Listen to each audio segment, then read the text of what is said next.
Racing carries just what you need to get on the track, from driving suits and shoes to helmets, data and video systems, to your favorite brake pads from Performance Friction, Hawk, and Paget. OG Racing has built its reputation during the last 22 years by providing the best customer service in the motorsports business, and their depth of inventory is second to none when it comes to safety equipment. That's why OG Racing has been the highest volume Sparco dealer for 17 years. Come visit their 12,000 square foot showroom and warehouse located in Sterling, Virginia. Call them at 1-800-934-9112 or order online at ogracing.com.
EVSR is proud to partner once again with the Washington, D.C. region of the SCCA as title sponsor of the EVSR Sprint Bracket Road Racing Series. And EVSR's leader, Charlie Greenhouse, is back behind the wheel as he attempts to repeat as series champion.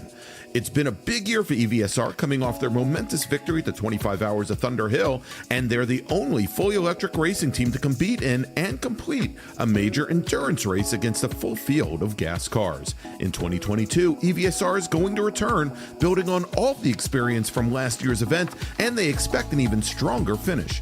To reach that goal, EVSR is searching for new crew members to train for this year's 25 Hour. Come to their paddock in the corner of the woods and talk to Charlie. You can help EVSR make history. And if you're not here at the track, check out EVSR.net for more information about their innovative race program.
Since 1976, Radial Tire Company has been providing the Washington, D.C. area with quality tires and the finest service.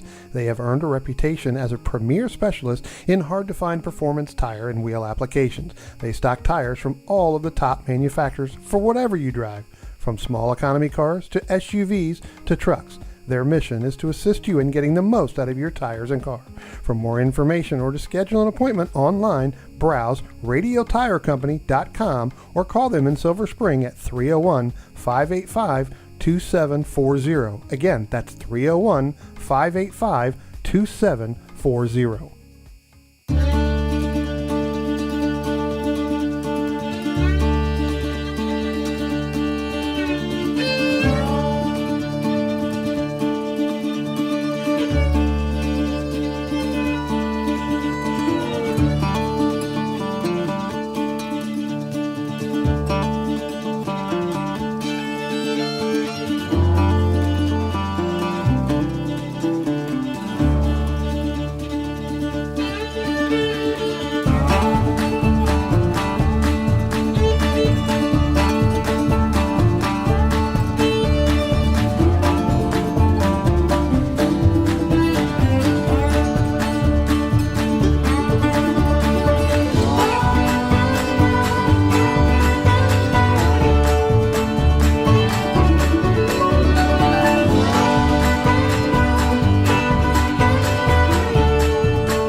OG Racing carries just what you need to get on the track, from driving suits and shoes to helmets, data and video systems, to your favorite brake pads from Performance Friction, Hawk, and Paget.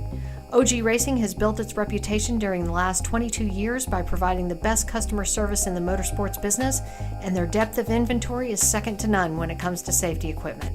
That's why OG Racing has been the highest volume Sparco dealer for 17 years. Come visit their 12,000 square foot showroom and warehouse located in Sterling, Virginia. Call them at 1-800-934-9112 or order online at ogracing.com.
EVSR is proud to partner once again with the Washington, D.C. region of the SCCA as title sponsor of the EVSR Sprint Bracket Road Racing Series. And EVSR's leader, Charlie Greenhouse, is back behind the wheel as he attempts to repeat as series champion.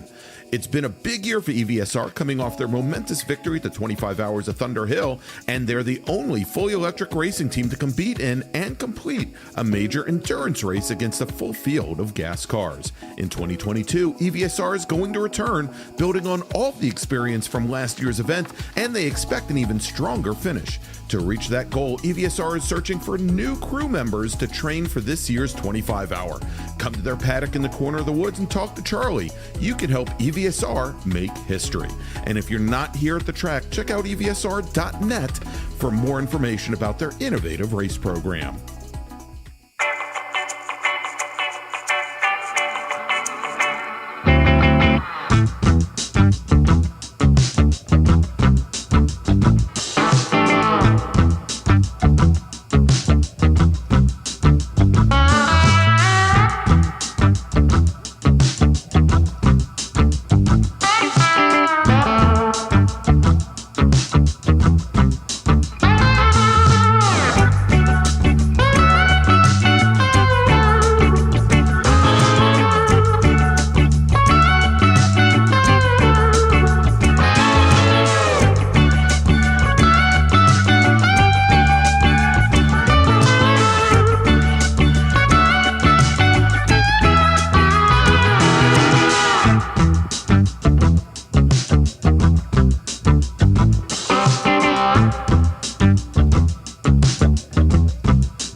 Attention in the paddock, attention in the paddock. Bracket racers, please make your way to the grid. Bracket racers, please make your way to the grid for today's feature race. Bracket racers, please head to the grid for your 15-lap race.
in the paddock. Attention the paddock, bracket racers, Group 1 drivers.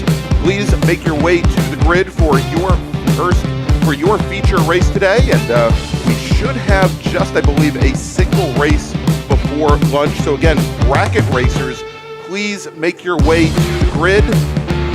To my knowledge, will be the only race before lunch today. Bracket racers to the grid, please.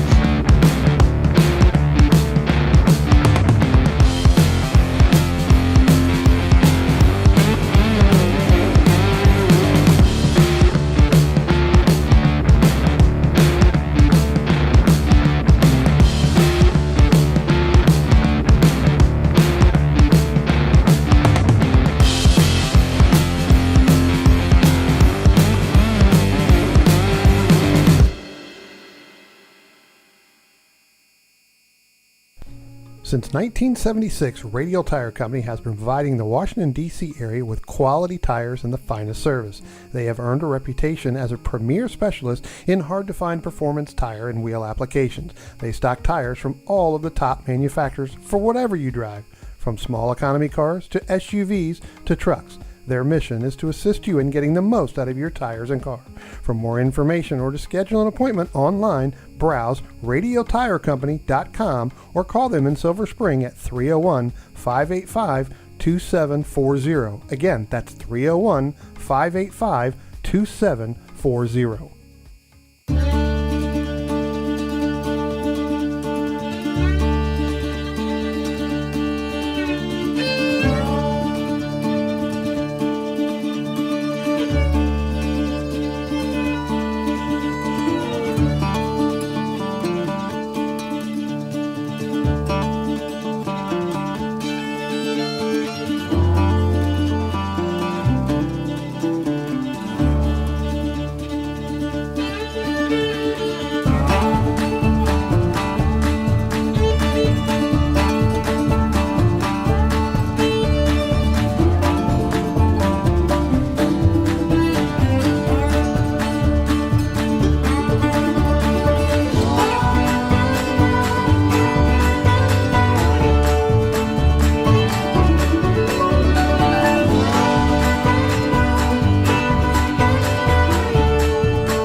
OG Racing carries just what you need to get on the track, from driving suits and shoes to helmets, data and video systems, to your favorite brake pads from Performance Friction, Hawk, and Paget.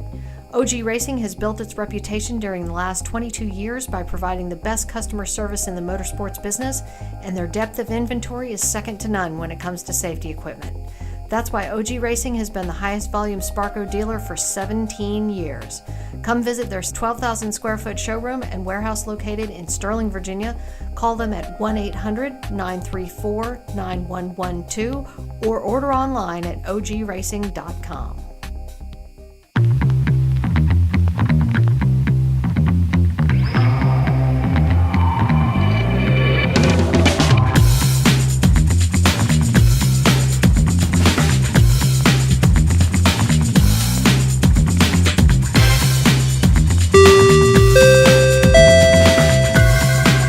In the paddock, final call to the grid for Group 1, our bracket racers. Bracket racers, please make your way to the grid. This is your final call. You'll be going out in just a few moments for your 15-lap heat race. And for everybody else here in the paddock, understanding that we have is that we are going to have just our first race today, and then we are going to be breaking for lunch for an hour and a half this morning. And so give us about 10 seconds and we'll be going live here on the interwebs.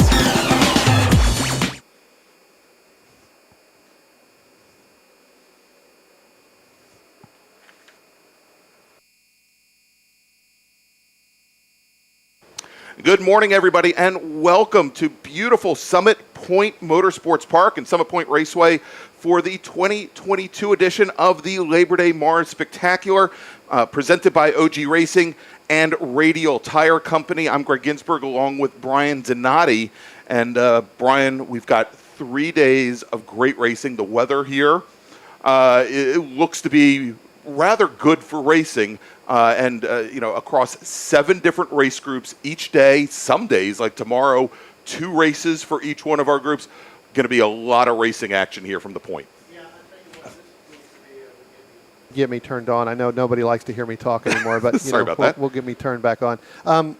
Yeah, you know what? Look, as you mentioned, Greg, the weather is going to be fantastic. It's a little, cloudy today, which I tell you what, as a racer and as a, wanting to work with a car, this is perfect. Yes. This is the best weather you can do. It could be a little cooler and be a little bit better, but I tell you what, looking at some of these times earlier from this morning for these qualifying, it's going to be a knockdown, drag-out fights with these cars, for 15 laps today, this afternoon.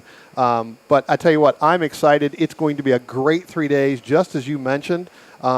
So it's actually going to be a fantastic weekend. Not only do we have 3 days of racing, Greg, we got a lot of charity events going on, A lot of charity events. The Mid-Atlantic Road Racing Series typically signifies the Labor Day event as a big charity event, and this year's partner with the Washington, D.C. region of the SCCA is the Boys and Girls Club of the Eastern Panhandle, and we're going to have a lot of events all the way through the entire weekend. A lot of them here today, and Brian, for those people that are here in the paddock, because we are only going to have one race before lunch this morning. And what we want to let people know, we are, as part of our activities with the Boys and Girls Club of the Eastern Panhandle, during lunch going to be having touring laps or parade laps where you can take your own car out here on the 2-mile, 10-turn Summit Point circuit. And I know, for example, Brian, that you're going to be going out and doing this with your wife, Laura.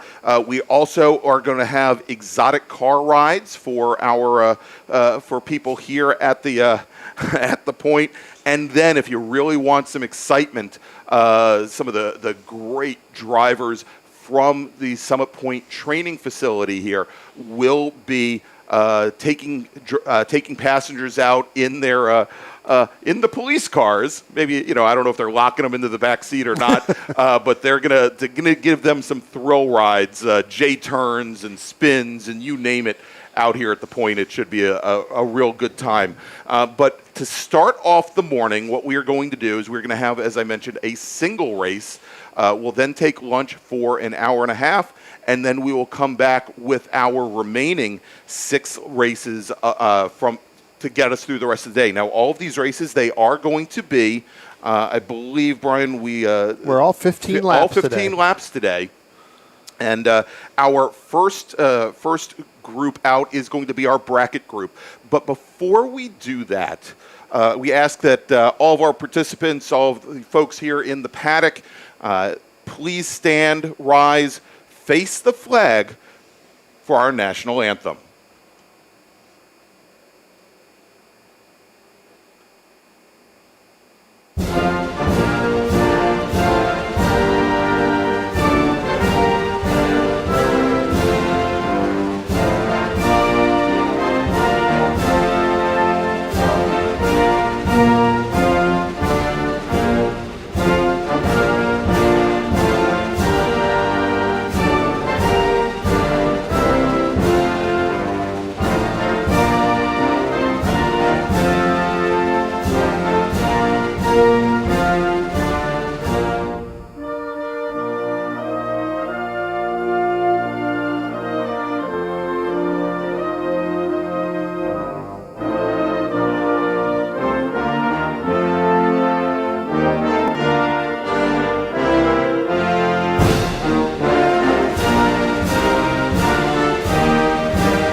All right, everybody, let's get ready to go racing here this weekend from Summit Point and the Labor Day MARRS Spectacular. Brian, let's run down the grid for our starting group.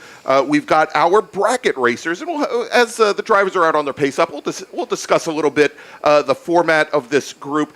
But starting 20th today, driving the number 20 Nissan Sentra SER out of Annapolis, Maryland, we've got Tim Frank. Starting 19th, driving the number 43 Dodge Neon from Scottsdale, Virginia, it's Frank Alessi. Starting 18th, driving the number 35 Mazda Miata from Heathsville, Virginia, Scott Merker. Starting 17th today from Tacoma Park, Maryland, driving a Mazda Miata, it's Jed Prentice. Starting 16th, driving the number 134 Honda CRX from Severna Park, Maryland, Chuck Edmondson. Starting 15th, driving the number 83 Mazda Miata from Frederick, Maryland, it's not William Webster, it's William Windsor. Bill Windsor, there you go, starting 14th today. Driving the number 74 Cam to Go BS Racing Ford Focus Steve Martin. Starting 13th, driving the number 181 Dodge Neon. That's the Angry Sheep Dodge Neon from Ellicott City, Maryland. It's Larry Slavinsky. Starting 12th, driving the number 127 Venors Financial Services Hoosier Mazda MX-5, Jeff Liller. Starting 11th, driving the number 51 AVDCAV. There we go. Gosh, I sound like the old guys now. Let's just say it's Eric Prespis driving his Spec Racer 4 Gen 3. He's going to be starting 11th. Starting 10th today, driving the number 82 Computer Pros Mazda Miata from Mooresville, North Carolina, my neck of the woods, Steve Wickersham. Starting 9th in the number 55 Spec Racer 4 Gen 3 out of Freehold, New Jersey, Alan Rothman. Starting 8th. Driving the number 25 Spec Racer 4 Gen 3 from Baltimore, Maryland, we've got Aaron Meisner.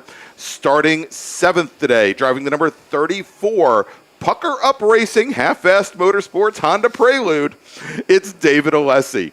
Starting on the outside of row number 3, driving the number 30 Spec Racer Ford Gen 3, representing Windsor Customs, it's Mac Harrison. Starting 5th today, driving the number 13 Honda Civic from Stafford, Virginia, David Albrecht.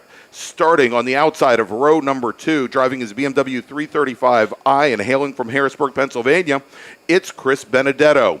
Right next to him on the inside of row number 2, starting 3rd in the number 81 Hagerman Race Engineering Spec Racer Ford Gen 3, it's Stephen Chu. And your front row, starting 2nd today on the outside of that front row, driving he's out here with the Silverado, I think, this weekend. It is Bill Smith, representing Bye Bye Nick Half-Assed Motorsports and your pole sitter. maybe this is for our pole sitter that he said he's driving for. Bye, Nick. Nick Jones in his tube chassis GT2 number 178 machine. He's your pole sitter as the field is coming through turn 10 right now for the start, Brian. I'll tell you what, pretty quick start. We do have a green flag, Greg. Here they go. I tell you what, if you've never watched the bracket racing, this is going to get a little bit confusing. I'll explain it to you as we go. But these guys are actually put into brackets, do it, and as they race, the race goes on. It's almost like drag racing, Greg. Yep. The faster you go, the higher the bracket you're going to get to. And what's going to end up happening is that you're going to be racing against individuals that may be either in front of you in a different bracket, and you may not even be in that bracket. Yeah. As here comes Bill Smith, Nick Jones. They're coming out of turn 2, headed up into turn 3. It is Bill Smith by about half a car length. Actually, I'm going to say half a truck length as they head up through 4. Now, Nick Jones goes driver's left going through 4, Greg, so it's going to be interesting to see as we look at the cameras. We do have some cameras posted around the racetrack, so if you are listening or watching on YouTube, you'll be able to pick that up to see when they get down there where they are. Again, now Bill Smith ahead by about another truck length over length. Jones. So exactly. Again, taking that premium line going into 4 and 5. And that Silverado, that's a long bed pickup, so it's a little bit more of a margin there. But talking about the bracket racing, for those of you that know about bracket drag racing, this is actually something very similar. What we've done is we've split up the field into 10 different timed brackets. And if you drive faster than a 117, you are in bracket A1. If you're anywhere between 117 and 119 a lap, you are in bracket A2. If you're 119 to 121 a lap, A3. And we keep going up from there. And what happens is you qualify in a particular bracket. You want to stay in that particular bracket, but much like bracket drag racing, if you break out of your bracket, you may find yourself actually competing against a whole bunch of folks that you never thought you'd be competing with when the green flag dropped, and they may be 25 car lengths up ahead of you. And so the guys that you're on track with because you ran similar times during qualifying, you may not be their competitors any longer. Yeah, no, absolutely, Greg. I mean, what's really interesting is, again, it's all about, being consistent with your lap times, right? This is a group that comes out. Again, you can take any car as long as it passes the SCCA safety regulations, right? You got to come in and get it through tech. You can bring your car out and race in this.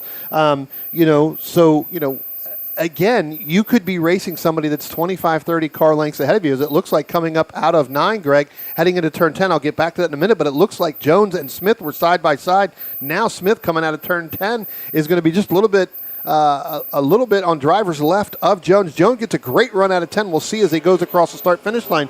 But to go back to that, again, you could be racing somebody not even in that bracket, where you're at on the racetrack. So again, it's about dialing in this car and making sure that you are consistent across the board. We've had people leading brackets by 10, 15 seconds. They run faster laps. Chuck Edmondson, he's done that like 5 or 6 times in the last couple of years. He's getting ready to win a bracket, and next thing you know, he runs a faster lap because he gets a pull down the straightaway, or he gets a drag going out of turn 2, and he sets up a much faster lap. Next thing you know, he's not leading that bracket; he's fourth. Right? Yeah, exactly. I mean, it's all about consistency.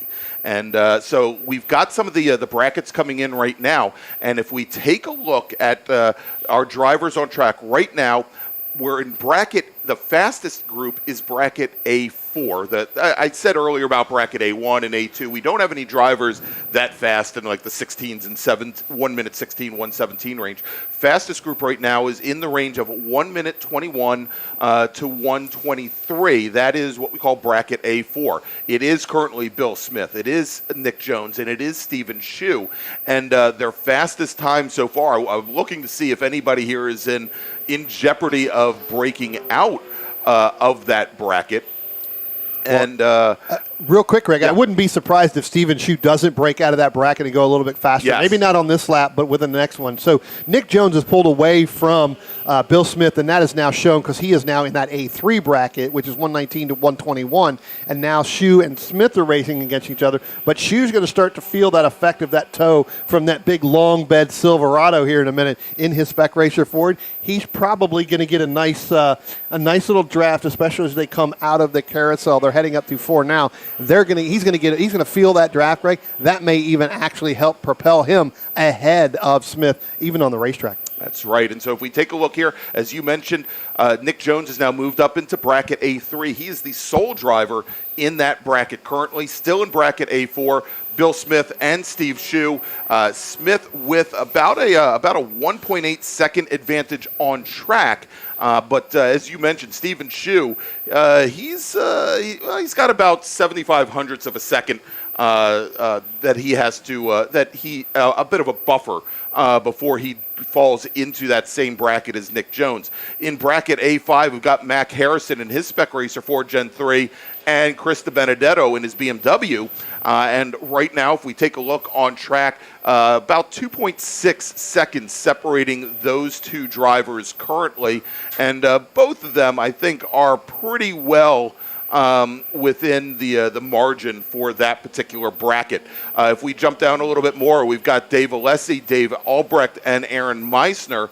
Alessi in his Honda Prelude, Albrecht in his Civic, Meisner in his Spec Racer Ford, and they are in bracket B1, which means if you run anywhere between a 125 flat and a 127, you are in bracket B1. And if we take a look at where they are on track currently, Alessi currently running 5th overall, Albrecht running 6th overall, and only about 0.8 of a second separating the two, and then Aaron Meisner only about half a car length off of the back of Albrecht currently.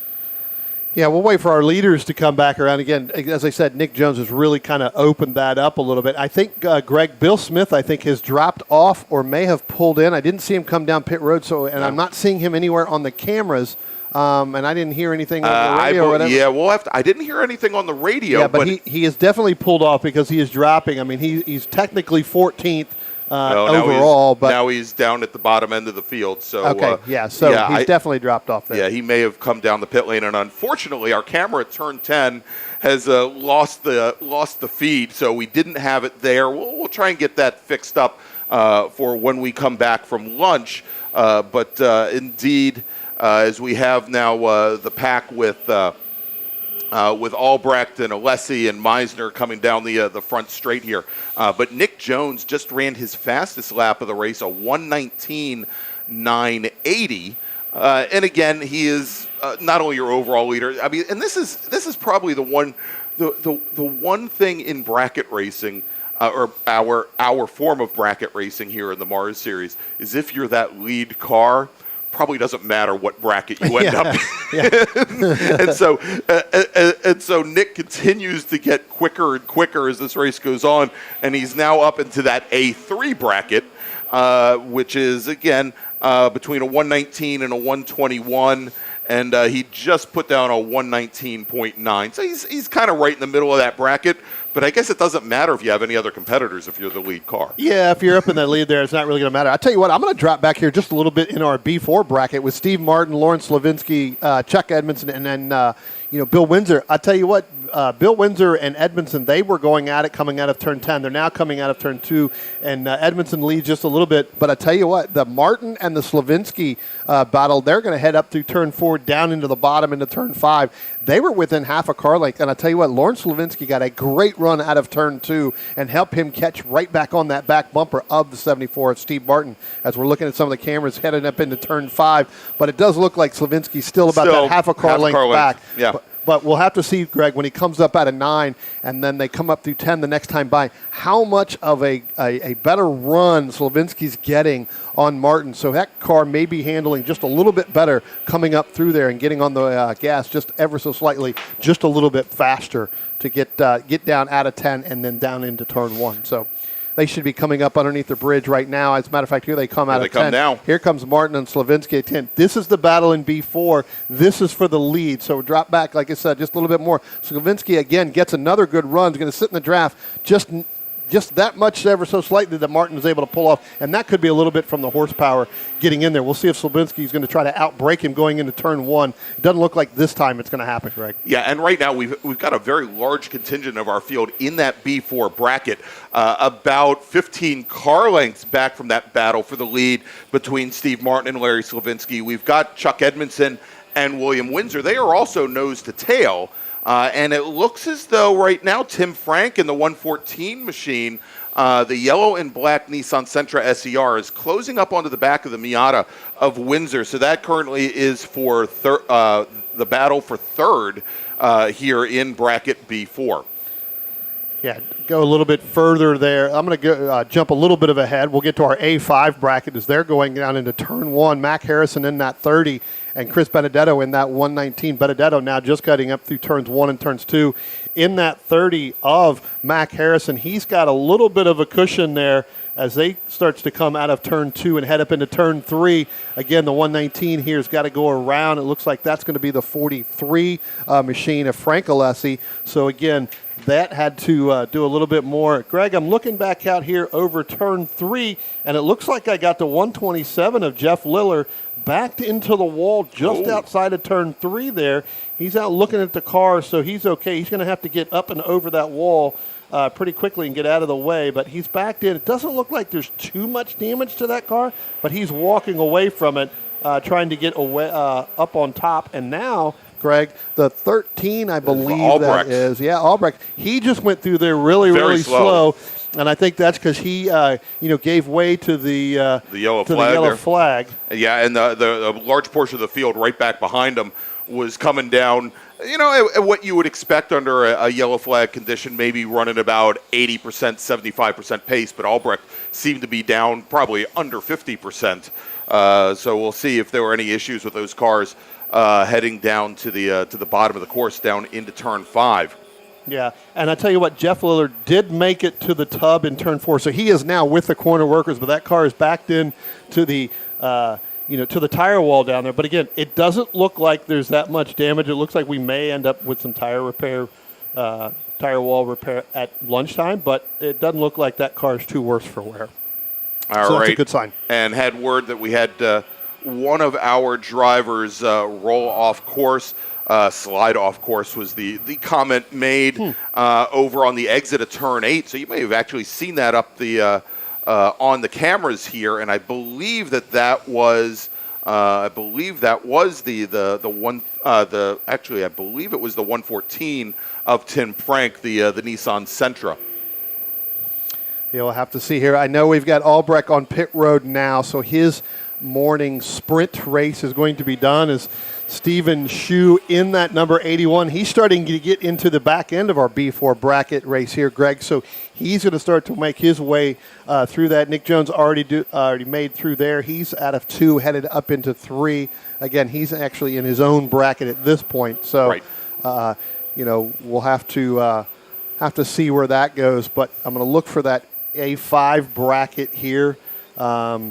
And see if they've gotten any closer. Our B4 bracket that we were talking about early on with Martin and Slavinsky, that gap has now opened up by quite a bit of a margin over with Martin and Slavinsky. All right, and so with now 6 laps remaining, this 15-lap race, a little bit more than halfway through. Let's quickly reset the field here. In bracket A3, Nick Jones in the 178 Chevy Camaro. He is your leader. In bracket A4, Stephen Shue's running second overall and he is your leader in bracket A4. Of course, Bill Smith in the Silverado truck had some issues early on. He shows a second in that bracket, but his day is done. If we move over to bracket A5, Mac Harrison is running in third place overall. He's got Chris Benedetto running second in class, and right behind him in fourth position overall, then Aaron Meisner, then David Alessi, and then David Albrecht, who is currently running fifth in the class. Albrecht now is showing down all the way in 17th overall. So he's dropped down through the field. So let's then take a look, as we know that Alessi and Precipice are running 6th and 7th overall. Then we've got Alan Rothman. And Rothman is now sitting Greg, in sorry, I got to position. interrupt Yep. you here. We got one sitting in the gravel trap in turn 10. I can't get a number. It is one of the red machines. It is one of the Spec Racer Fords. Yep. Can't really see the number based off the back, even looking at the binoculars. So we'll have to see what they do here. I believe that is the 25 of Aaron Meisner, the red and white Spec Racer Ford Gen 3. Yeah, okay. That is over now in turn 10. And again, hopefully we'll have that turn 10 camera up and running when we come back from lunch. Yeah, because he would today. be right there in front of the camera. He You would be able to see that. literally be right there. He could smile for all of you. But you make do with what you got. So Aaron Meisner, it looks like his race is now done. That's going to move Steve Wickersham in the number 82 machine up into 8th position overall. And I think probably the biggest difference between brackets versus on track right now, Brian, is actually in bracket B2, where Eric Precipice in his Spec Racer Ford Gen 3 is your leader in bracket B2. He's running 6th overall. Then we've got Alan Rothman, who's running 7th overall and is currently about a second and a half back, so not very far back from him.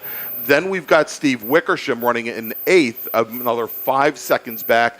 And then Jeff Liller, who we know it looks like his day is now done. So, Greg, I was going to comment on that, Precipice and Rothman. The last time by going down in the turn 1, Rothman tried to make the move and tried to outbrake Precipice going into turn 1. Wasn't able to do it, locked up the right front, and Rothman tried to make the pass, Right. and then Precipice was able to do the over-under, got back in front, and now started to open up that gap even more. So, again, it can show you that whether or not Rothman may have a, flat-spotted tire right there, may get a little bit of vibration. But here they come out of turn 10. They get by the yellow incident right there. They're coming by the start-finish line, and it is Precipice by about a car length and a half, maybe even 2. We'll see whether or not he's going to be able to outbrake him going in again. And now Precipice moves a little bit to the center of the track, Greg. Kind of odd right there. I would think that he thought that maybe he was going to try to make that move again, but he did not. So we'll have to see coming out of turn 2, but it looked like he moved in there thinking that Alan Rothman was going to make that move again. All right, and so as this race is starting to wind down, Brian, just to let everybody know that when we take the break for lunch here, we're going to turn things over to Edwin Pardue, who, of course, is the track manager here at Summit Point, to Taylor Hyatt, who is our coordinator this weekend for all of our charity activities. And then we're also going to be welcoming Stacy Roan, who is the Chief Executive Officer, the CEO of the Boys and Girls Clubs of the Eastern Panhandle. We want to welcome her and the rest of her staff to Summit Point this weekend, and thank them for she and them for being great partners with us here for the for all of the activities this weekend. And so, we talked about those 007 rides, the touring laps, the exotic car rides here at Summit Point over lunch, but we've got a lot of other activities. We are going to have, and I think it's $1 each, we've got an obstacle course that's set up in the paddock. We're going to have a little bit later a meet and greet with Christian Rose, who is our Grand Marshal this weekend. Christian, an ARCA Series driver, and from the area, also baseball player, University of Maryland Eastern Shore. So he's going to be here. That's actually right outside the Summit Point Pro Shop.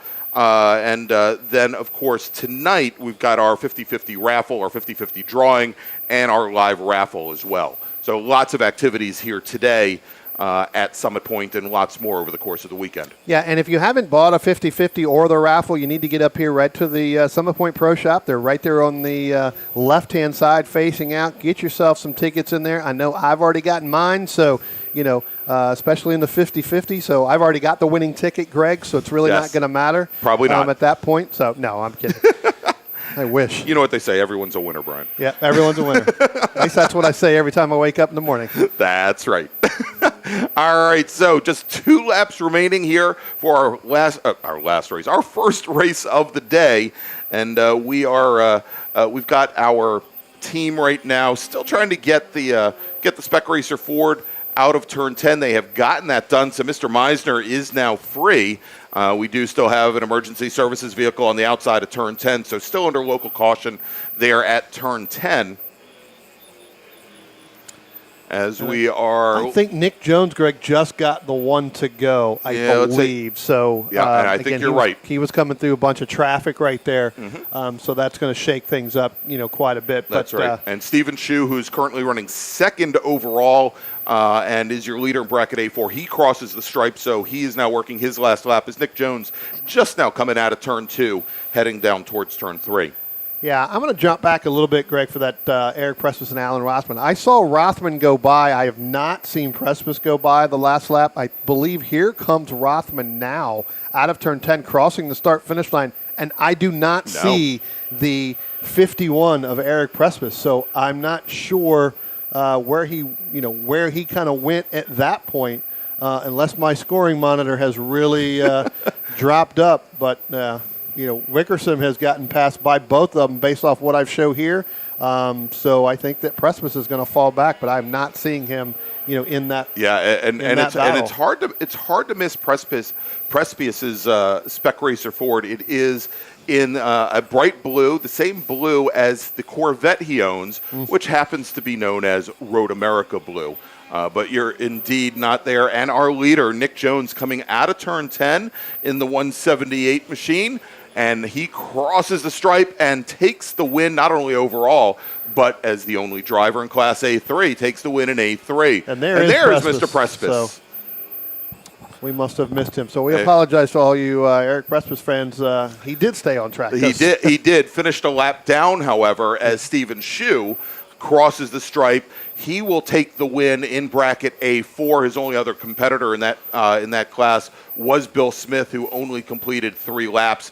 But Stephen Shu taking the win in A4, finishing second overall. If we move over to bracket A5, Mac Harrison, driver of the number 30 Spec Racer Ford out of Washington, D.C., he comes home in third overall, and again, your winner in bracket A5. Chris Benedetto in his BMW 335, the 119 car, will come home in second in bracket A5 and finishing fourth overall. Then we've got David Alessi in his Honda Prelude. He finishes third in A5 and fifth overall. And he just now crosses the stripe in that beautiful black Prelude. Then Aaron Meissner will finish fourth in bracket A5 with Albrecht in the Honda Civic finishing fifth in the class. Both of those drivers not finishing out the race. Albrecht only completes 8 laps. Meissner only completes 11. If we move over then to bracket B2, Eric Prespis was your winner in B2. Prespis ends up finishing, let's see, where did he finish overall? I think sixth Sixth overall. There he is, sixth in the number 51 car. Then Steve Wickersham in the 82 machine finishes back behind him, 12 seconds back. Second in B2, then Alan Rothman and Jeff Liller. Let's wrap things up with bracket B4, where Steve Martin takes the win, Chuck Edmondson second, Bill Windsor third, then Scott Merker, Tim Frank, and Larry Slavinsky. And then finally in bracket B5, Jed Prentice in his Mazda Miata takes the win. Frank Alessi in the Dodge Neon comes home in second in bracket B5. All right, so Brian, what we're going to do, we are going to turn things over to Taylor Hyatt, to Edwin Pardue, and then also, again, to our CEO here of the Boys and Girls Club of the Eastern Panhandle, Stacy Roan. And we'll be back. It is now 11:30. We'll be back right about 1 o'clock. Well, we'll come on a little bit early, but about 1 o'clock with our next race here in the MARRS Series. And that is going to be our IT race, ITB, ITC, ITS. And we'll have to see. I don't think we have any V-Spec cars here this weekend, but if we do, they will join us as well. So join Brian Donati and I, about 1 o'clock this afternoon when we come back for more action here at Summit Point for the first day 1 of the Labor Day MARRS Spectacular.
Since 1976, Radial Tire Company has been providing the Washington, D.C. area with quality tires and the finest service.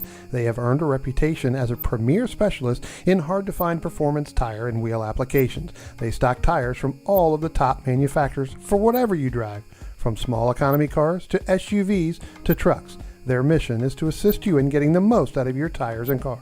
For more information or to schedule an appointment online, browse radialtirecompany.com or call them in Silver Spring at 301-585-2740. Again, that's 301-585-2740.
OG Racing carries just what you need to get on the track, from driving suits and shoes to helmets, data and video systems, to your favorite brake pads from Performance Friction, Hawk, and Paget. OG Racing has built its reputation during the last 22 years by providing the best customer service in the motorsports business, and their depth of inventory is second to none when it comes to safety equipment. That's why OG Racing has been the highest volume Sparco dealer for 17 years. Come visit their 12,000 square foot showroom and warehouse located in Sterling, Virginia. Call them at 1-800-934-9112 or order online at ogracing.com.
EVSR is proud to partner once again with the Washington, D.C. region of the SCCA as title sponsor of the EVSR Sprint Bracket Road Racing Series.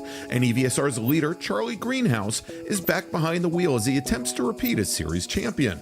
It's been a big year for EVSR, coming off their momentous victory at the 25 Hours of Thunder Hill, and they're the only fully electric racing team to compete in and complete a major endurance race against a full field of gas cars. In 2022, EVSR is going to return, building on all the experience from last year's event, and they expect an even stronger finish.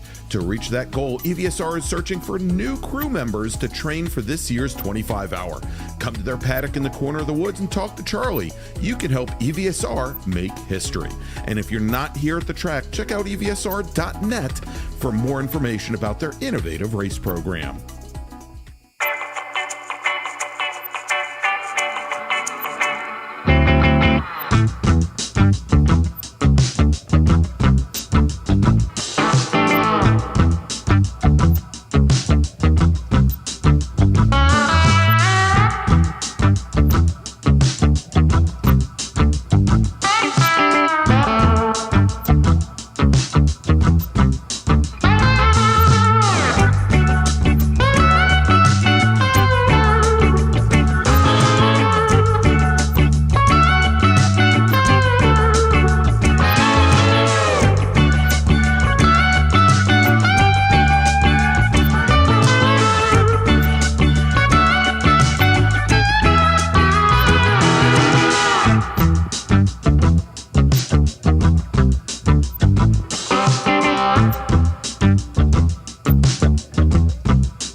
Since 1976, Radial Tire Company has been providing the Washington, D.C. area with quality tires and the finest service.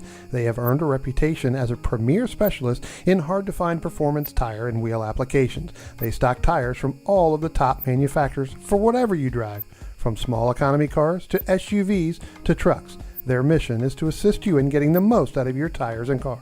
For more information or to schedule an appointment online, browse radialtirecompany.com or call them in Silver Spring at 301-585-2740. Again, that's 301-585-2740.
OG Racing carries just what you need to get on the track, from driving suits and shoes to helmets, data and video systems, to your favorite brake pads from Performance Friction, Hawk, and Paget.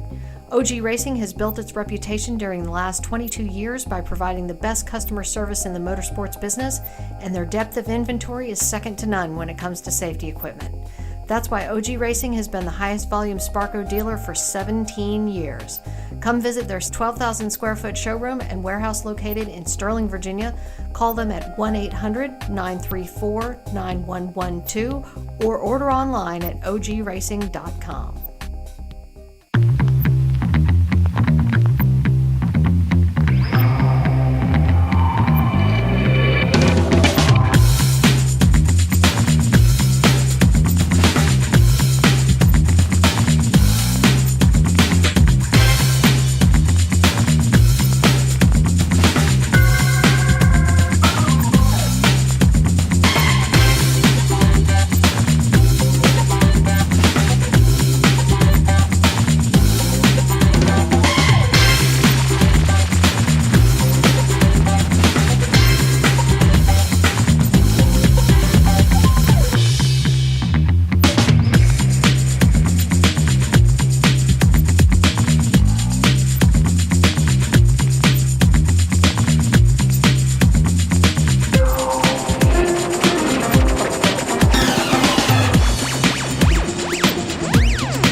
EVSR is proud to partner once again with the Washington, D.C. region of the SCCA as title sponsor of the EVSR Sprint Bracket Road Racing Series. And EVSR's leader, Charlie Greenhouse, is back behind the wheel as he attempts to repeat as series champion. It's been a big year for EVSR, coming off their momentous victory at the 25 Hours of Thunder Hill, and they're the only fully electric racing team to compete in and complete a major endurance race against a full field of gas cars. In 2022, EVSR is going to return, building on all the experience from last year's event, and they expect an even stronger finish. To reach that goal, EVSR is searching for new crew members to train for this year's 25 Hour. Come to their paddock in the corner of the woods and talk to Charlie. You can help EVSR make history. And if you're not here at the track, check out EVSR.net for more information about their innovative race program.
Since 1976, Radial Tire Company has been providing the Washington, D.C. area with quality tires and the finest service. They have earned a reputation as a premier specialist in hard-to-find performance tire and wheel applications. They stock tires from all of the top manufacturers for whatever you drive, from small economy cars to SUVs to trucks. Their mission is to assist you in getting the most out of your tires and car. For more information or to schedule an appointment online, browse radialtirecompany.com or call them in Silver Spring at 301-585-2740. Again, that's 301-585-2740.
OG Racing carries just what you need to get on the track, from driving suits and shoes to helmets, data and video systems, to your favorite brake pads from Performance Friction, Hawk, and Paget.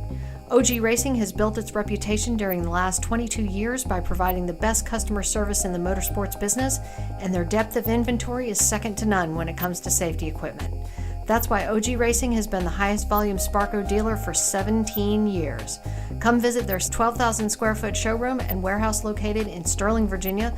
Call them at 1-800-934-9112 or order online at ogracing.com.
EVSR is proud to partner once again with the Washington, D.C. region of the SCCA as title sponsor of the EVSR Sprint Bracket Road Racing Series. And EVSR's leader, Charlie Greenhouse, is back behind the wheel as he attempts to repeat as series champion.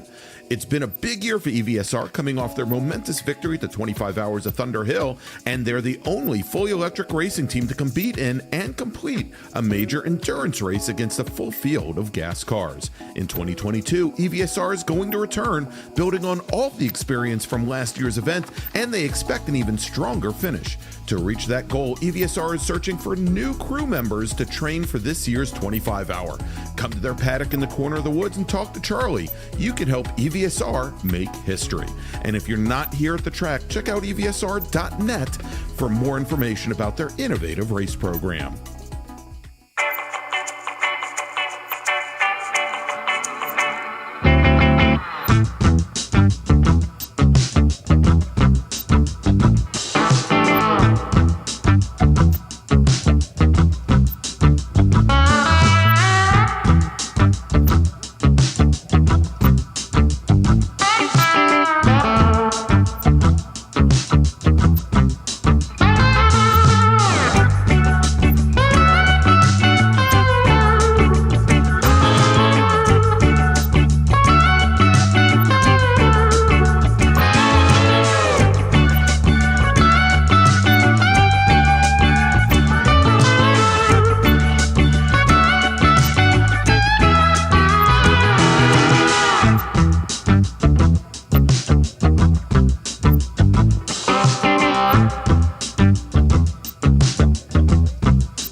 Since 1976, Radial Tire Company has been providing the Washington, D.C. area with quality tires and the finest service. They have earned a reputation as a premier specialist in hard-to-find performance tire and wheel applications. They stock tires from all of the top manufacturers for whatever you drive, from small economy cars to SUVs to trucks. Their mission is to assist you in getting the most out of your tires and car.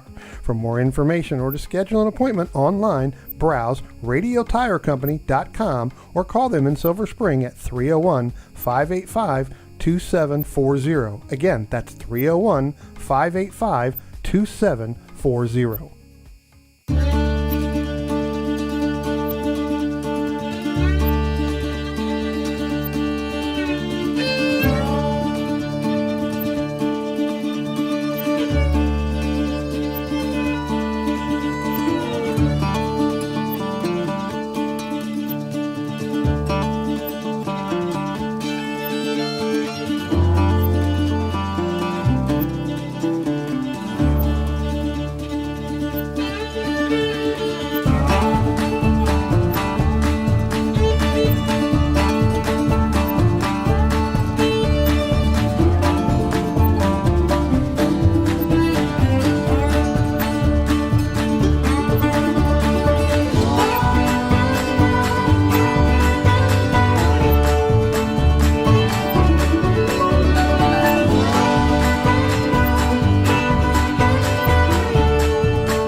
Racing carries just what you need to get on the track, from driving suits and shoes to helmets, data and video systems, to your favorite brake pads from Performance Friction, Hawk, and Paget. OG Racing has built its reputation during the last 22 years by providing the best customer service in the motorsports business, and their depth of inventory is second to none when it comes to safety equipment. That's why OG Racing has been the highest volume Sparco dealer for 17 years. Come visit their 12,000 square foot showroom and warehouse located in Sterling, Virginia. Call them at 1-800-934-9112 or order online at ogracing.com.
Attention in the paddock, attention in the paddock. First call to the grid for race group number 2.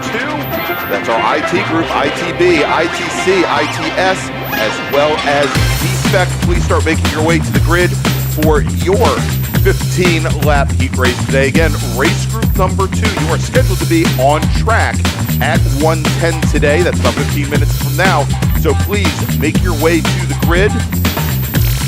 Race group number 2, ITB, ITC, ITS, and Spec.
EVSR is proud to partner once again with the Washington, D.C. region of the SCCA as title sponsor of the EVSR Sprint Bracket Road Racing Series. And EVSR's leader, Charlie Greenhouse, is back behind the wheel as he attempts to repeat as series champion. It's been a big year for EVSR, coming off their momentous victory at the 25 Hours of Thunder Hill, and they're the only fully electric racing team to compete in and complete a major endurance race against a full field of gas cars. In 2022, EVSR is going to return, building on all the experience from last year's event, and they expect an even stronger finish. To reach that goal, EVSR is searching for new crew Attention in the members paddock, to train attention for to the this paddock, year's second call to the 25 grid. hour. Come to their For paddock race in the group corner of the number woods 2, and talk to ITB, Charlie. ITC, You and can help ITS, EVSR as make well history. as And if B-Spec. you're not here Please at the track, make check your out way to the grid. Again, EVSR.net ITB, for more ITC, information about their innovative race program. ITS, and B-Spec. Please make your way to the grid.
And we're back here at Summit Point for the 2022 Labor Day MARRS Spectacular. I'm Greg Ginsberg along with Brian Donati, and we are here for race day number 1 of 3. Lots of great action going on.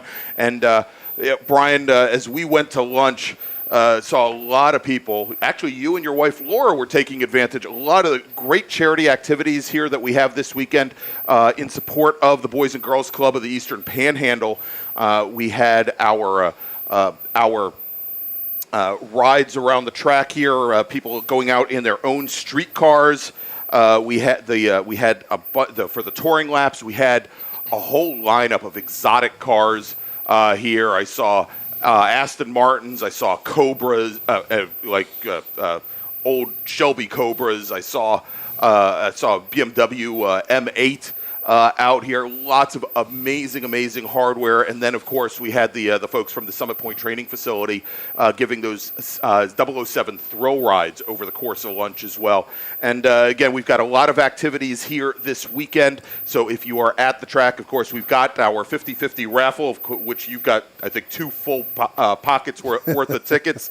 We've got our charity raffle for lots of great items on the menu as well. And if you go and check out our Charity Central right next to the Pro Shop, you can see exactly what is going to be available. But Brian, let's get ready for our second of 7 races here this afternoon. Next up on the docket is our IT group, or a good portion of our IT group. Yes, absolutely. We'll see one of those classes a little bit later, but it's ITB, ITC, ITS, and we may have some B-Spec cars along for the ride. As a matter of fact, we do have, I think, 2 B-Spec drivers who plan on taking their cars to the runoffs this year at Virginia International Raceway. Yeah, kind of just shaking them down here, getting them ready here in a couple of weeks. So look forward to seeing those 2 out there. But I'll tell you what, Greg, real quick, while we have a couple minutes, I think they just got the 5 minutes or getting ready to roll out. Why don't I go ahead and give you the starting lineup here for Group 2? Sounds good. Let's do it. All right, starting 17th in the number 44 from Frederick, Maryland, that's Richard Allen. Starting 16th, the number 82 from Montgomery Village, Maryland, that's Carl Fossler. Starting 15th, the number 59 from Silver Spring, Maryland, that's Andrew Ortiz. Starting 14th, the number 36 from Leesburg, Virginia, that's Patrick Pegues. Starting 13th, and here is one of our B-Specs, Greg, from Leesburg, Virginia, in the 106, that's Alex Radcliffe. Starting 12th from Round Hill, Virginia, number 28, Cameron Gillies. Starting 11th from Pasadena, Maryland, the number 89 of Alton Fryer III. Starting 10th from Bloomington, Illinois, the 98 of Kevin Fryer. Again, I think another car being shaken down before the runoffs. Well, actually, no. Kevin should be out in his ITB BMW 2002. That's right.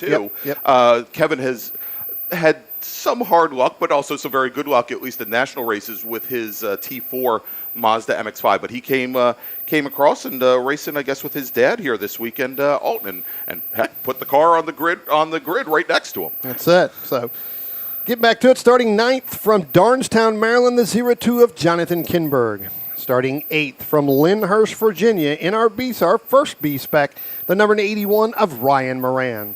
Starting 7th from Great Falls, Virginia, the number 8 of Thomas Martin. Starting 6th from Frederick, Maryland, the number 69 of Scott Holman. Starting 5th from Winchester, Virginia, and that number 7 BMW 325 IS. Good to see him back here. That's Chuck DeHaven. Starting 4th from Woodbine, Maryland, the number 61 of John Legg.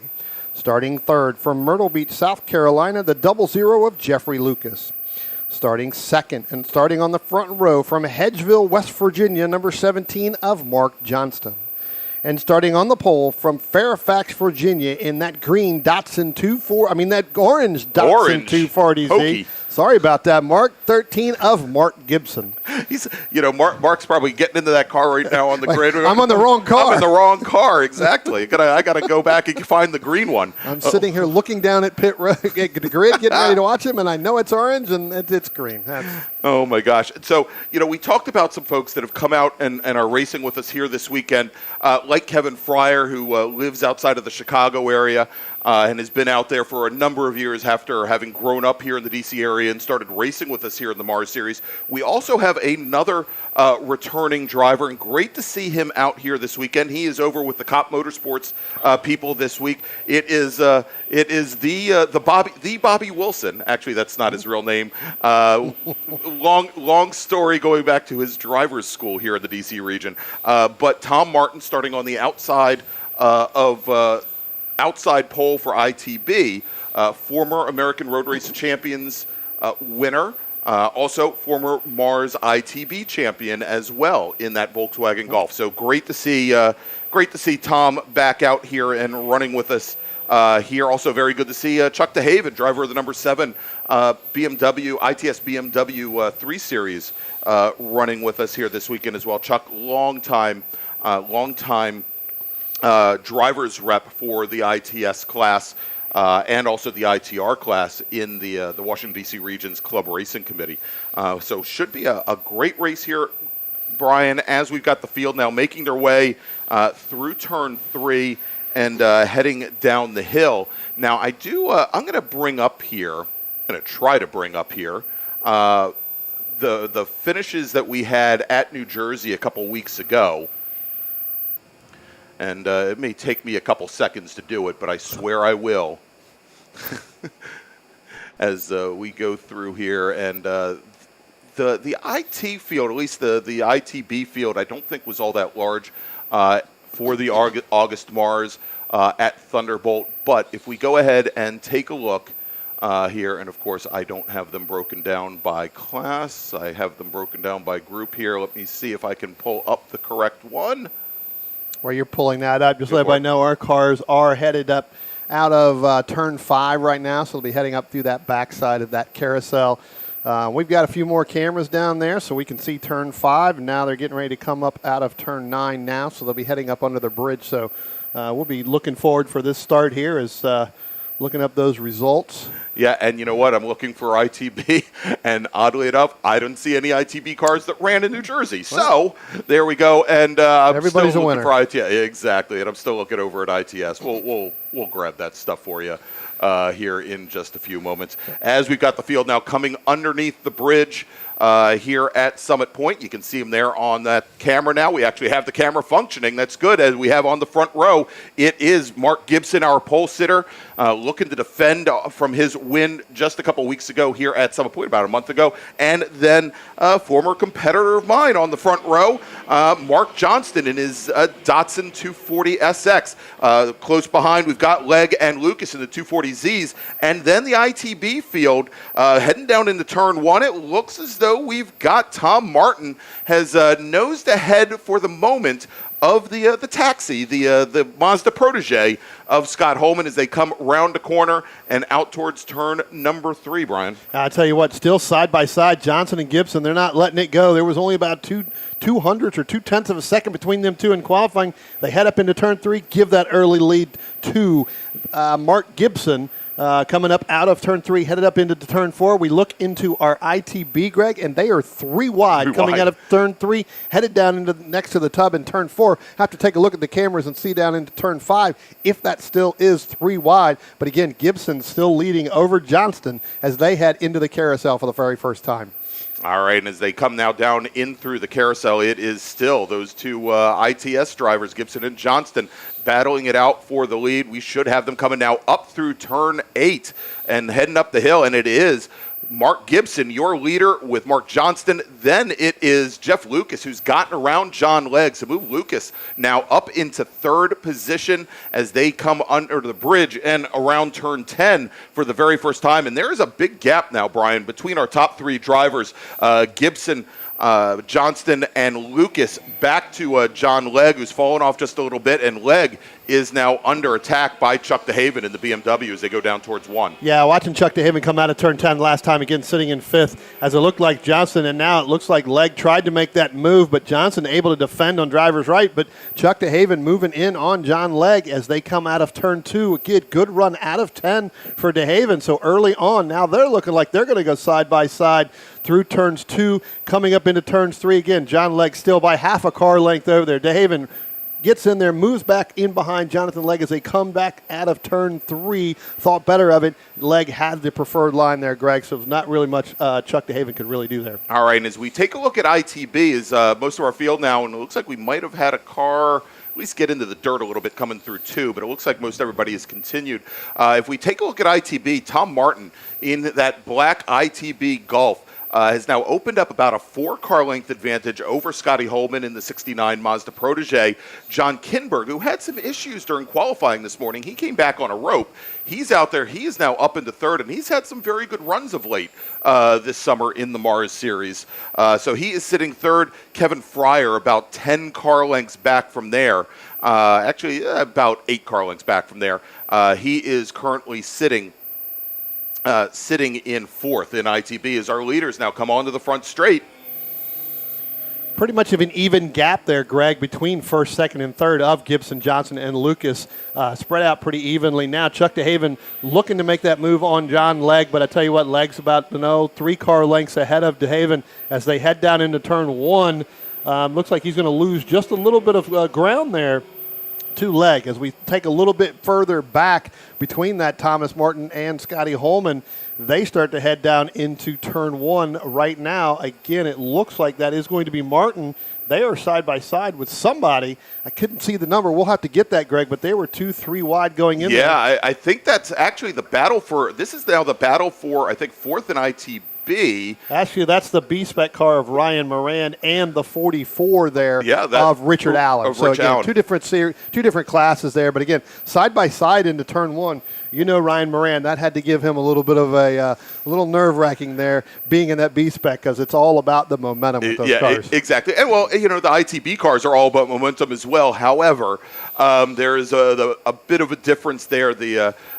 For the most part, the B-Spec cars, they don't have the suspension underneath them that the ITB cars have. Now, as we mentioned, Ryan Moran, he is currently your leader in B-Spec. We do have Alex Ratcliffe out and circulating on course. He's running 16th overall, whereas Moran is running 9th. So a good gap between those 2 drivers now as things are really starting to spread out with our ITS leaders. Now Gibson opening up, going down into turn 1, opening up about a 6-car length advantage over our 2nd place runner, Mark Johnston. Yeah, and then let's drop back to the ITB. So Thomas Martin, and he's starting to opening that up a little bit more over Scotty Holman as they head down into turn 1.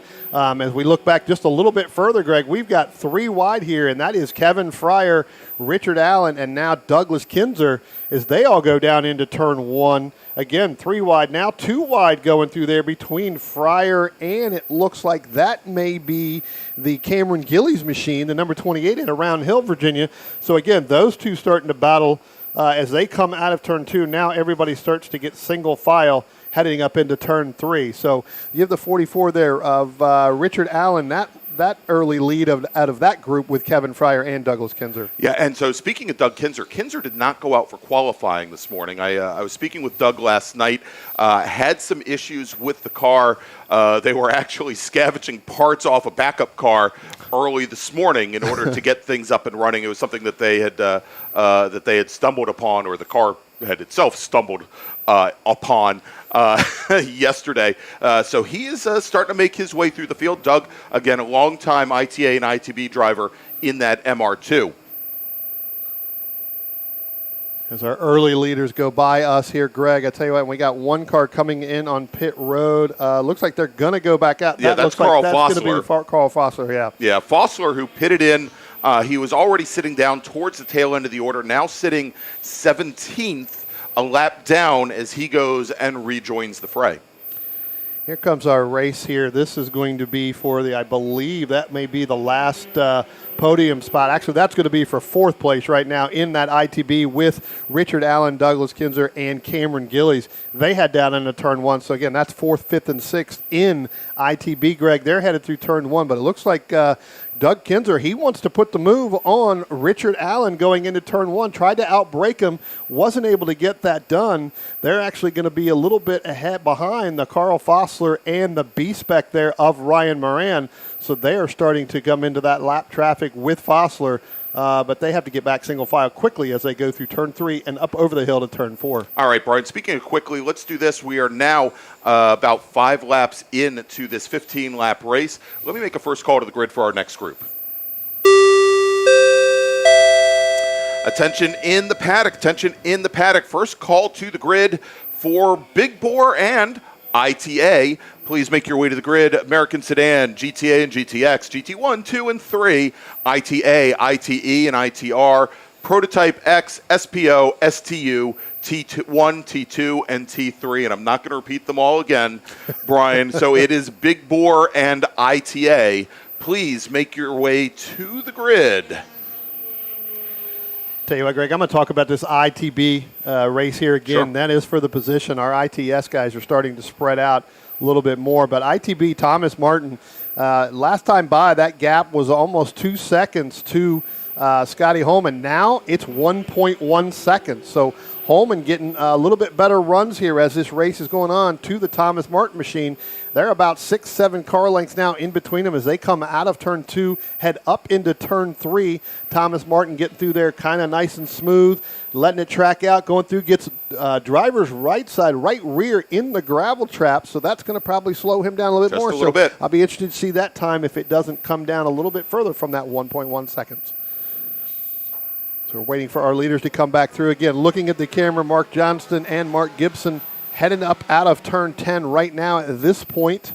Mark Gibson's got one heck of a lead. I guess he really is wanting to drive that green car that I announced because now he's starting to run away a little bit from Mark Johnston and then probably about another 20, 25 car lengths back to the 00 of Jeffrey Lucas, Greg.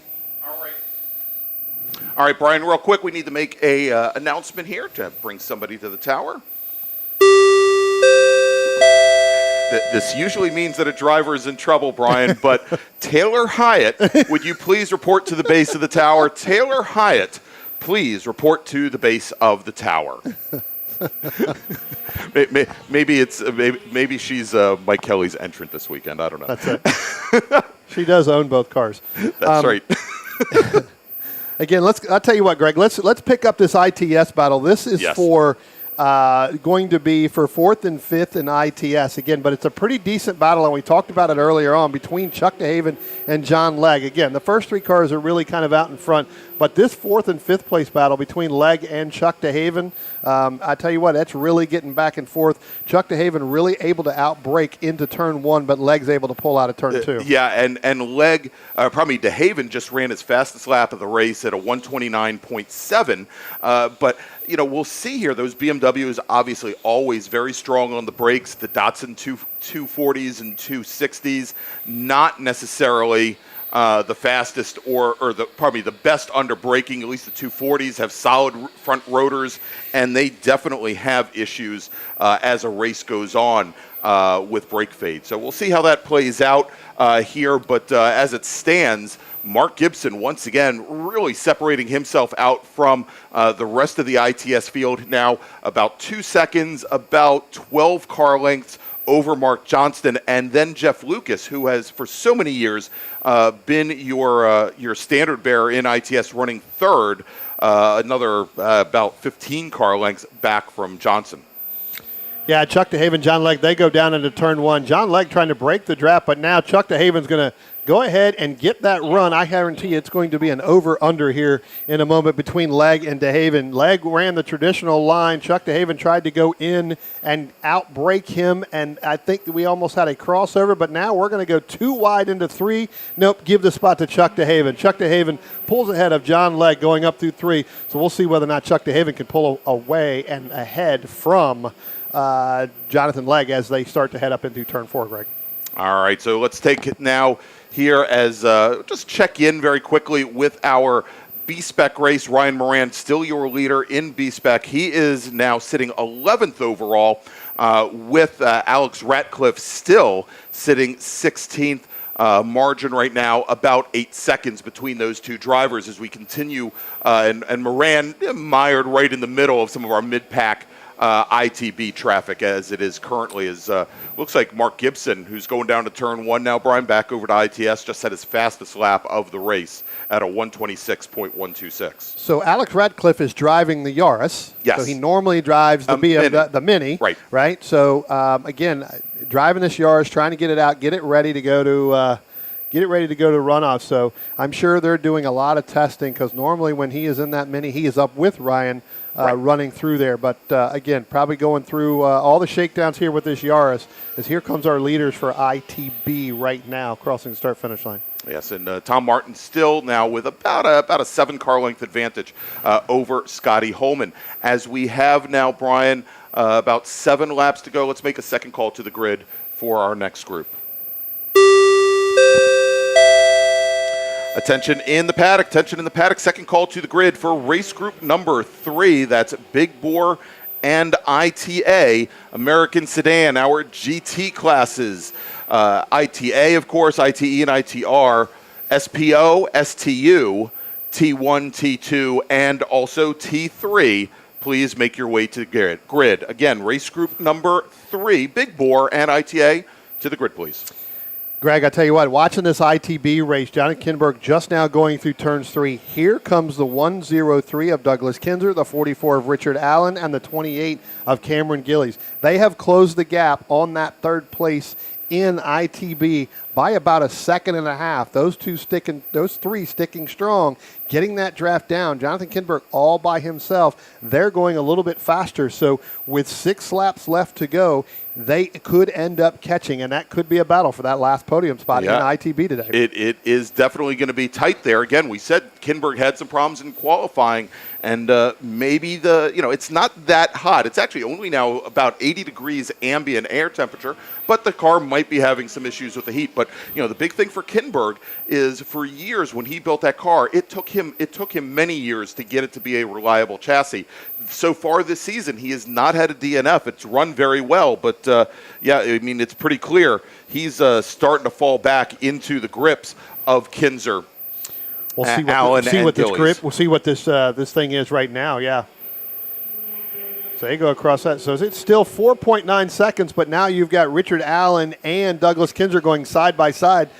The driver that's going to benefit from that is the 28 there, Greg, of Cameron Gillies, as they're going to go really deep in between the two with Kinzer and Richard Allen. So, and Allen had Kinzer pinned all the way to the inside, and actually probably, Brian, the biggest beneficiary is actually the person we were just talking about a few moments ago, John Kinberg, because both Kinzer and Allen had run a full second faster that last lap than John Kinberg.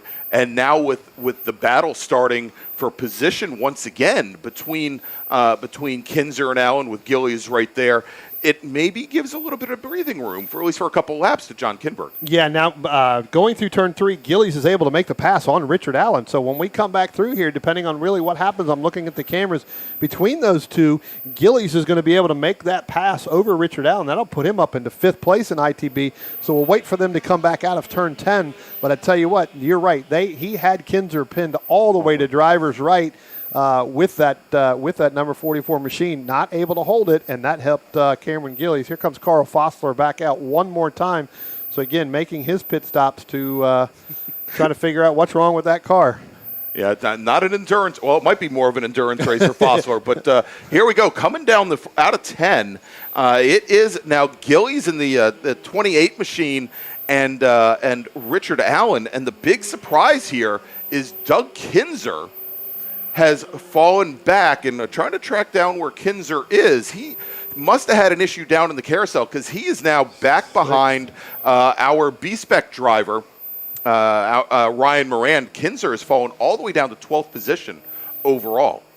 I tell you what, Greg, the two gulfs here between Allen and Gillies, they are just side by side coming out of 2. They're almost the two equalest cars I think I've seen here this weekend already, as they are just trying to stick to it with each other and now give the spot back to Allen over Gillies. So that's going to be your 5th and 6th, or 4th and 5th. We'll see what they do coming up through our cameras down here as they come down out of turn 4, headed down into turn 5, and it is going to be Richard Allen by about a car length going over Cameron Gillies. Yeah, and they both had to make their way around Carl Fossler coming out of 3, going down into the chute, and did manage to get that taken care of. So we'll see if it changes once again as they come up, as we now have only, and yeah, they're coming out of 8, coming up the hill, side by side through 8, with cars that are only making about 95 to 100 horsepower to go side by side up a hill. Probably not the greatest thing, but again, John Kinberg, he is definitely the recipient of all the good fortune from this battle, as Gillies now has to slot in behind Rich Allen as they come across the line. And as they do, once again, Gillies now gonna follow Allen for the first time in a while through turn 1. But that last time by, John Kinberg, actually about 0.2 of a second faster than the 2 drivers right behind him that are battling for position, as Mark Gibson crosses the stripe, only 3 laps to go. I'll tell you what, still 2 wide coming out of 2 between Allen and Gillies, and they're going to go up to turn 3, give the spot now back to Richard Allen. I'll tell you what, I think we're going to have a battle here, Greg, and now they go side by side coming up out of 3 with Cameron Gillies trying to go driver's right to go down the chute into turn 5. Not a high percentage pass. We'll see whether or not he's able to get that done. All right here, and I know we're having some camera issues once again, but we are working on them, and it's still a work in progress, Brian, here, as we've got the field now coming up. And as they come now down into turn 1, Tom Martin has opened up about a 10-car length advantage over Scotty Holman for the lead in ITB. Kinberg, we are still waiting to come out of turn 10, and now he does, still all by himself. And the 2 Golfs back behind him that are battling for position. Now it looks like Rich Allen has gotten the better of Gillies coming out of 10. And but here's the deal, Brian, is Doug Kinzer, who had gone off 3 laps ago and had fallen back, he is now only 3 car lengths off the back of that battle for 4th in ITB, as our overall leader is coming right up on that battle right now. Mark Gibson going to have to battle his way through that battle for 4th in ITB. Yeah, Ryan Moran getting out of Mark Gibson's way there, but you're right. Gibson's going to come up on that battle between Allen, Gillies, and Kinzer. Right now, Mark Gibson gets by Kinzer. Kinzer lets him go. He's going to look like he can try to follow him up through turns 3, maybe get on the back bumper of Gillies. He's going to go driver's right over Gillies and Allen. We'll have to take a look and see. I'm not sure Mark's going to be able to make those passes through there until it's too late. Yeah, and with Gibson getting around those drivers, Gibson's going to get the 1 to go this next time by. So essentially, that battle for 4th in ITB just lost a lap to fight it out. Brian, real quick, as we're winding things down here, let's make a last call to the grid for our next group.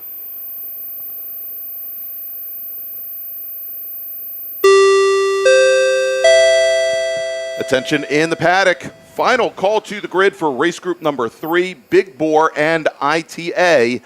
Race group number 3, please make your way to the grid. You're up next. Here they come, Greg, coming out of turn 10, and you're right, here comes Mark Gibson. That's where they're going to get the 1 to go. So that battle there between the 3, Gillies is going to go driver's right, pull out of turn 10. They're going to go side by side. What is Kinzer going to do? Does Kinzer follow Gillies, or does Kinzer try to make it 3 wide going into turn 1? But now you've got Mark Johnson, and just as I said, Greg, here they go 3 wide between Gillies, Allen, and Kinzer. They go in. Richard Allen gets through there first, then Douglas Kinzer. Cameron Gillies is going to fall back another position, but you've got Mark Johnson trying to get through there with the last lap, trying to catch Mark Gibson, and now they're still 2 wide. Kinzer, Allen, Gillies, Allen and Gillies as they come out of turn 2. Kinzer is going to follow through and try to run through with Mark Johnson, not able to do it.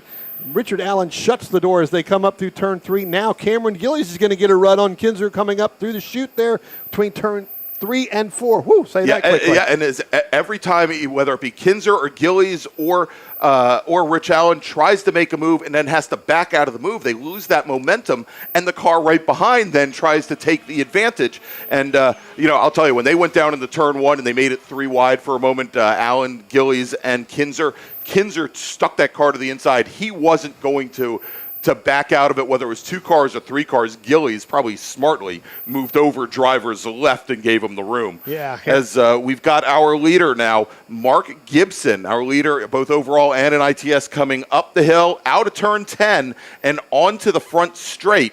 It looks as though Mark Johnson has cleared that battle, but he's not going to be anywhere close enough, taking the checkered flag here today in ITS. Your winner is Mark Gibson. Finishing second will be Mark Johnston.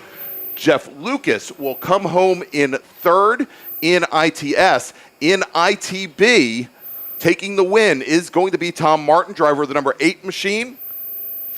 Finishing second will be Scotty Holman. Jonathan Kinberg technically finishes a lap down, but he will come home, take the last step on the podium. And then in B-Spec, Ryan Moran takes the win. In his Mini Cooper, Alex Ratcliffe and his Yaris comes home in second. All right, so Brian, let's get things ready here. I'm going to set up and put the new time on. We're going to say, because it's 1:36 now, we're going to say start time of about 1:45, give or take, maybe a little bit less. I'm just going to save this out, a little behind the scenes fun here of trying to keep a broadcast going on YouTube while we're announcing at the track. And so we are going to save that right there. And ladies and gentlemen, we're going to take a quick little break here at Summit Point. We're going to get ready for our next race. That's Big Bore and ITA. And we will be right back.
Since 1976, Radial Tire Company has been providing the Washington, D.C. area with quality tires and the finest service.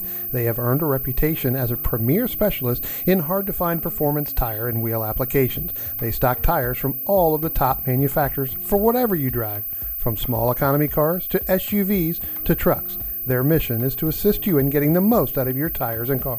For more information or to schedule an appointment online, browse radialtirecompany.com or call them in Silver Spring at 301-585-2740. Again, that's 301-585-2740.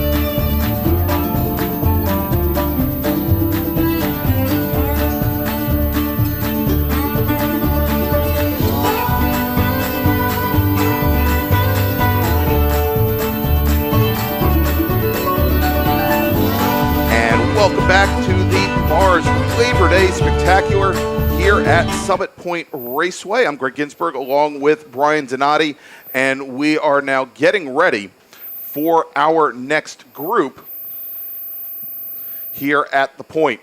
All right, so as we get ready, we've got our big bore cars. They are going to be coming out here in just a few moments with our, I call it big bore. It's ITA with some big bore cars, basically, Brian. Here as we have our big ground pounders mixed in with some cars that make about 130 horsepower.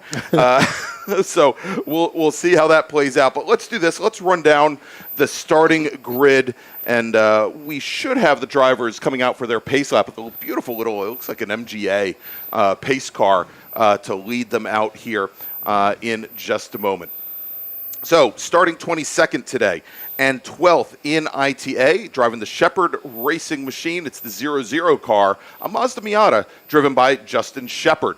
Starting 21st and your sole ITE driver from Ashburn, Virginia, driving the Motorsport Solutions Ford Mustang, it's John Polishuk. Starting 20th and 11th in ITA, driving the number 169 Mazda Miata from Inwood, West Virginia, right outside the front gate practically, it's Scott Nicholson. Starting 10th and doing double duty. We should see him in this car running an SSM a little bit later today as well. From Herndon, Virginia, driving the number 89 machine, it's Jamison Huffman. Starting 18th and 9th in ITA, driving the number 93 Mazda Miata, sponsored by Springfield Auto Body. My instructor at my first driver's school, Barry Brown. Starting 17th today and 18th in ITA, representing RP Performance, driving a Mazda Miata from Walkersville, Maryland, it's Philip Rule. Starting 16th, driving the number 42 Mazda Miata, representing Space Monkey Racing, and good to see him back. Haven't seen him behind the wheel in a couple years now. Well, of course, that might be because I haven't been here for a couple of years now. Nor Perskell. Starting 15th. And starting second in GT1, driving the number 50 C3 Mobile Auto Repair Service Chevy Corvette from Hackettstown, New Jersey, it's Joseph Foglia. Starting 14th and 6th in ITA, representing J&L Automotive, driving the number 19 Honda Civic Si, it's John Byers. Starting 13th, and I am so glad to see him make the drive down here. The number 13, and it's starting 13th, 5th in ITA, driving the number 13 Mazda Miata from Newington, Connecticut, it's Dave Grand. Starting 4th in ITA, 12th overall, from Gainesville, Virginia, driving the Envirotex Environmental RP Performance Miata, it's Dan Freeman. Starting 3rd in ITA, 11th overall, driving the number 31 RP Performance Mazda Miata, reigning MARRS champion, it's Joel Gambino. Starting 10th and 2nd in ITA, from Richmond, Virginia, driving a Mazda Miata, it's David Lanning. And your pole sitter today, from Charlestown, West Virginia, driving the Casa de Amigos number 40 Honda CRX, it's Morgan Burkhardt. Starting 8th and 2nd in T3 from Towson, Maryland, driving the Hunt Valley Euro car BMW 330Ci, it's Brennan O'Rourke. Starting on the pole in T3, 7th overall from Leesburg, Virginia, also driving a 330Ci, it's Greg Arsenault. Starting 6th today, your sole driver in SPO, driving the number 9 Factory 5 Cobra from Nokesville, Virginia, it's Robert Hayshak. Starting 5th, driving the number 69 Subaru WRX STI from Lidditz, Pennsylvania, it's Chip Herr. Starting 4th, driving the number 14 Subaru Impreza from Mowertown, Virginia. He's starting 2nd in STU. It's Anthony Pacelli. Starting 3rd today, and your pole sitter in STU. Driving the number 119 Angry Sheep Motorsports Dodge Neon from Bowie, Maryland, it's Mark Liller. And your front row today. Starting on the outside of that front row, driving the Belmont Classic Cars Chevy Camaro from Belmont, Ohio, it's Andrew Mistack. And your pole sitter today, driving the number 03 Chevy Camaro Trans Am 1 car representing McAleese and Associates, as well as Jetco Engineering from Leesburg, Virginia, it's Jim McAleese. Tell you what, Greg, if you are hard of hearing, you will not have a problem hearing these, especially McAleese and Mistack, those two. It's going to get loud, and it's going to get loud quickly. As we went through your lineup there, I've noticed a couple guys still getting, using this as a test session this weekend. Mark Liller in that 119 in that Neon, as our group now comes out of turn 10, waiting for the green flag. And I do believe, Greg, real quick, we have an honorary starter, and we are under green at the same time. Well, there you go. Throwing the green flag today, it is Kristen Rose, a ARCA Series driver. He is our grand marshal for our charity events this weekend, and he has done quite the job throwing that green flag, as we now have Jim McAleese leading the field down into turn 1, Brian.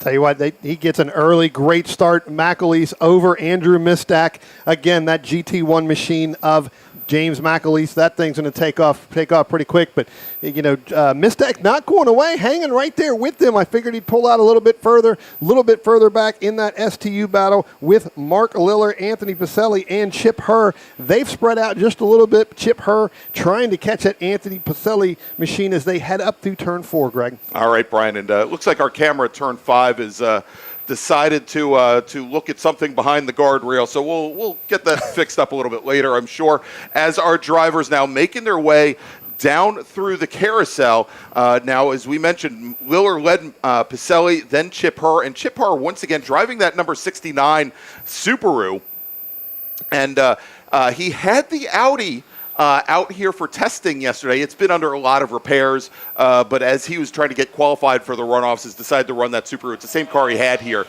back in June, and currently sitting 3rd in STU. Yeah, they come out of turn 10 now. Again, here comes Herr, here comes Pacelli. They start to head down into turn 1. They go across the start-finish line. Chip Herr about 0.5 of a second back. Give that about 2 car lengths there. They head down into turn 1. Yeah, I talked to Chip yesterday. He decided he's going to run this Subaru. He's pretty excited about it, getting this thing back on track as our ITA guys now start to come across the start-finish line, Greg. All right, if we jump now over to the ITA field, our very large 12-car ITA field, Morgan Burkhardt, our pole sitter in the class driving that number 40 Honda CRX, he has now jumped out to about a 4-car length advantage over Dan Freeman's number 1 Mazda Miata. And then about a half a car length back from there is David Lanning, who started 2nd in class today. Big surprise here. Joel Gambino, reigning MARRS champion, he is now fallen back behind John Byers' Honda Civic. Gambino sitting all the way back in 5th. Yeah, we talked about Morgan Burkhardt again. Got to be careful. Last time we were here, he even made this statement. He ran the tires off the car halfway through there. So ended up being, you've got to be able to take care of those tires, take care of that equipment as we go through this race. Again, 15 laps, you can run the tires off, especially on that Honda. You can run them off here rather quickly. Absolutely, you can. And now he had some issues. He was at New Jersey a couple weeks ago. Very common failure for those Honda CRXs. The rear subframe on the car essentially collapsed midway through the race. Had to get it welded back up after the race weekend, but had a DNF after having led 3/4 of that ITA race in New Jersey. Real quick, Greg, I know we got a special guest in here. I'll let you get to that here in a second, but I want to talk about this Pacelli and this Chip Herr. Pacelli and her going side by side through turn 1, coming out of turn 2. We'll see where they're able to fall out. It looks like Herr may have had the preferred line, but now Pacelli cuts them off there. Coming out of 2, they're still single file, heading up to 3. Chip Herr about half a car length back as they head up over the hill and into turns 4, into turns 5, Greg. All right, and we have with us now in the booth here, we've got Christian Rose, who was our starter just a few moments ago for our race here. Did a very, very good job. Half our starters usually end up throwing the green flag halfway across the track. So first off, congratulations to you. Christian is an ARCA Menard Series driver. He is representing the West Virginia Board of Tourism, but more importantly, this weekend for our charity activities, he is the Grand Marshal this for our event, representing the Boys and Girls Clubs of the Eastern Panhandle. So welcome, Christian. Thanks for joining us. Yeah, thank you guys so much for having me. This is a home racetrack for me. I'm from Martinsburg, West Virginia, born and raised. So to come out to my backyard here and be a part of this event, it's really special. So thank you guys. Yeah, absolutely. And so, I was talking to Brian earlier. I was going through your bio, obviously. There was your bio obviously talks a lot about getting down to Daytona and watching races in Daytona. But why don't you tell everybody how you got into racing? A lot of us, the unwashed sportsmen who do this as just a hobby, we just kind of figure out we got a whole bunch of extra money laying around when we turn about 30 years old and we go out and buy a car or build a car. But you've been doing this practically your whole life. Well, it's my story's different. I was a college baseball player. I played baseball from the age of 4 until I was 23 years old, and at a young age, I snuck into the garage at Daytona and got hooked up with B.J. McLeod and those guys, and just talking, how do I become a pit crew member, right, after college baseball? And they basically said, why don't you come out and give this a shot as a driver? I was like, I'd never really thought about that. So Mom wanted me to stay in college. I finished my college route and came back, and then I got an opportunity to go down. It's like, why don't we try the one-day test? And it was basically like, hey, we'll give you a suit and a helmet, and let's see, basically something you'll put in your office one day. Well, they had brought Matt Tifft, who was 5th in the time in the Xfinity Series and went on the Run Cup for a couple of years.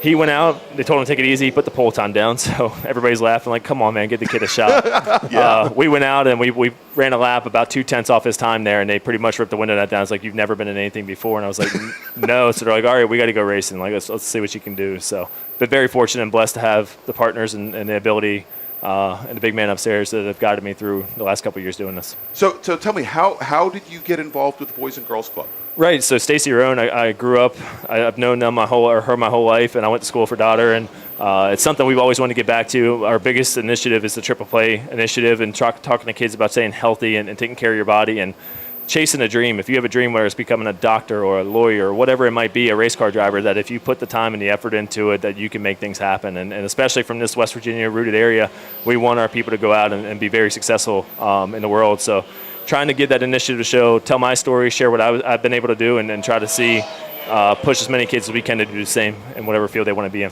Excellent. So obviously we've got a lot of activities going on this weekend. I saw you out a little bit earlier as we had the drive-arounds and everything during lunch. What are you going to be, my understanding, do we have a meet and greet with Christian a little bit later today, or did we miss that already? We missed that already. I guess Brian and I were too busy up here in the booth. Hope that was very successful. But what else are you going to be doing with us here this weekend? Yeah, I'm going to be hanging out here. I mean, it's very hard to be at a racetrack and not want to be in a car, I'll tell you that. Right. So when we were taking a pace lap, I'm like, man, I want to take this thing around here. But we'll be hanging out, shaking hands and talking to people and just sharing, our story and trying to raise awareness for the Boys and Girls Club at the Eastern Panhandle. But it's a beautiful facility here, and what you guys do is amazing. So I appreciate you all having me. Yeah, excellent. Everybody, that was Christian Rose. Thank you so much, Christian. We really appreciate you joining us, and good luck with all the activities here this weekend for the Boys and Girls Club. It's wonderful to have you here this weekend. Yep, thank you. All right, thank you, Chris, for that. I'll tell you what, as we get back, Greg, I noticed that Chip Herr did come down pit road. I don't believe he went back out. We'll see, but I don't believe so. But we look at our ITA. Morgan Burkhardt has opened up quite a bit of lead over Daniel Freeman here. Well, it looks like it's probably going to be into that 6 seconds, as here comes James McAleese now. The next car he's going to come up is our ITA leader of Morgan Burkhardt. But that lead over Daniel Freeman, Greg, that's 6.3 seconds. So, again, I think Morgan taking it a little bit easier, going a lot faster, and not able to run those tires off right now with 9 laps to go. Yeah, as long as he's got that lead, I think, and he's believe me, he's heard from his coaches to maybe dial it back just a little bit. Now, as you mentioned, Chip Herr took his car to the pits early on, and from the looks of it, though, and I'll have to double check here, but Anthony Pacelli did come down pit road. He just went back out. So again, got a little bit there. We got a little bit of lockup, tire smoke there coming out. But yeah, Anthony Pacelli did go down pit road. Yep. He did come back out. He just now came back out in right behind Andrew Mistak. So again, going to be a couple laps down there as we got one car that's kind of a little bit of smoke out of there, a little bit. That's going to be the 93. That is going to be, I believe, that is Barry Brown. The ITA Mazda Miata currently running 10th. Now, we did also have, while we were holding the interview, and again, want to thank Christian for coming up here. I know his time is very valuable. But during that time, Justin Shepard, driver of the number 00 ITA Mazda Miata, he brought his car down the pit lane, and he has retired. Yeah, so a little bit of attrition here. You know, when we were talking about it when we first started to do that interview, you're right. We had Chip Herr and Pacelli. They were still trying to catch Mark Liller, and then all of a sudden Herr came down, and then Pacelli came down. So two of the three STU cars pretty much having some issues here early on. Yeah, and just got word, speaking of cars and drivers having issues, David Lanning, who started off second in ITA today, he's now falling through the field. He spun the car going down into turn 5. He has managed to recover, but he is now sitting in 8th position.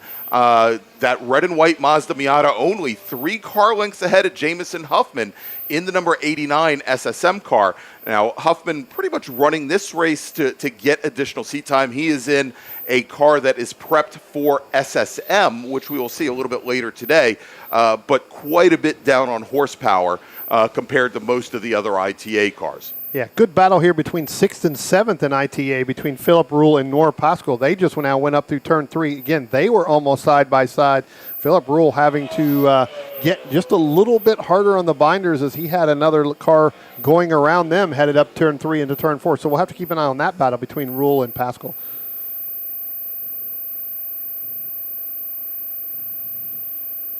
Comes our number 26 machine there, Brandon O'Rourke. He is now, that's second in T3 right there, Greg. All right, real quick, Brian, as we are now halfway through this Big Bore and ITA race, let's make a call to the grid for our next group.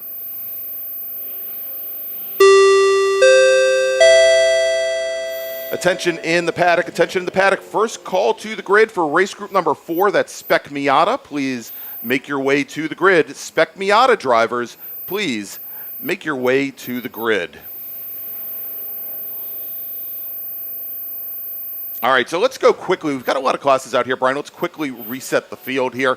In GT1, Jim McAleese, now both your overall leader in GT1. He is currently 2 laps up on Joe Foglia in his C3 Chevy Corvette. In SPO, Robert Hayshak, your sole driver, as we've mentioned in STU. Mark Liller, driver of the Dodge Neon, is currently your leader. He has, at the moment, a full lap advantage on Anthony Pacelli, who brought his car down the pit lane. Chip Herr retired after just 2 laps. If we take a look at T3, Greg Arsenault, the 2 BMW 330 CI drivers, Arsenault is currently your leader. Just crossed the stripe heading down into turn 1. And, it looks like our second place car, Brendan O'Rourke, just crossing the stripe. But I think we should talk about Anthony Pacelli and his Subaru Impreza, who looks to be considerably off the pace going down the front straight, Brian. Well, now that was actually Chip Herr that just came off the pit road and came right back out. So evidently they're still were working on the car down there on pit road. So Chip Herr now coming out of turn 2 and turn 3. Pacelli should be coming around turn 10. Here he comes right now. He's starting to come down across the start-finish line right now. He's going to get ready to go by John Byers. But again, there he is. All right. I'll get all these Subarus. They look the same to me, Brian. No. All right, in ITA, Morgan Burkhardt still your leader. He's now opened up almost a 6-second advantage over Dan Freeman in the number 1 Mazda Miata. Freeman running second. Joel Gambino has now worked his way, and I think a lot of this has to do with Lanning's fall from grace and spin a couple laps ago. But Joel Gambino has now put himself third, and he is really starting to close things down on Dan Freeman.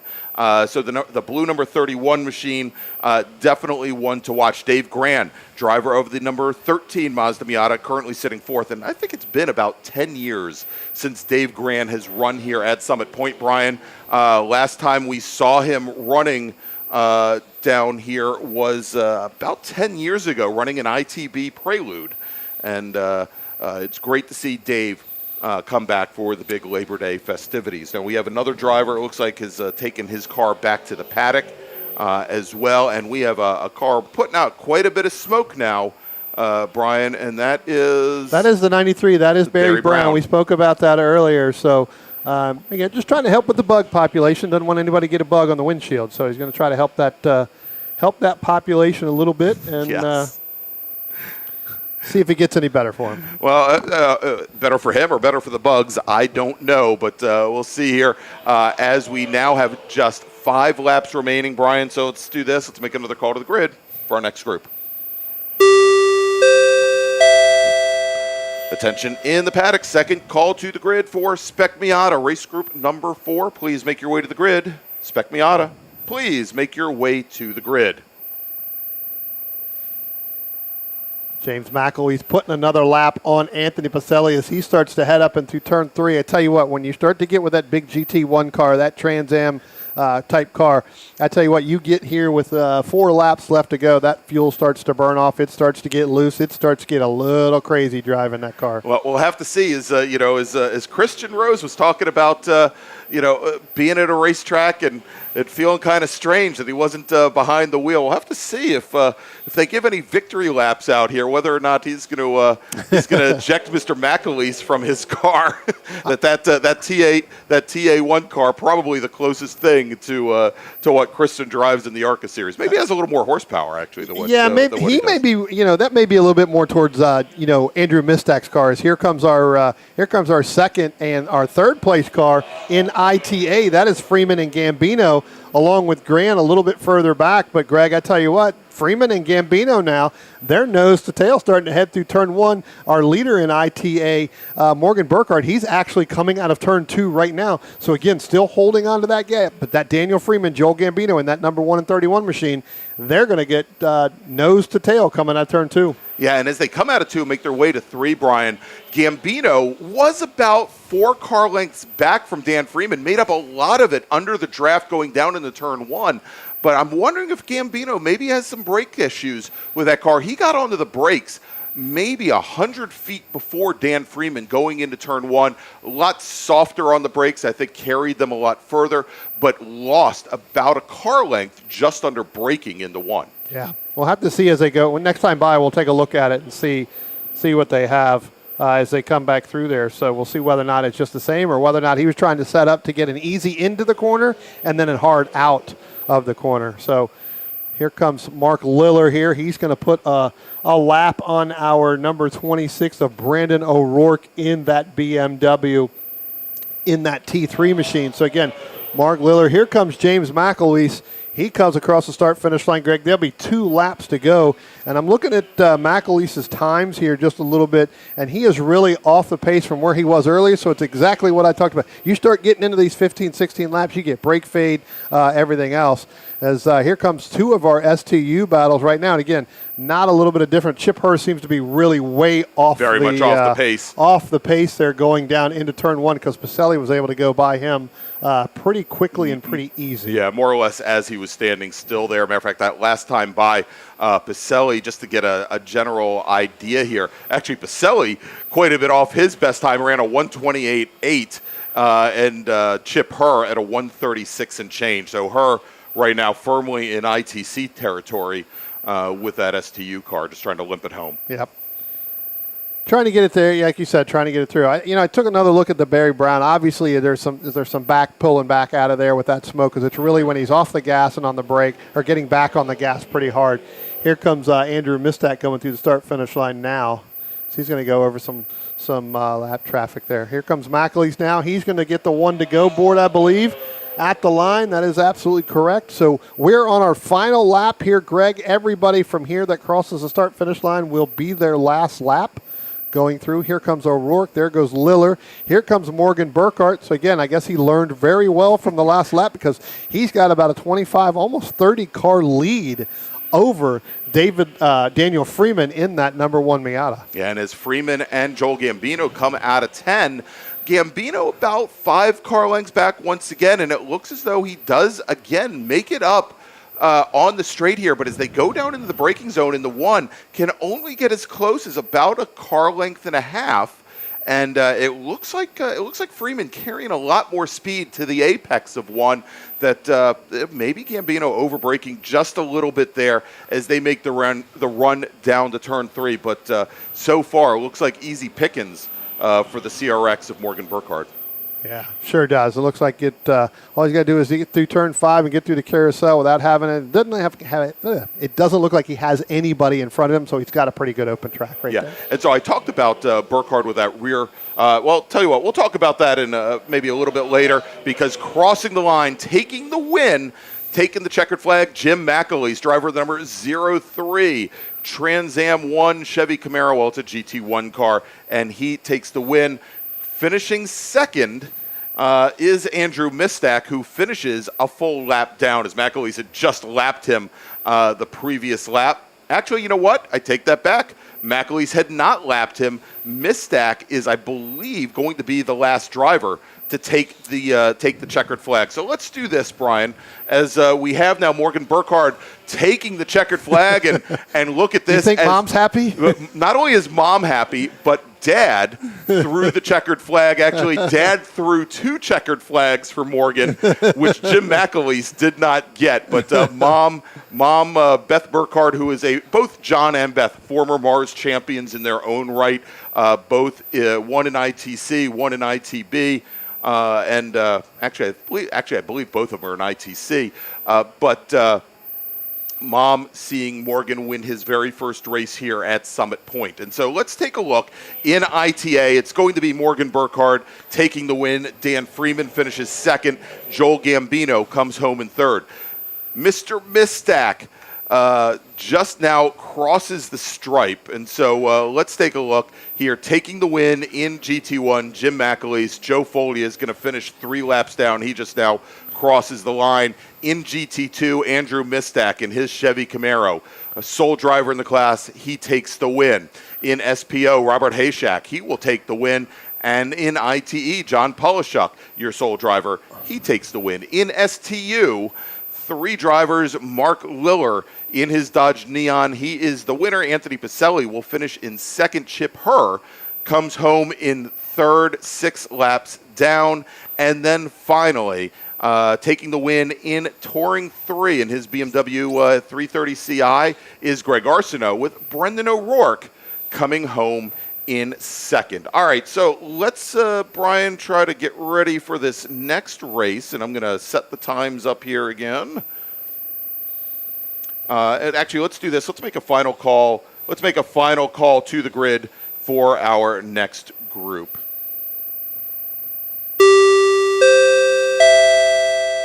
Attention in the paddock, attention in the paddock. Final call to the grid for race group number 4, Spec Miata. For looking at the grid, Brian, they're pretty much all there, but if we're missing any, now would be a great time for you to make your way to the grid. All right, so let's do this, Brian. Let's take another quick little break, and when we come back, whoops, and I've got the wrong group here. I know what I want to do. Oh, you see, I set the wrong time.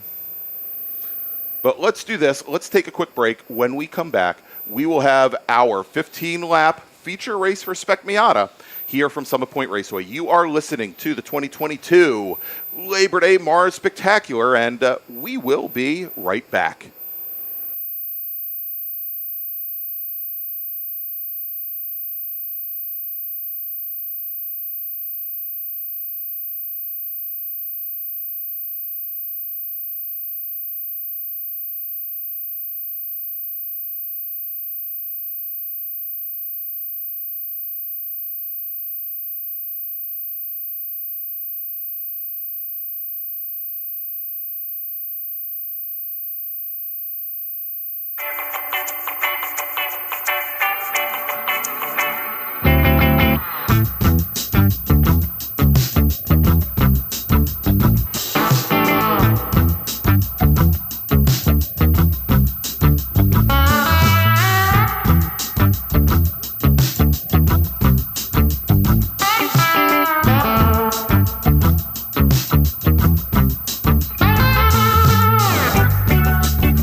All right, so maybe a little bit shorter break than we expected, Brian.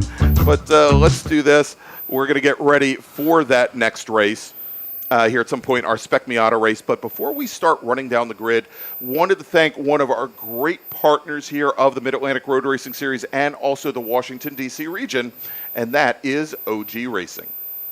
OG Racing carries just what you need to get on the track, from driving suits and shoes to helmets, data and video systems, to your favorite brake pads from Performance Friction, Hawk, and Paget. OG Racing has built its reputation during the last 22 years by providing the best customer service in the motorsports business, and their depth of inventory is second to none when it comes to safety equipment. That's why OG Racing has been the highest volume Sparco dealer for 17 years. Come visit their 12,000 square foot showroom and warehouse located in Sterling, Virginia. Call them at 1-800-934-9112 or order online at ogracing.com. All right, there you go. So thank you to OG Racing right in Sterling, Virginia, longtime partner of the Washington, D.C. region, and also the Mid-Atlantic Road Racing Series. So, Brian, I think we've got the pace car pulling up, getting ready to take the field. Let's run down the starting order for today's race. All right, will do. Starting 27th in the number 47 from Chesapeake, Virginia, that's James Hunt. Starting 26th in the number 32 from Washington, D.C., that's Charles Harrison. Starting 25th in the numbers 55 from Lansford, Pennsylvania, that's Anthony Sobrick. Starting 24th from Ellicott City, Maryland, our very own in the number 68 of Dominic Mandiel. That's right, Dom. Starting 23rd from Big Pool, Maryland. Glad he doesn't live in Small Pool. Big Pool, Maryland. No, that's not how you impress friends and neighbors. The number 57 of Andre.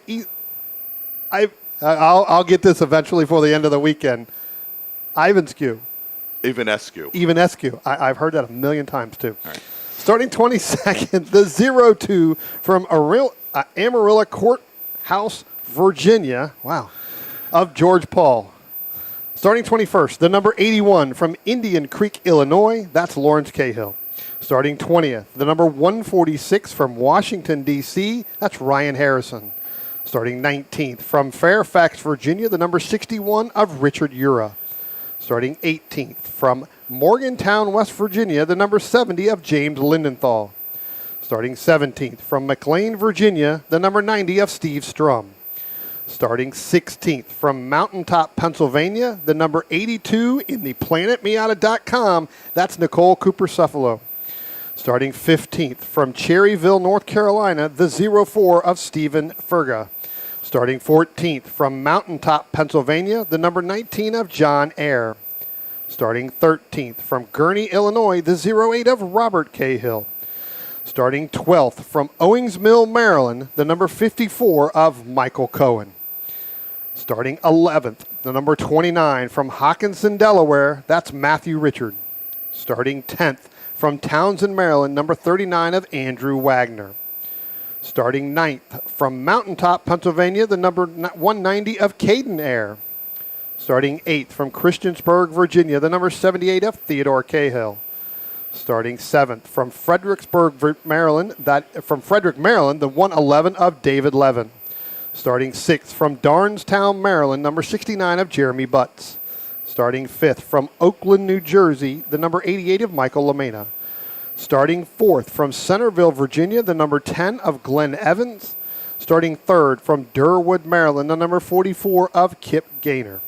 And starting on the front row, starting 2nd from Sparks, Glecko, Maryland, the number 63 of John Hotz. And starting on the pole with a time 1:26.666 from Arlington, Virginia, that's Nicholas Bruni. All right, and Nick Bruni, of course, finishing 2nd at the National Championship runoffs this past year at Indianapolis Motor Speedway. So definitely something to look forward to here with this race with a 27-car field. And Brian, you mentioned it, some folks coming back to us that haven't raced for a while. But good to see Dominic Mandiel running, starting in 24th today. Dom will hopefully spend a little bit of time in the booth with us here over the course of the weekend. One of our regular announcers here on the Mid-Atlantic Road Racing Series. And this is the same car that he and his father, Vince, autocross. So this car gets a lot of usage, but he said it felt really good in qualifying today. A lot of left and right. Yes. I'll tell you what, Greg, I'm going to give a shout out here to a couple guys here that I've noticed this weekend so far early on, having two good runs right now, sitting in the third in that 44 of Kip Gaynor and the 10 and sitting in fourth of Glenn Evans. Two good qualifying runs. I know in qualifying today that Evans and Gaynor were right up there with Bruni trying to get that draft. Again, this is just like we're going to see later on in our SSM class. These guys, it's all aero dependent. It's all about the draft. You need a partner. You've got to stay with that partner, and you've got to be able to work with that guy or that driver constantly throughout the entire week. Throughout the entire day. Yeah, and as we were watching qualifying for both this and also SSM this morning, you could see drivers, they were making sure they used the draft over the course of that qualifying session because there is such a large difference between times with the draft and times without the draft that it could mean the difference between starting in the top 5 or top 6 and starting up, row 10. As our field now coming around turn 10, Nick Bruni, John Hotz on the front row, and a green flag in the air, and we are racing SSM here at the start. Now stepping out all the way driver's left, John Hotz almost drops 2 wheels off in that black number 69 car, trying to find a way around Glenn Evans. And, with these cars with such similar speed going down into turn 1, there's no doing that as our leaders now head into turn 1, and taking the point is going to be, I believe, Nick Bruni in the number 16 machine as they come out from behind the trees, Brian. Yeah, Jeremy Butts actually in that 69, Greg, trying to push the issue there with Glenn Evans. Wasn't able to get that done, had to get back in line. Now he's going to drop all the way back into the 7th position there behind the 111 there of David Levin. David Levin getting a good jump. And again, we got one car going off. That is one of the Cahills. He's able to collect it and keep going, but he's going to drop 3, 4, 5 positions as they start to head down the hill. So again, Jeremy Butts really trying to push the issue here, trying to get hooked up with John Hotz there. Wasn't able to do it. Yeah, and I'll tell you, as they came out of turn 3, Bruni was able to open up already a 4-car length advantage starting to make the way down to the bottom of the hill because Evans and Hotz were side by side holding back the rest of that traffic. Now, I did just get word that we had a car go off coming down the hill, and I believe it's the 02 car, but we will have to watch that as our leaders now coming underneath the bridge and over towards turn 10, hopefully. Here they come out of turn 10 now, Greg. I tell you what, Nick Bruni's getting a big run. Hotz and Gaynor, they're going to work together. A little bit further back is Michael LeMena in that number 88 machine. Then it's Glenn Evans. Then it is Jeremy Butts. Then you've got David Levin. They start to head down into turn 1. Bruni, Greg, this could be a sit and duck situation as we get later in this race. If John Hotz and Kip Gaynor can sit there and work together, they may be able to reel in Nick Bruni. 2 cars are faster than one, even in the SM machines, as just like we're going to see later on with our SSM. So Hotz sitting here nice and patiently, wanting to wait and go with Kip Gaynor. They're starting to reel in Nick Bruni, so you could end up with a 3-car battle here. Here comes Michael LeMena. Here comes Glenn Evans. As I said, Jeremy Butts. Then you've got the 11. Then you're going to throw in the 190 of Caden Air. That is your top 8, actually, right now, almost top 10 as they start to head through turn 3 and up over the hill to turn 4, Greg. Yeah, and Brian, on that previous lap, had gotten word from the corners that Steve Figura, who's in the 04 machine, had pulled over and was giving people a point by going down through the chute in the 04. He is currently sitting in 21st position as our leaders now coming up through turn number 8. And again, Nick Bruni with about a 6-car length advantage now over our 2nd and 3rd place runners. Again, another car getting ready to go at the end of the month for VIR in the runoffs is Nick Bruni. And I tell you what, I'm surprised right now early on, though, Greg, he is able to hold that. I can tell you that Gaynor and Hotz, just by looking at them go down, they're pointing to each other. They're just going to look to sit and ride as they shift into that 5th gear, headed down the start-finish line, down into turn 1. Looking back just a little bit further, now we've got a couple cars pulling out to go side by side down the front stretch. That's going to bring the car of the 54 of Michael Cohen in just just a little bit as the cars in front of him are going side by side. That is actually going to be Matthew Richard and Andrew Wagner. They go side by side into turn 1 up through turn 2. Michael Cohen getting the front seat there. Back up to our leaders here, Greg, real quick. Nicholas Bruni opening up by about a 10-car length lead, still over Gaynor and Hotz, and then they've opened up probably a 15, 16-car length gap over to the 88 of Michael Lamena. Yeah, and you can see that Gaynor and Hotz definitely working together as they are definitely bump drafting down the front straight here, trying to get up to Nick Bruni. But there you go, as they are now over, and I'm just looking at a note that came in from Michael Collins, which I'm not fully understanding. But Mike Meathead Collins, who's sitting out in California, must be living the California lifestyle right now, because I just don't know what he's saying. Anyway, there. But as Gaynor and Hotz were working together, obviously trying to bump their way back up to Nick Bruni, they definitely are having trouble keeping up. And now it looks as though perhaps John Hotz realizes that being the pusher is not the place to be, and he's going to try and draft pass and gets past Kip Gaynor going into the braking zone at turn 1. Yeah, there may have been a little message there back and forth between them to try to work together. Maybe Hotz is a little bit faster being out in front. I know these guys worked yesterday a little bit during practice, and then I know today watching qualifying they were sitting there running, nose to tail as well. Maybe he is a little bit faster, meaning John Hotz is a little bit faster than Gaynor as they start to head up out of turn 3 and into turn 4.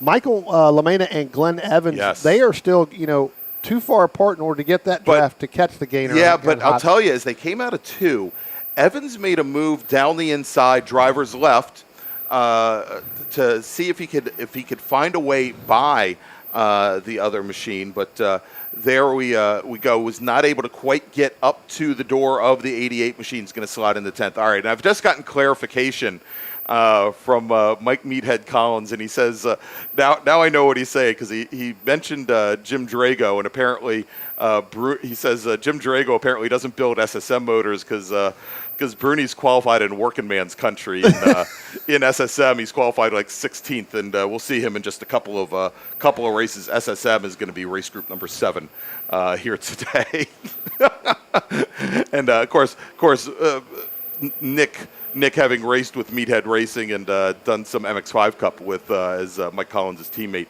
a couple of years ago. As Bruni, for the most part, has a pretty strong handle on the field. But look at this, Brian.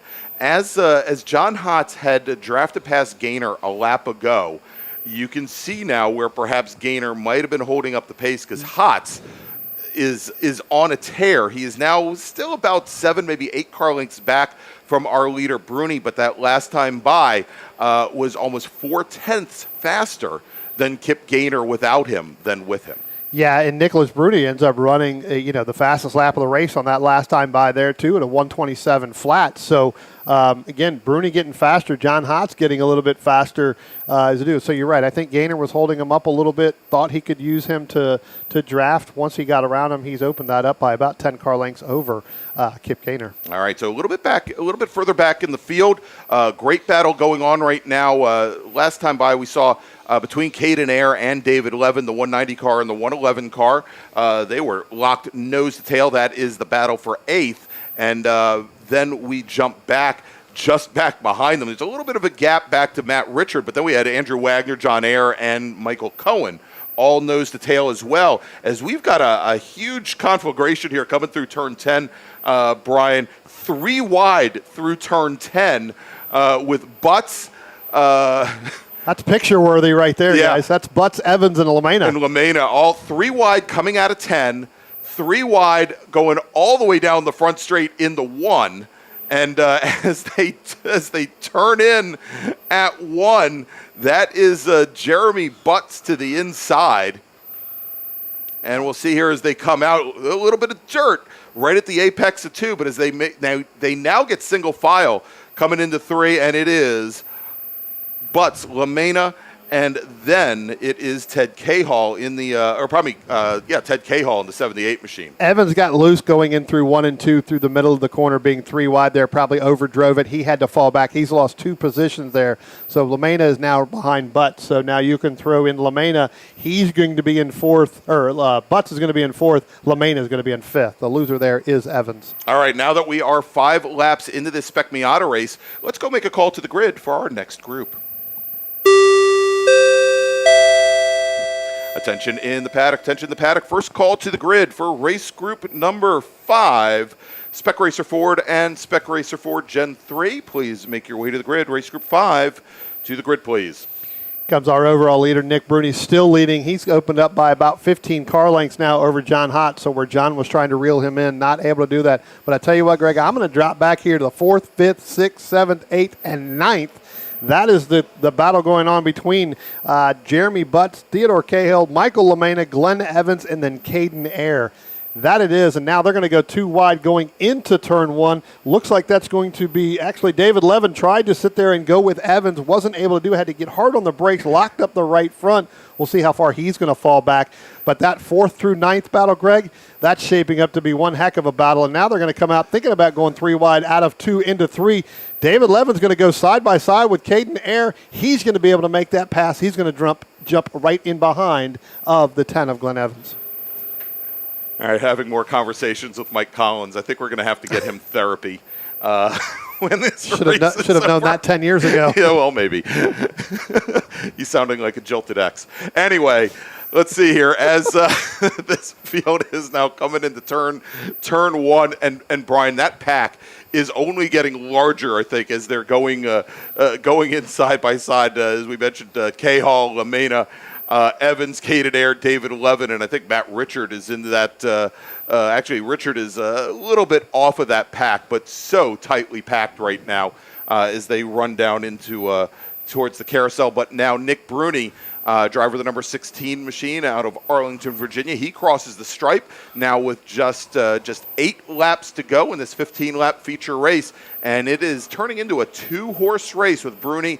John Hott's about 5 car lengths back, trying to make up the ground that he may have lost early on. Tell you what, Michael LaMena, Theodore Cahall, they go down into turn 1. LaMena right on the back bumper of Cahall. They're going to sit there and try to work to try to catch Jeremy Butts here as the laps are starting to wind down with 8 laps to go, Greg. I'll tell you what, that is anyone's battle there from really 4th to 9th. They've actually opened up a little bit of a gap over that 8th and 9th position of, it looks like, Levin and Caden Ayer. But I tell you what, as they start to go side by side even more, that's going to bring those 2 right back in. And if those 2 continue, or those 4 or 5 continue to keep battling, that's actually going to bring in the Matthew Richard, John Ayer, and then Michael Cohen back into the battle. Yeah. You could have an 11-car battle right there just for those positions. Yeah, I was going to say, it sounds almost like an SSM race. You're always racing somebody. Yeah, that's the deal. So let's take a look here. And, we're looking at that battle going all the way back in the 9th position. And then it is still tight. Matt Richard, John Ayer, Michael Cohen, Andrew Wagner as well. And it's not until you get a gap back to James Lindenthal and Steve Sturm. That reminds me, and maybe Collins can point me towards this, I haven't seen any good motocross videos from Steve Sturm of late. That's probably a good thing. Well, as a matter of fact, the thing is, every time he posts a video, it's of him usually ditching the bike. So here goes LaMena, Greg. LaMena is going to go side by side with Cahall trying to catch that Jeremy Butts. They're starting to reel in Kip Gaynor a little bit, but now they're going to go side by side. LaMena, Cahill. Now you're going to have Evans going to jump in there. He's going to be able to make that. I guarantee there's probably going to be an over-under by Cahill as they come out of turn 2 with Evans. Evans got in there a little bit quick and a little bit hot, and not only is Cahill going to sit there and get that position right back, he's also going to bring Levin, and he could bring Caden Ayer. Now Evans is kind of on the outside. Here comes Levin. Here comes Caden Ayer. He's going to go side by side with Glenn Evans out of 3 into 4. All right, Brian, real quick, let's make another call to the grid for our next group. Attention in the paddock, attention in the paddock. Second call to the grid for race group number 5. That's Spec Racer Ford and Spec Racer Ford 3 only. Again, race group number 5, only our Spec Racer Fords. Please make your way to the grid. You know, it's like I love having these little private conversations with Meathead out on the West Coast. He says Steve Sturm no longer publishes those videos, that he got too much heat from his fan club. I bet. Here comes our overall leader. 6 laps to go. Again, Nick Bruni leading over John Hotz by 1.7 seconds back. Then you've got another 6.5 seconds back to Kip Gaynor. Then Jeremy Butts, Michael Lamena. Now you've got the 111 there of David Levin. He's on the back bumper of Theodore Cahill as they start to go into turn 1. And here comes Levin. He's going to start to make that move to go around Cahill. That's going to bring in Glenn Evans and Caden Ayer even closer. And then you got to go a little bit further back before you get to the 19. That's going to be John Ayer as they start to head up to in turn 1, turn 2. All right. As we now have only 6 laps remaining here in our SSM race, but tight and close as always. And looking at this other battle going down, they're going down in the 1 now, and I think this is actually the battle for 20th position with Paul, Lawrence Cahall, Anthony Sobrick, Dom Mandil, all having a great little battle coming out of 2, going into turn 3 here. But as we always say here in Spec Miata, great battles from the front to the back.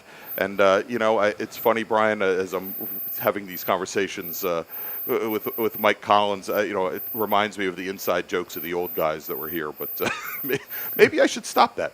Anyway. I tell you what, Dominic Mandil and the 55 machine of Anthony Sobrick, I tell you what, they have been nose to tail. Now Dominic Mandil is going to try to make a driver's left move coming out of turn 2. Kept it a little wide there, not able to make that move. That's another learning experience. I guarantee you from Dominic, he won't make that move again. Well, he could be able to get a good run this time by. He got a good run out of 2, but as soon as he pulled out driver's left and hit that big wall of air, it's as if he just fell back. And could not continue the momentum, could not continue the run on Sobrick, got back in line, made his way down into turn 3. I mean, the deal is here, obviously, with SSM is there can be, we say it's spec, but there can be a pretty wide disparity in the amount of horsepower that some of these cars put out. And it looks like right now, perhaps Dom's car a little down on power.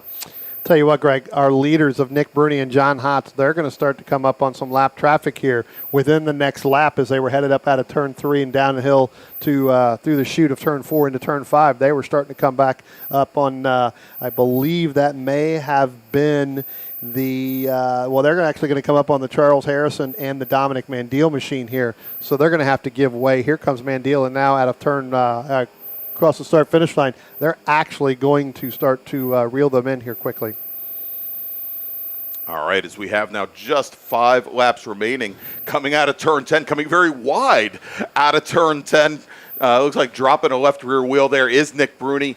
Now, as he crosses the stripe, only 4 laps remaining here at Summit Point.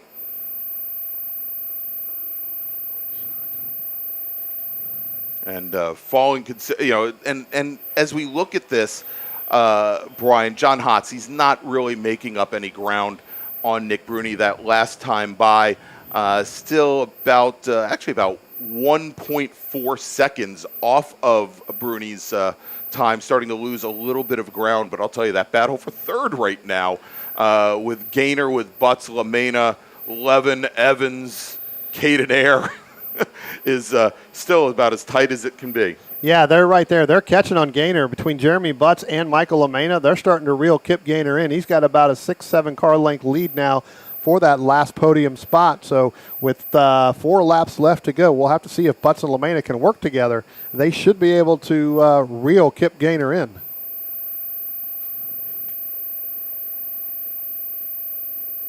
So here comes our Dominic Mandil and our Richard Sobrick battle. They're still sitting there nose to tail coming out of turn 10 down the start-finish line.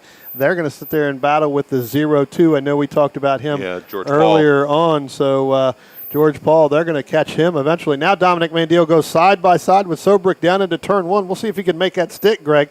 He doesn't really have the preferred line, but they're gaining on the 0-2 of Paul, so he had to get back out of it and get back behind Sobrick. Yeah, so. and you can see there, as soon as Mandil moved over driver's left, or probably over driver's right to attempt to move, he just ended up dropping like a stone, and I think Sobrick actually a lot later on the brakes right now than Mandil. Now, Mandil's had his competition license for 2 years now, but has had usually only 1 or 2 race weekends behind the wheel. Just does not have the does not have the muscle memory and the on-track experience, I think, to really push the issue there. Yeah.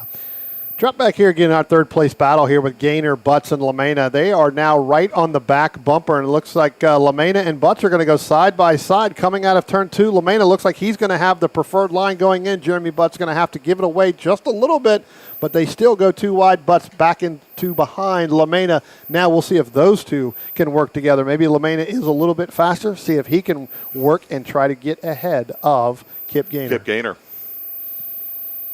All right, and our leader, Nick Bruni, now coming up and underneath the bridge. At least he should be, I think, back behind that battle that we were just watching with the 0-2 machine, the 55 and the 68.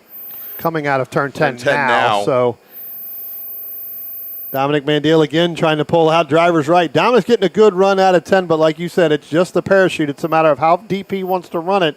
Down into turn 1, and it does look like the 55 there is going to cut him off just a little bit. Yeah, that was a little shock. Had to get on the brakes a little bit harder. Yeah, Sobrick had a little bit of brake lockup going in the 1, but you could see just from up here with the brake lights that he got onto the brakes maybe a good 75 feet later than Mandiel did, and was just able to take him deep into the braking zone and hold on to the position from the outside.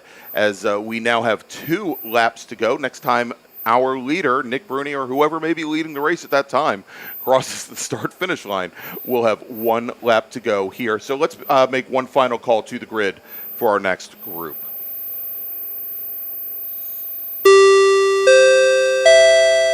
Attention in the paddock, race group number 5, Spec Racer Ford and Spec Racer Ford Gen 3. If you're not on the grid now, you probably want to get up there. Spec Racer Ford and Spec Racer Ford Gen 3, you are next up. Please make your way to the grid.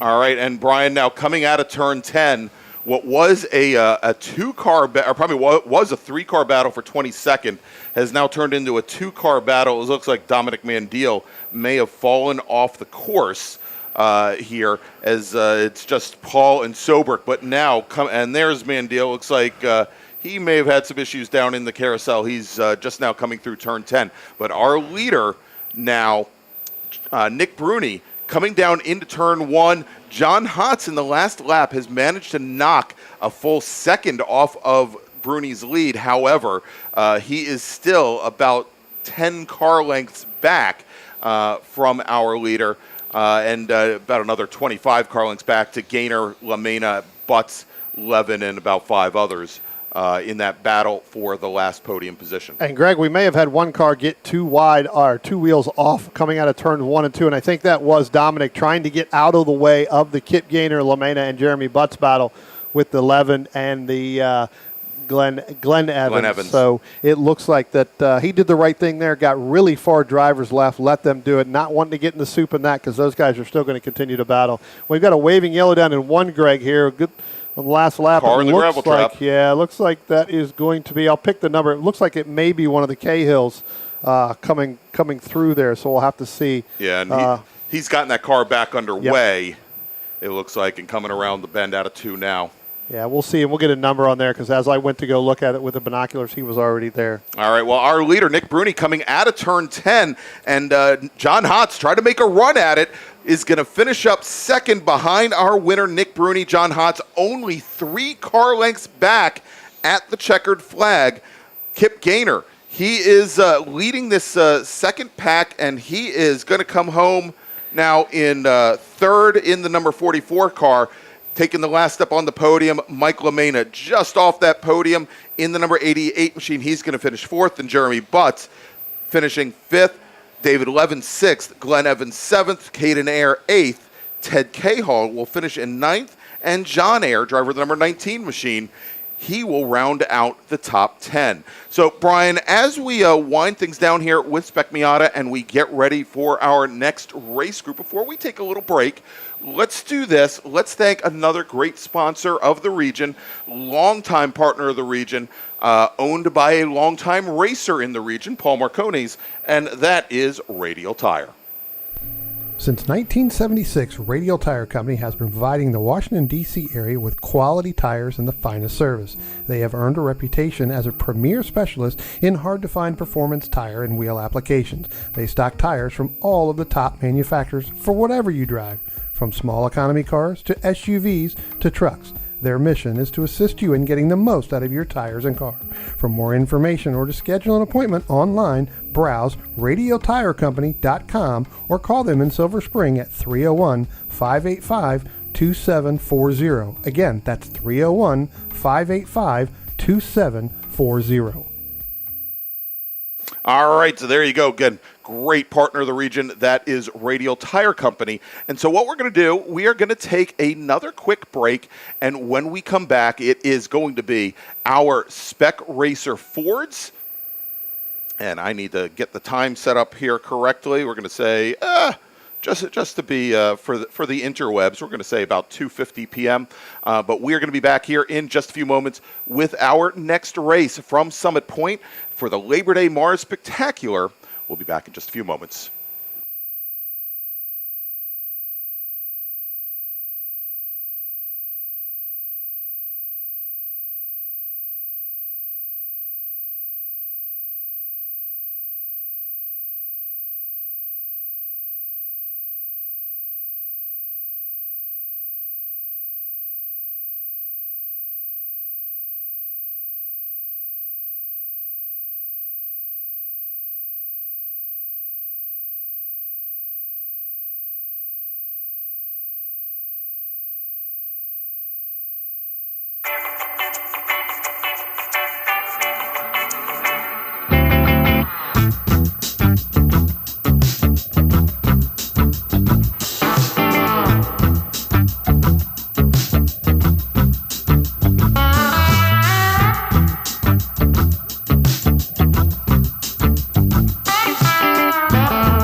Welcome back to Summit Point Raceway for the Labor Day MARRS Spectacular, our first day of 3 of full racing action here from Summit Point with the Mid-Atlantic Road Racing Series.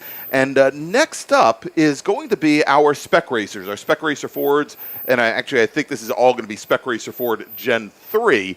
We might have seen, Brian, originally some of the EVSR, some of the EM1 and EM2 cars, but Charlie Greenhouse and EVSR gotten word that they're taking a little break from the end of the MARRS series here so that they can continue to focus all their development time on going back to the 25 hours of Thunder Hill this year.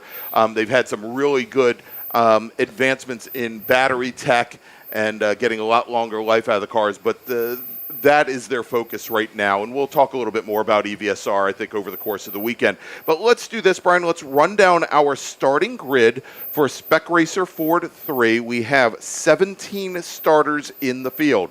Starting 17th from Frederick, Maryland, it's Eric Prepsius, and we saw him a little bit earlier today in the bracket racing. Starting 16th, also in the bracket racing, from Freehold, New Jersey, Alan Rothman. Starting 15th, driving the number 18 Spec Racer Ford Gen 3 from Island Park, New York, it's Dan Iacovelli. Starting 14th, driving the 155 car from Sunrise, Florida, it's Tom Goodart. Starting 18th, starting 13th, I'm going to get this correct here. Starting 13th today in the number 5 machine from Westchester, Pennsylvania, representing the Philadelphia region, it's Mike Koseth. Starting 12th, driving the number 13 car from Leonardtown, Maryland, it's Andrew Waldorf. Starting 11th, driving the number 25 machine from Baltimore, Maryland, Aaron Meisner. Starting 10th today, driving the number 31 machine from Millersville, Maryland, we've got Bruce Kreminga.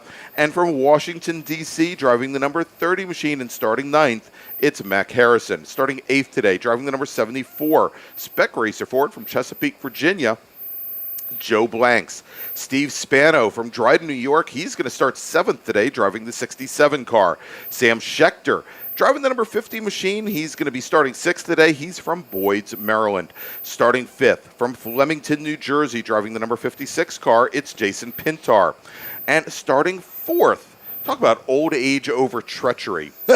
I was waiting for that one. Yeah, absolutely. Well, he can't hear. He hopefully can't hear it while he's on the pace lap. But, if there was going to be one driver that needed to retire down to Florida, it's Alan Olson out of Ocklawaha, Florida, representing now the Central Florida region, because he's a trader too. Starting 3rd today, driving the number 71 machine from Vienna, Virginia, it's John Hall.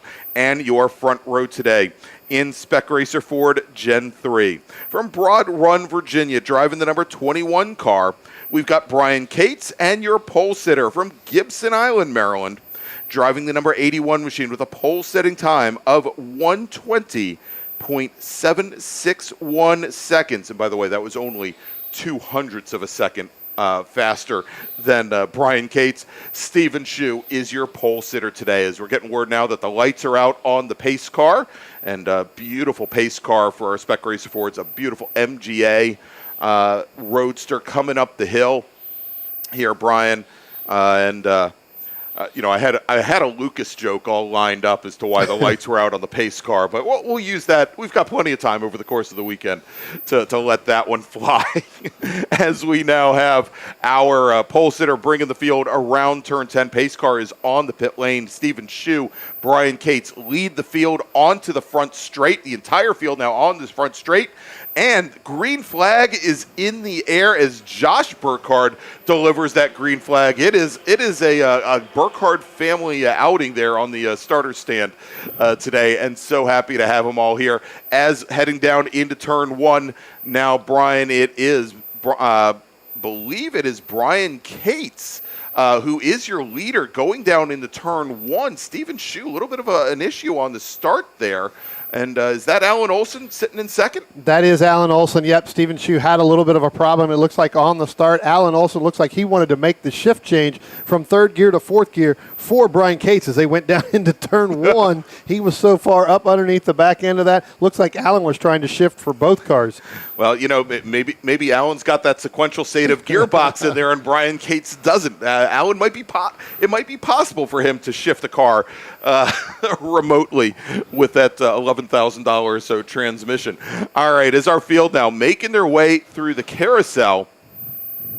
And I can hear him from here as our leaders now coming through turn 8. And we've got a little bit of a breakaway here at the front of the field, Brian, as it is Cates and Olson. Steve Shue has gotten around Sam Schechter. So Shue, our pole sitter in the 81 car, about 5 car lengths back. But no, coming out of turn 10, Shue has lost a position to the number 50 machine of Sam Schechter. Schechter driving that car now, one that had for so long belonged to Greg Cirillo and was sold a little bit earlier this summer to the Windsor Customs folks, and Sam Schechter wheeling it up to third now.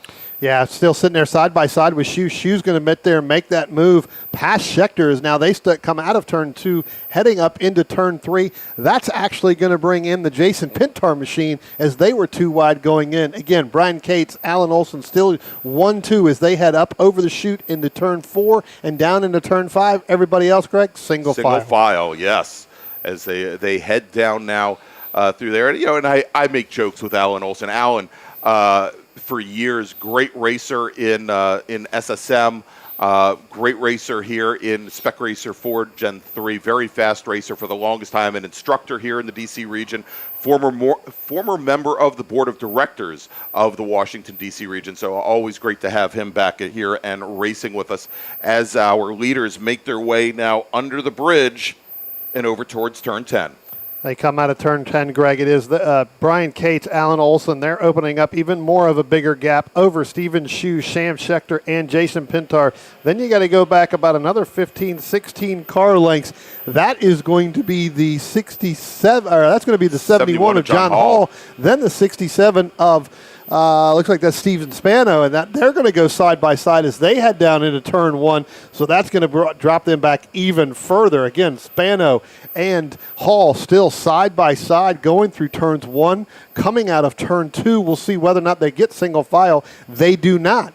It is John Hall on the outside and driver's right. He's going to give the spot over to Spano as Steven Spano now move him up into 6th position. Yeah, and maybe a bit of a saving grace for those two drivers, for Hall and Spano, as they had gone side by side in the 1, side by side in the 3. And by the way, we have a local caution down at turn 1, and I believe it is out of our camera's view over there.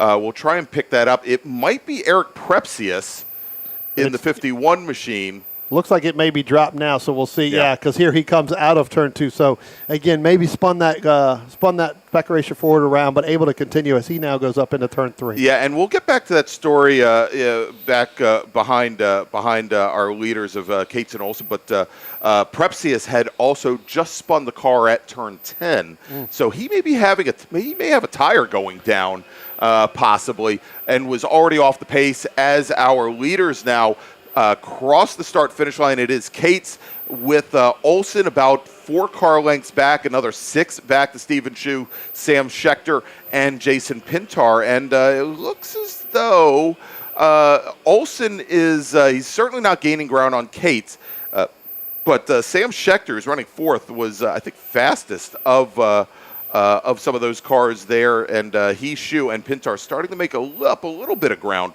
on Olson. But look at this battle right back. This is the battle for 6th right now, with Spano and Hall, who were side by side through multiple corners on the last lap. They have Joe Blanks. They've got the green 31 of Bruce Kreminga. They've got Andrew Waldorf and also Mac Harrison, all lined up, all nose to tail, all using the draft to stay in what is now a multi-car battle for 6th. I tell you what, Greg, last time by going through turns 3 up into turn 4, Brian Cates took an unusual line going through there. Alan Olson tried to go driver's right, and I don't think Brian Cates knew Alan was going to make that move to the right.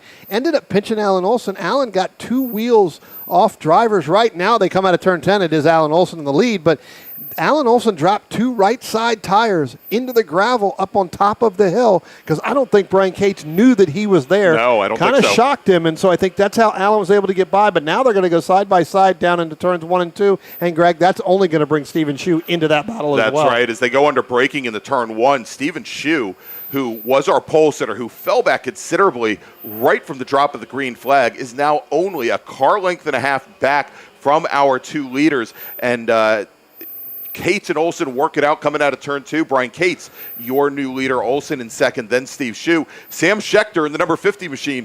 He is certainly within this battle, as well as is Jason Pintar.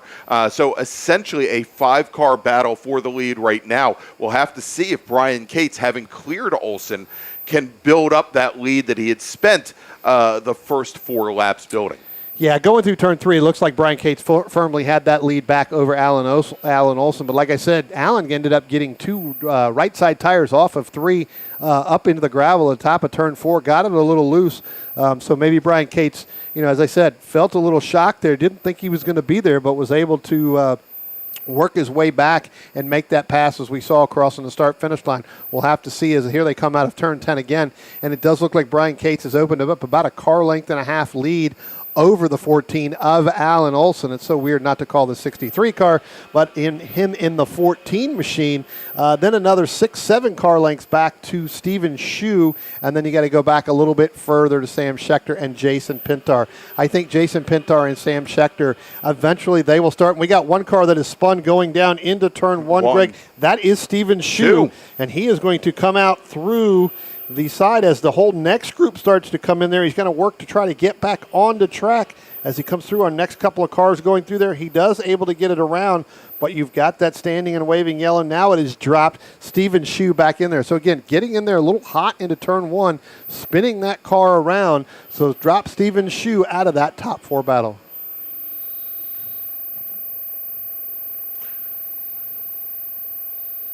And so Shue has continued, but he has fallen back considerably in this. So just an ill-fated run for him as he had worked his way all the way back up to that battle for the lead, and now is going to have to start that fight all over again as we have 5 laps complete here from Summit Point in our Spec Racer 4 Gen 3 race. Brian, let's make a call to the grid for our next group.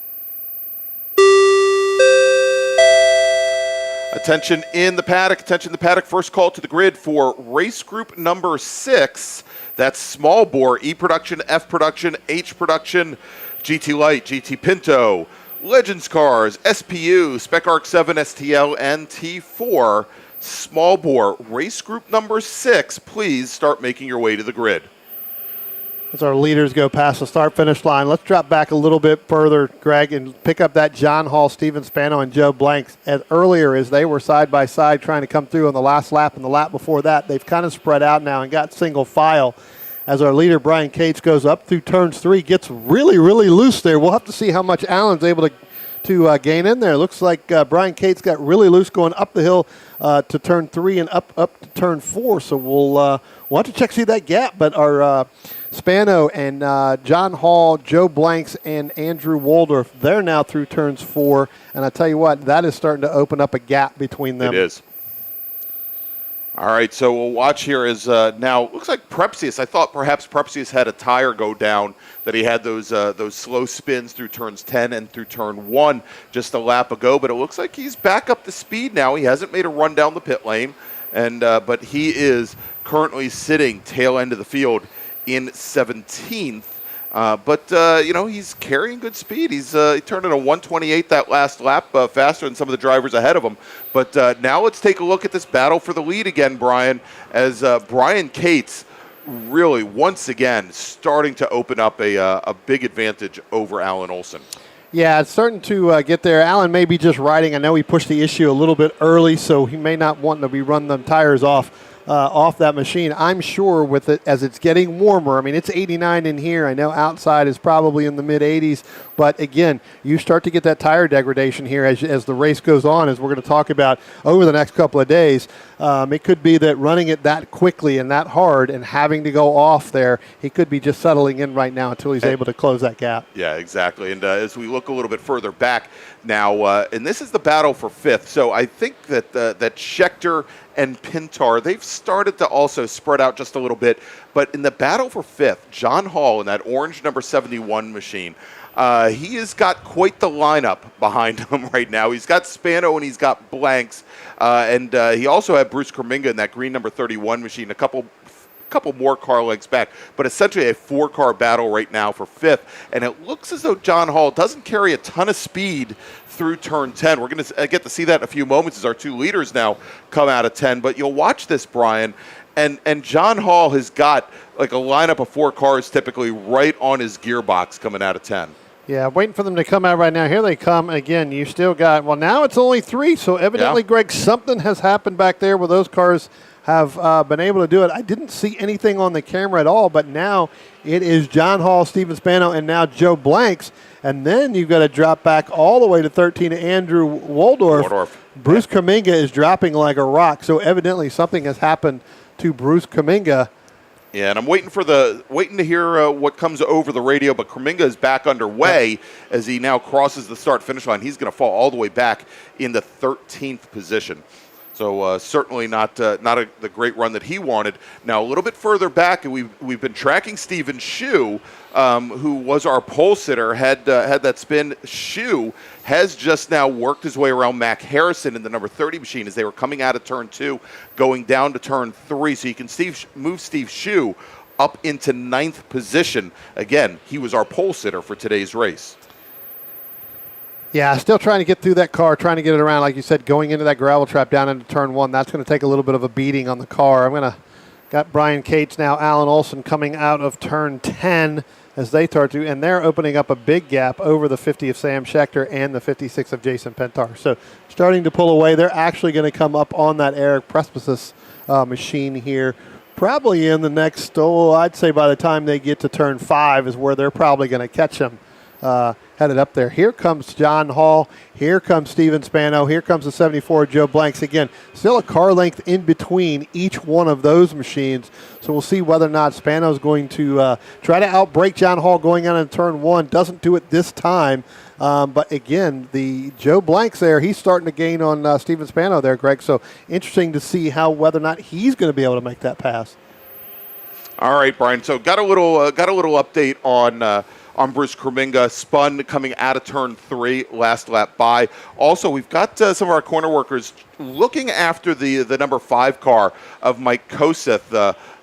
Mike out of Westchester, Pennsylvania. It sounds or it doesn't sound, but it looks as though and smells as though maybe some gear oil coming out of the differential of that machine. So they're gonna keep a look after it. Koseth currently running 15th. In that number 5 machine. Yeah, I have to see whether or not that thing is going to last. If they're smelling that now, it's not going to get any better. Here comes Brian Cates. Here comes Alan Olson. Again, Alan Olson. We got one car going off into the gravel. That's Jason Pintar going off into turn 10. I'm not sure if he just really got hard on the brakes or wasn't able to get that slowed down, but that is the 56 of Jason Pintar, Greg, and I do not believe he's going to get out of that. That looks pretty buried there. He is deep in the gravel trap, both distance off the track and the front wheels of the car about halfway buried into the gravel. So Jason Pintar's day is now done. That also is going to bring out that local caution over at turn number 10. Now, Brian, real quick, with 5 laps to go, let's make another call to the grid for our next racers.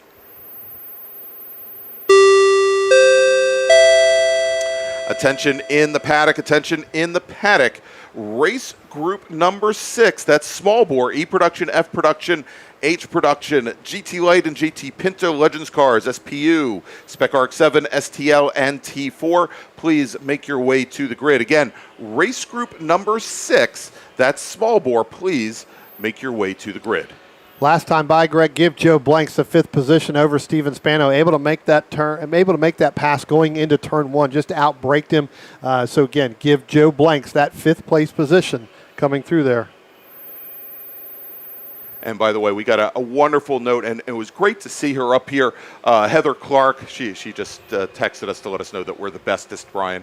And thank you, Heather, for coming on up with the mare. And great to see you all here again as we watch this battle now going down into turn 1. I'll tell you what, this battle for the lead now is shaping up, Greg, and we talked about it earlier on. I think Alan Olson was just waiting there, biding his time, because he is now right on that back gearbox of Brian Cates going in through turn 1, turn 2. Brian Cates going up through turn 3. Opens it up by about a car length, but Alan Olson gets through, drops the right side rear tire off into the gravel. That's the Spec Miata line, my friend. Nothing wrong there. Able to keep it going. They may end up having to blow that off over there because there's been a couple of them doing it, and Alan hits it every single time. He must have been watching me in the right arounds because I hit it every time just to see if I can't scare anybody. But they're going through there a little bit further back. Here we got side-by-side battle going into turn 1. Again, I believe that is going to be the Bruce Kuminga and the Tom Goodhart machine going through turns 1 and turn 2. So, again, still side-by-side with Kuminga. Actually, that's Aaron Meisner.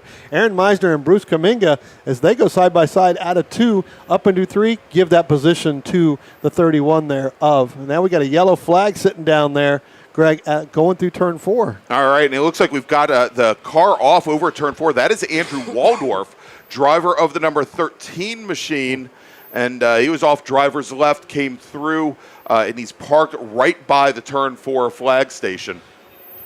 And I don't know if he impacted the wall or not. I don't see anything here. I see the flag. I can't see the car, so it's got to be on the other side of right where they stopped the cutting of the trees. Yeah, exactly. Here comes our leaders. They're going to go up through there, Greg. Alan Olson dropping back by about another 3 car lengths. So give it 4 car lengths now to Brian Cates. So, again, with 3 laps left to go, we'll have to see whether or not Alan can work his way back up.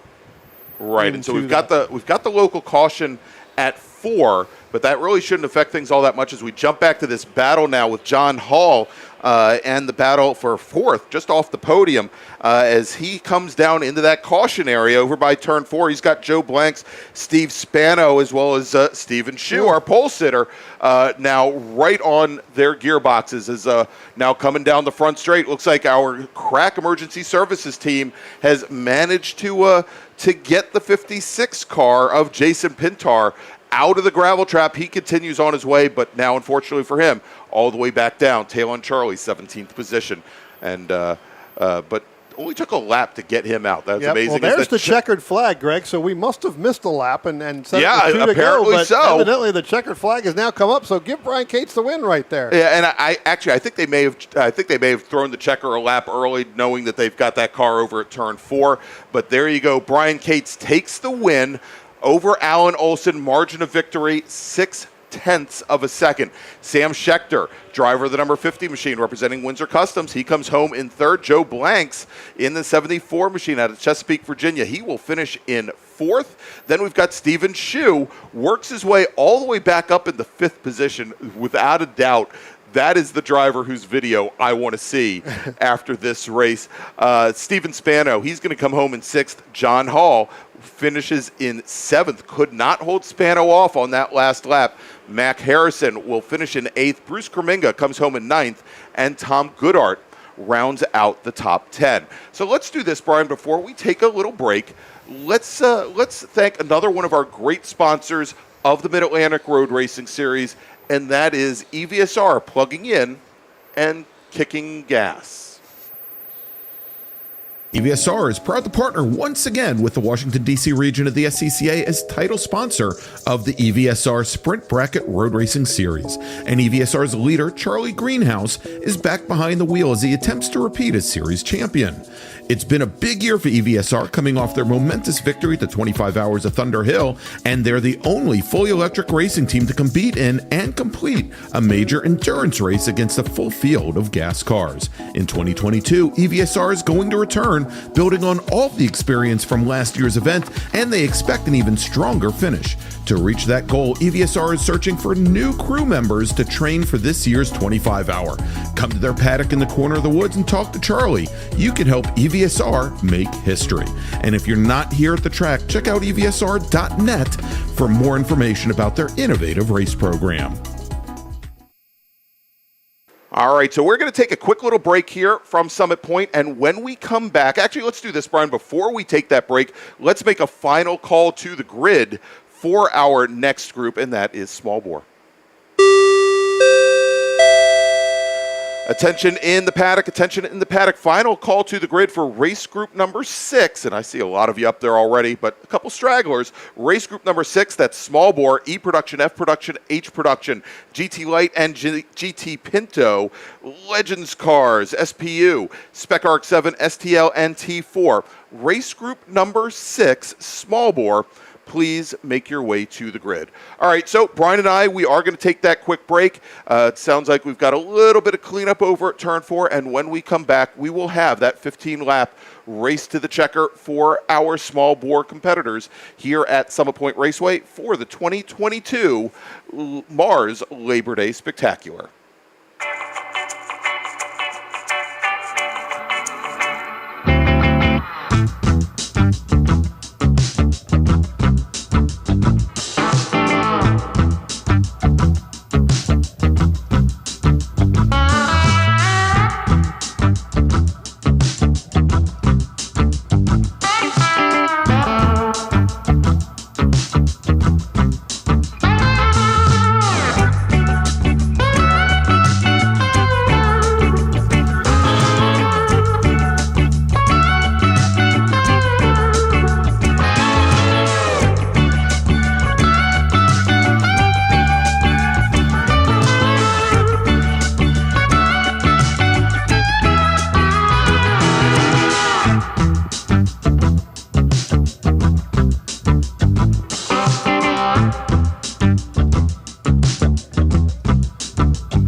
Since 1976, Radial Tire Company has been providing the Washington, D.C. area with quality tires and the finest service. They have earned a reputation as a premier specialist in hard-to-find performance tire and wheel applications. They stock tires from all of the top manufacturers for whatever you drive, from small economy cars to SUVs to trucks. Their mission is to assist you in getting the most out of your tires and car. For more information or to schedule an appointment online, browse radialtirecompany.com or call them in Silver Spring at 301-585-2740. Again, that's 301-585-2740.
OG Racing carries just what you need to get on the track, from driving suits and shoes to helmets, data and video systems, to your favorite brake pads from Performance Friction, Hawk, and Paget. OG Racing has built its reputation during the last 22 years by providing the best customer service in the motorsports business, and their depth of inventory is second to none when it comes to safety equipment. That's why OG Racing has been the highest volume Sparco dealer for 17 years. Come visit their 12,000 square foot showroom and warehouse located in Sterling, Virginia. Call them at 1-800-934-9112 or order online at ogracing.com.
All right, everybody. So just quickly, we are still under a bit of a delay here over at Summit Point Motorsports Park. We're getting things cleaned up and getting ready for our next group, our small bore race. So hold tight, and we'll be back here with the action in just a few moments. But in the meantime, if you're just wandering around the paddock, maybe looking for something to do while there's a little break in the racing action, head on over to Charity Central, located right next to the Summit Point Pro Shop, and take a look at all the different things that we have going on there. You know, buy some tickets for that 50-50 raffle. It's only $1 per ticket, or $20 for an arm length. Now, how long does your arm have to be for $20 worth of tickets? But head on over there. Of course, we're going to have our live raffle drawing tonight. Both Brian and I will be emceeing that. It's only $5 a ticket, and some amazing. Let me just tell you about some of the things that we're raffling off here tonight. 2 MARRS entries. Of course, those are $395, almost $400 value. 2 MARRS entries. We are going to be raffling off a racing flag quote, a $300 value. We've got a parts bag from New German Performance, a GoPro camera package. You know, you want a camera inside your race car. I've seen some of your videos. Heck, you know, we might need that video. Might need that GoPro for what we're doing here. And also some HPDE entries, some track time from the track as well, donated by Summit Point Raceway. Here's a great one, a one-day HPDE rental from RP Performance, a $1,500 value. And for those of you that are looking to get into SSM or maybe SM, a race weekend rental from RP Performance in one of their cars. That is a $2,300 value. And we got a lot of other items here as well. So we're going to be getting underway. I've heard now that they have just finished the cleanup over at Turn 4. So we're gonna go back to music for about a minute or two, get things in order over here, and then we'll be back with all of the action. We have now just 3 more races here today from Summit Point on the first day of the Labor Day MARRS Spectacular, and we'll be right back.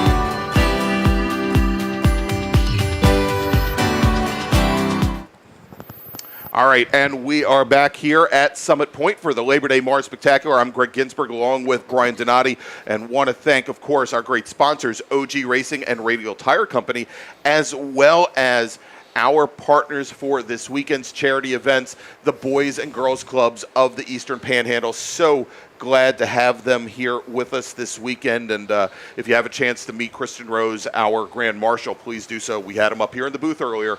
Great guy, local, and really loves giving back to the community. So definitely stop on by Charity Central over by the Summit Point Pro Shop. So let's do this, Brian. Let's run down our starting grid for race group number 6. This is our small bore group, and we're showing it as being about 36 cars strong. We know of a couple of drivers that may or may not show up. They may not be in the same cars that they went out for qualifying in, but we'll get to that in just a few moments.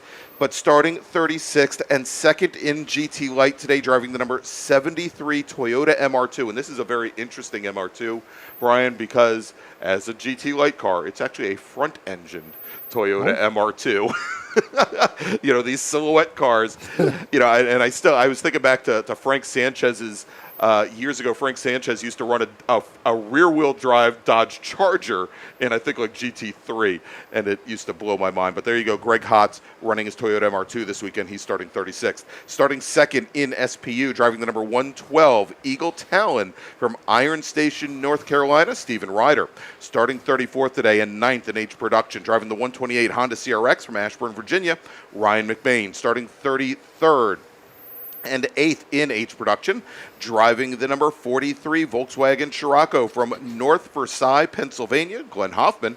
Starting 32nd and 7th in H Production, from Harrisburg, Pennsylvania, driving a Volkswagen Golf, it's Paul Beofist. Starting 31st today, 3rd in GT Pinto, driving the number 8 machine from Middletown, Pennsylvania, Michael Hirschberger, representing Bush Welding. Starting 30th today and 11th in STL, big STL field here this weekend, Brian, in the number 59 Honda Civic, representing my wallet, and I guess not my wallet, but his wallet. I don't know. I'm so confused by this. It's George Ortiz, starting 29th today, and our sole driver in Spec RX-7 from Bristow, Virginia. It's Alex Cummings. Starting 28th, 10th in STL.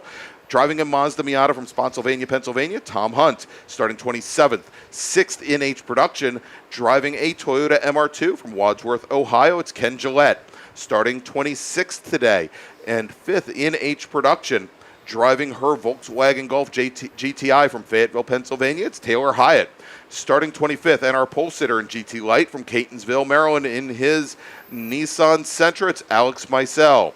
Starting 24th and 2nd in GT Pinto, from Highland, Maryland, Charles Gudo. Starting 23rd, 4th in H Production, driving his Toyota MR2 from Middletown, Maryland, it's Carlos Schooler.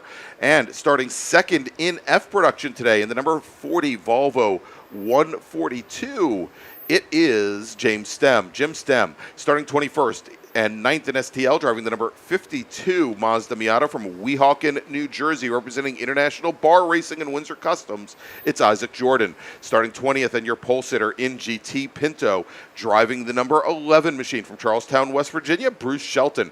Starting 19th, 3rd in H Production, and then number 29 MG Midget from University Park, Maryland, it's Michael McQueen. Starting 18th, driving the number 190 STL car. It's an STL Mazda Miata, and he is starting 8th in class from Mountaintop, Pennsylvania, Caden Air. Starting 17th, 2nd in H Production, from Reston, Virginia, driving a Volkswagen Scirocco, it's Lawrence Freyson. Starting 6th today and 4th in T4, driving a Scion FRS from Fredericksburg, Virginia, Jennifer Romes. Starting 15th, 3rd in T4, driving the number 127 machine from Thurmont, Maryland, Jeff Liller. And your pole sitter today in H Production is starting 14th overall, driving the number 50 machine. That is a Porsche 924 representing 50 Plus Cars LLC.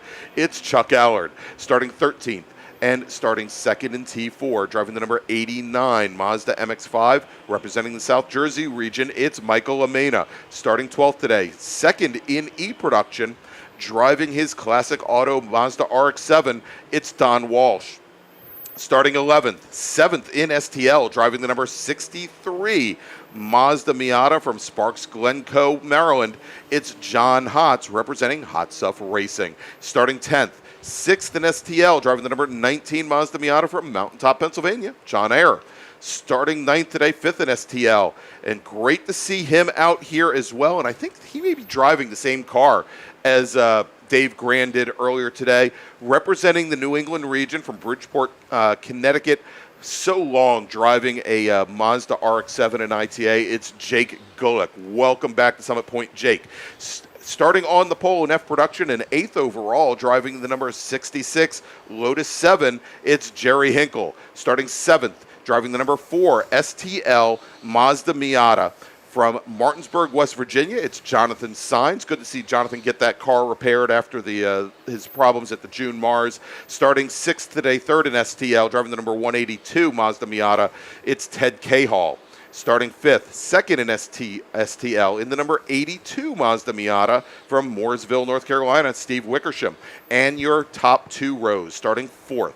From Boyd's, Maryland, driving a Honda Civic, it's Tom Beverly. Starting next to him is going to be Jeremy Butts. Jeremy is your pole sitter in T4 today, driving the number 69 Mazda MX-5, Jeremy Butts. And your front row, James Pettinato from Scranton, Pennsylvania, driving his BMW M3, representing DPS Nutrition, is going to start 2nd. And your pole sitter from Radial Tire Company, again, one of our great sponsors here this weekend, driving his Acura Integra Type R from Highland, Maryland, it's Paul Marcones.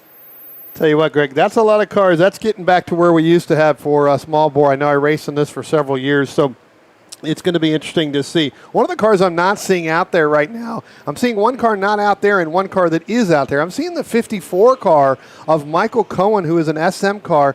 He may be running for John Hotz, or John Hotz may be running that car in STL instead. Now, there's a little big story about John and the 63 car that he was supposed to run. John has donated to Lemons of Loves for years, right? Got a call one day because he had bought a ticket for 120 some bucks, right? Bought a ticket. They were raffling off the new Mazdas. Right? Not just a new Mazda. This is a full Idemitsu Mazda MX-5 Cup race car. And Lemons of Love, a charitable organization to bring cheer, basically, to cancer patients to bring and their families in times of need, based out of Wisconsin, right near Road America, and a lot of racers involved with that organization. As you said, he has been donating to that cause for a number of years. Got a phone call. Said, hey, how would you like to win a race car today? He's like, I've always loved to win a race car. They said, well, you won the race car. Who doesn't like to win a race car? Had to unload the hauler from all the other stuff, take the hauler, drive all the way out, as you just said, up near Road America, Wisconsin, pick this car up, brought it back, has been racing it here this weekend. I tell you what, Greg, that is the most beautiful machine I think I've seen in a very long time up close. Was working on it with him yesterday a little bit, trying to do some of the camera stuff, getting all his data acquisition stuff in. So we'll have to see whether or not, like I said, I don't see him out there, but I'm seeing the 54, which may be the 163 today. He may be driving that and not the new car. So you know what? I think I'm going to think better of it. So we'll have to see.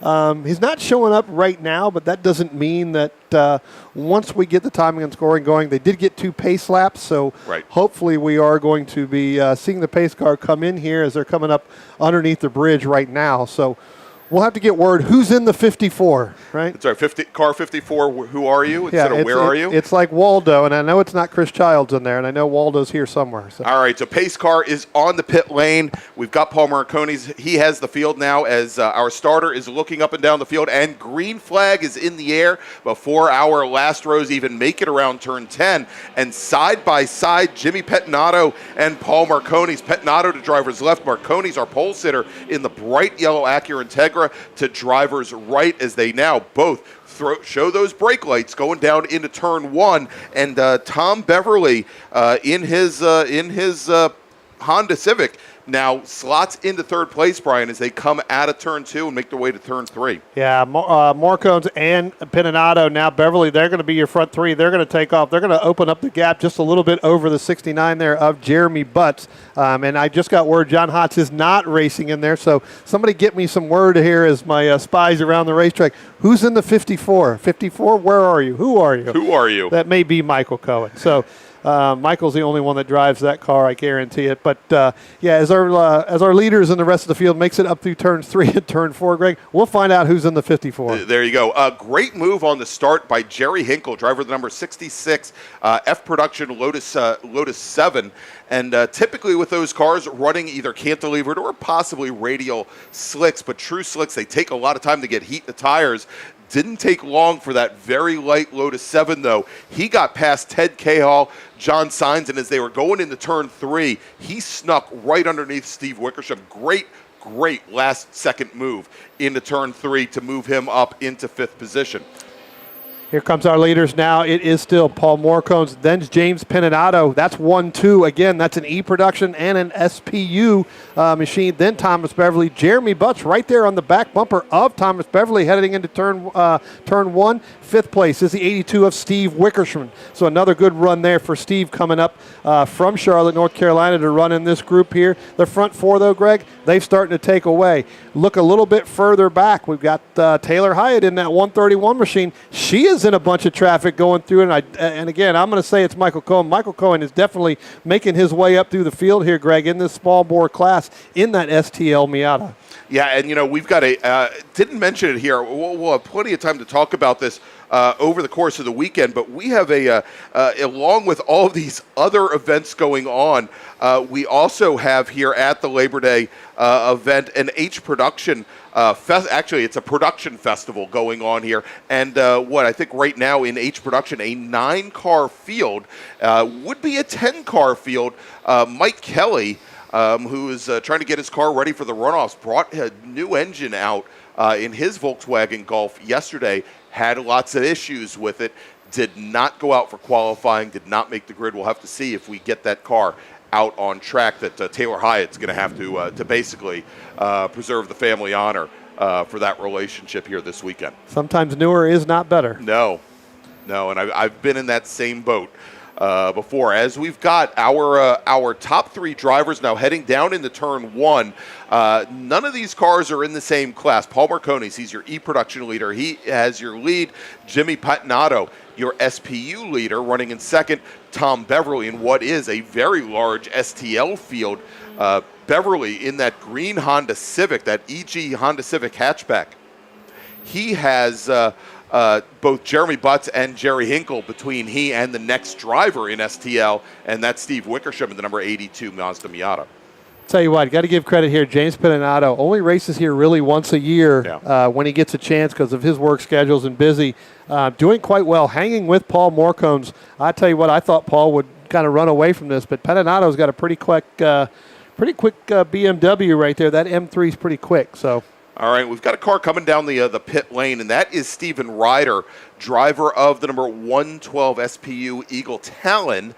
And the car looked off song when the green flag came out. He was hustling, just trying to get through turn 10. And when I say hustling, he just didn't have a ton of speed.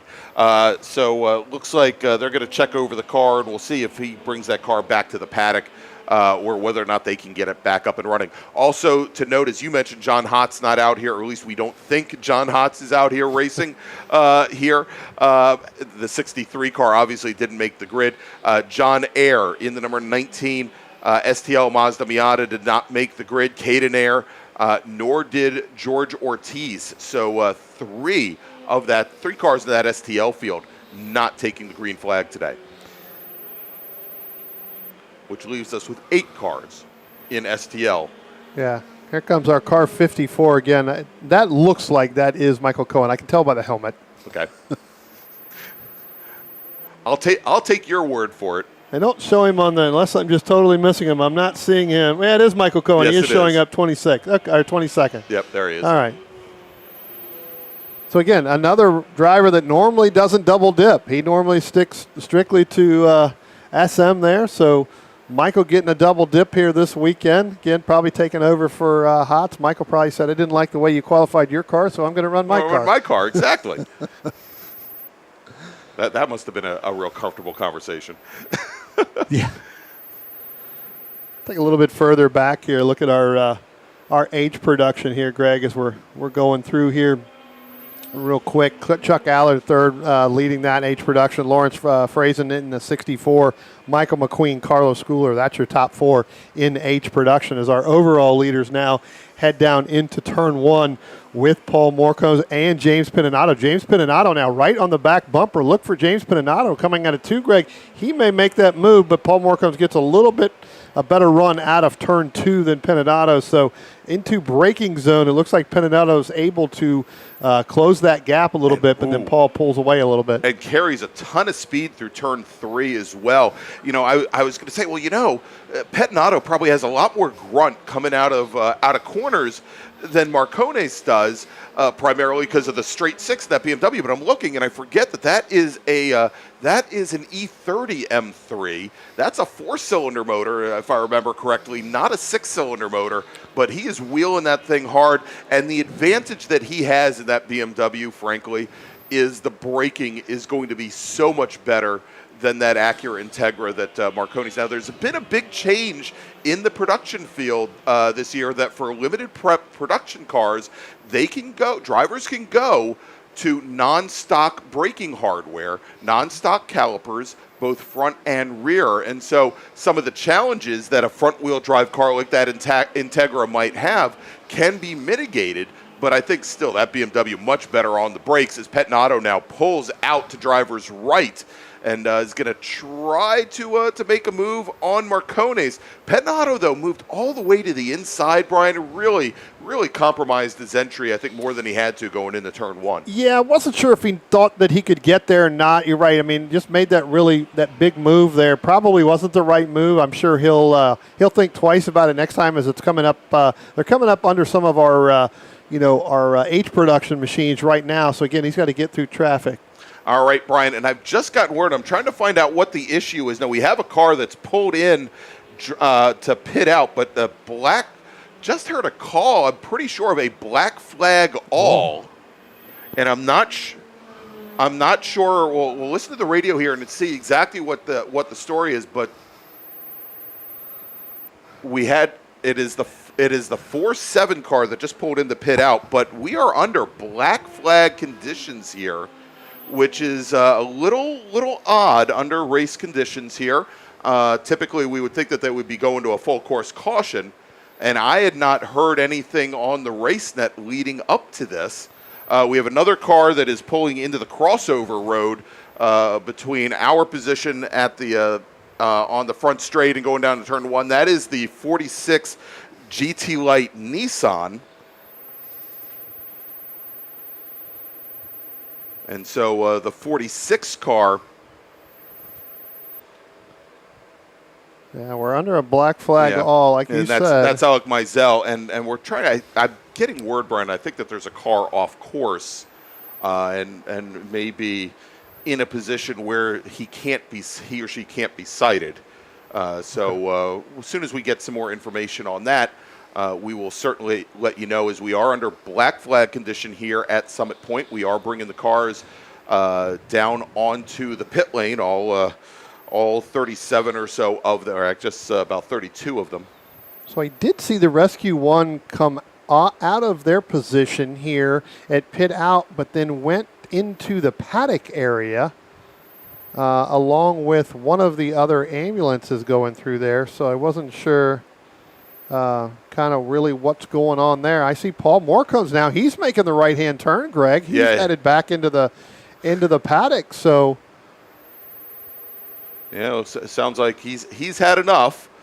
He is going back to the paddock. Maybe, I mean, as long as our cars were sitting on the pit lane with that extended repair of the tire wall, this group had been on the pit lane for quite some time, and it is still warm. rather warm outside. It's up to about 85 degrees now, but some of that haze and fog that had been here earlier in the day is now gone. Some of the EV vehicles standing up, but they're actually not going out on track, Rick. They're going back into the paddock. So we may have a situation in the paddock that we need to, that we're having to attend to as far as as far as a racing incident, or not a racing incident, but something that we need to do inside. So we'll have to. Yeah, so we'll try and track down exactly what's going on here. But let's do this, Brian. In the meantime, while we're waiting to get a little bit more clarity on the situation, what we'll run down the top 10, but then we'll start to break things down by class, because a number of different classes running here this weekend. Paul Marcones, who we have now seen go back to the paddock. So I think if these drivers come out for another lap, it's going to kind of be a moot point. Paul Marcones, driver of the number 48 Acura Integra, he is currently your leader in E-Production and overall. Jimmy Pettinato in SPU running in second in the number 98 BMW. Jeremy Butts in T4, the number 69 Mazda MX-5, currently running third overall. Tom Beverly in the number 4 Honda Civic. That great start from Tom.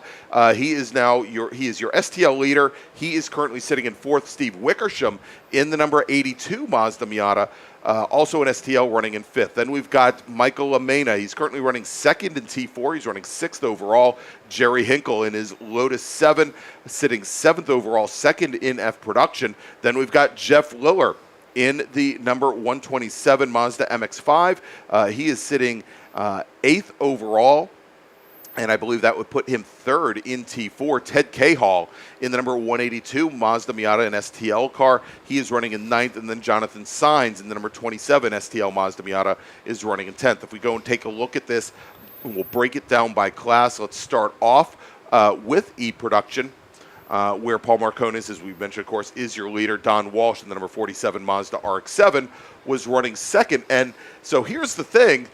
He may not take the overall win, but Don Walsh is the driver that pitted in, came in. Correct. Yep. And Paul Marcones is now a lap up. So essentially, actually, although he's only driven 5 laps, he hasn't gone halfway.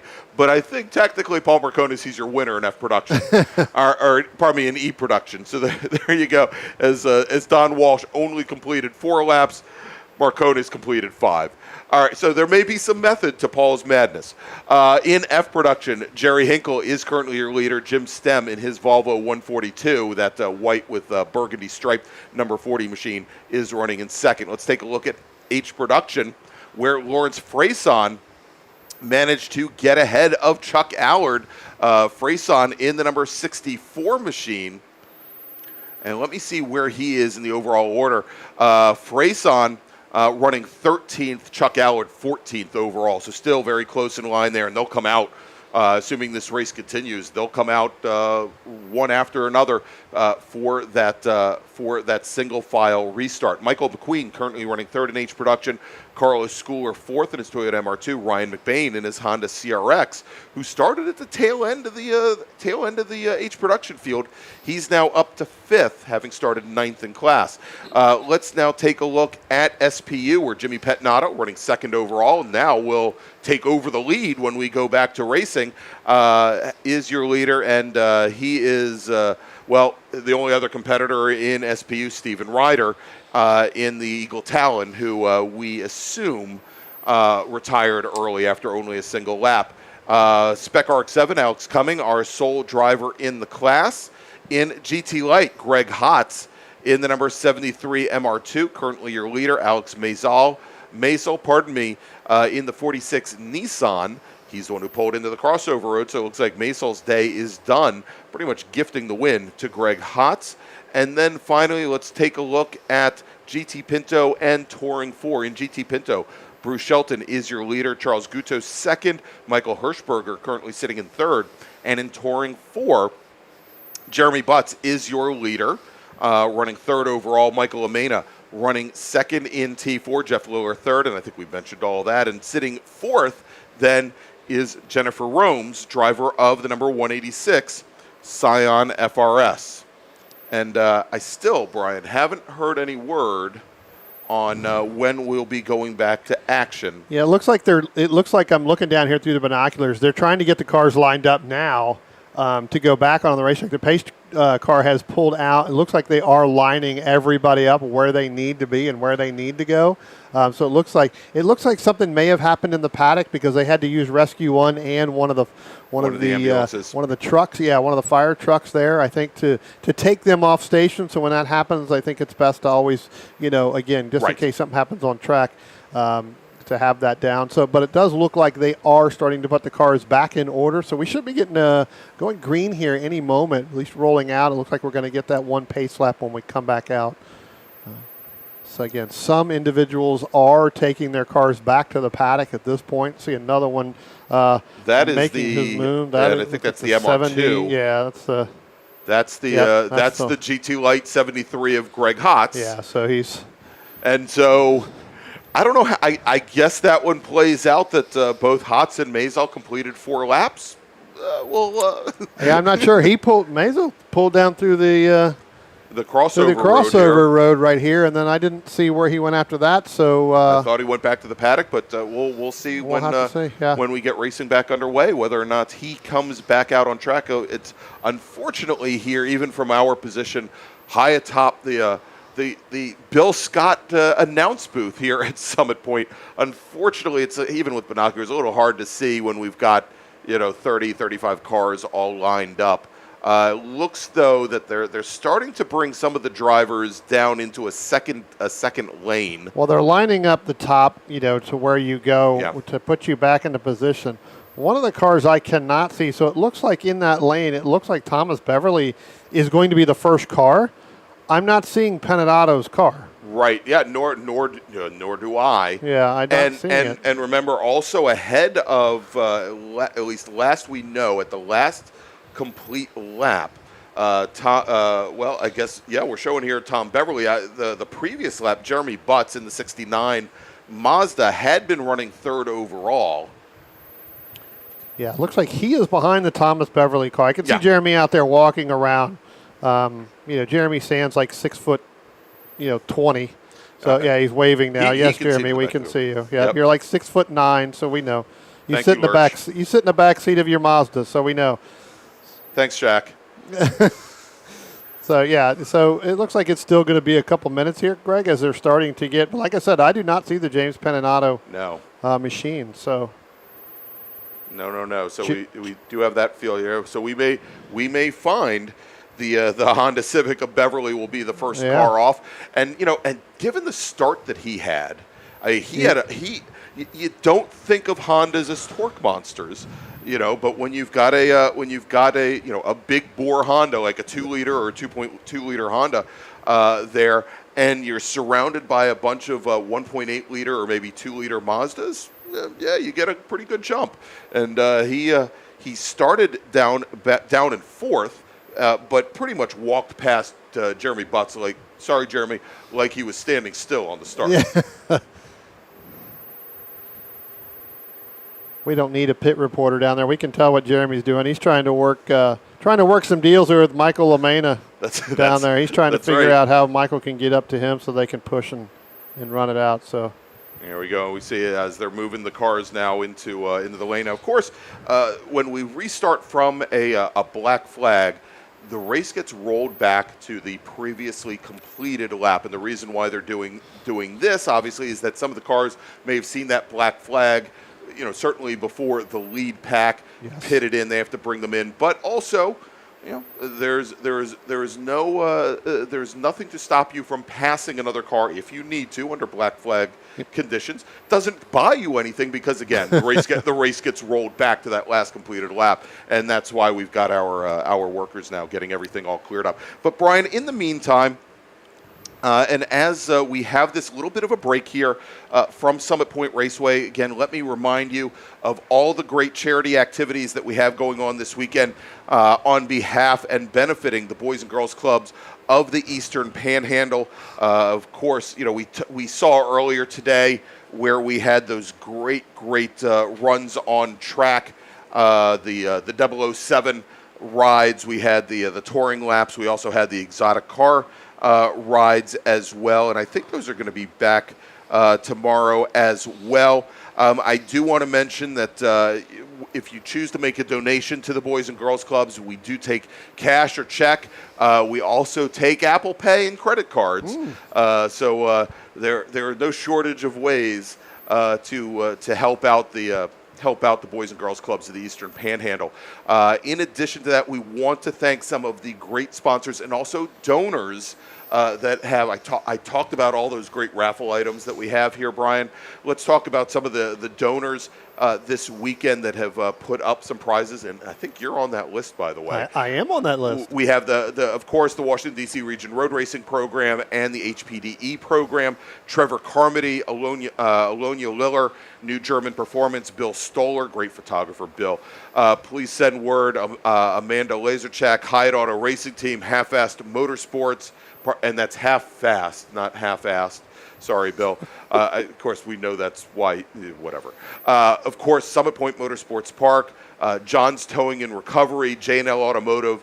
We talked about all those great prizes from RP Performance. My God, they're giving away the farm here this weekend. United Karting, which is another great partner of the region, has some items that they're offering up. Michael McQueen, Crosby's Crab Company, Brian Donati, Mullins Racing, and I'd love to see Mr. Mullins come back and do some road races with us. He's had a lot of great runs in circle track and with ARCA in the last couple of years. But I'd love to see Willie Mullins and the fam back here as in years past. And so they have offered up some prizes for some items to give away. Shirley Thompson, Roger Troxel, Hilliard Automotive, as well as, and of course we want to thank those great exotic car ride drivers that we had that offered up their time and their equipment to bring smiles to the faces of all of our drivers. So as we're still getting things underway here, what we're going to do, Brian, I'm not gonna take us away for a long time, but what I'd like to do, I'd like to thank a couple of our great sponsors, and I know we've been a little deficient on playing spots here, just to let our sponsors know if they are listening, they've been playing on the internet. But I want to thank our great sponsors, OG Racing and Radial Tire. OG Racing carries just what you need to get on the track, from driving suits and shoes to helmets, data and video systems, to your favorite brake pads from Performance Friction, Hawk, and Paget. OG Racing has built its reputation during the last 22 years by providing the best customer service in the motorsports business, and their depth of inventory is second to none when it comes to safety equipment. That's why OG Racing has been the highest volume Sparco dealer for 17 years. Come visit their 12,000 square foot showroom and warehouse located in Sterling, Virginia. Call them at 1-800-934-9112 or order online at ogracing.com. Since 1976, Radial Tire Company has been providing the Washington, D.C. area with quality tires and the finest service. They have earned a reputation as a premier specialist in hard-to-find performance tire and wheel applications. They stock tires from all of the top manufacturers for whatever you drive, from small economy cars to SUVs to trucks. Their mission is to assist you in getting the most out of your tires and car. For more information or to schedule an appointment online, browse radialtirecompany.com or call them in Silver Spring at 301-585-2740. Again, that's 301-585-2740. All right, so thanks again to our great sponsors, OG Racing and Radial Tire Company, for all that you have done for so many years here for the Washington, D.C. region and the Mid-Atlantic Road Racing Series. And of course, you know, Brian, well, we'll talk a little bit more about it, I think, when we get to our next group, which is SSM. And by the way, SSM drivers, I'll call you guys to the grid. A lot of you are coming up already. I was going to call you to the grid when we get these guys to roll off. But OG Racing, announced a new sponsorship program of the SSM class, and we'll talk some more about that as we get ready for that race. But you know what? Actually, as they're getting things ready, let's do this, Brian. I'm a little hesitant. I didn't want to call SSM up 10 minutes ago because they'd just be sitting on the grid. Let's do this. Let's make our first call to the grid for our next group. Attention in the paddock, attention in the paddock. First call to the grid for race group number 7, that's SSM. You can start making your way to the grid. It looks like some of your compatriots have started to do it on their own. If you are in race group number 7, SSM, the grid is open. You can start making your way up to the grid for your race, but to be perfectly honest, don't know when that's going to start. Well, I tell you what, Greg, we are under the red now at this point. Okay. So they have stopped the clock. Right. So it looks like 6.5 minutes are going to be left. So once they go back to green, once they come out and start to go across the start-finish line, that will give them a lap, and then they'll count it down. So you're probably looking at about 4.5 minutes maybe left of racing time in this. So it's probably a good idea with 40-some of your cars in the next group. You probably should start making your way up, because I have a feeling that once this gets done and gets cleaned up, they're going to go right to it pretty quickly. Yeah, it's going to be over fairly quickly. Yep. All right, so let's do this, Brian. I've been very hesitant to have us go to break because it would get awfully quiet here. Well, it looks like our drivers are back in the cars now, so they are getting ready to roll out. So Graham is in the pace car. They've got the lights on. They're going to start rolling out. So we're getting ready to go here. Then let's not take a break, and we'll get ready here to go back to racing here at Summit Point for the 2022 Labor Day MARRS Spectacular. I'm Greg Ginsburg along with Brian Donati, and we'll be guiding you through for the next 3 days, or at least, well, some of us will be guiding you through for the next 3 days. Brian, unfortunately, has prior commitments. Will be with us today, of course, and tomorrow, and we'll have I think on Monday, it's going to be a cavalcade of stars. I'm going to be drawing upon our knowledge of virtual racers, and actually those virtual racers are racing here this weekend anyhow. So here we go, Brian. And I hadn't heard it, and maybe I'll have to check and see if my radio died.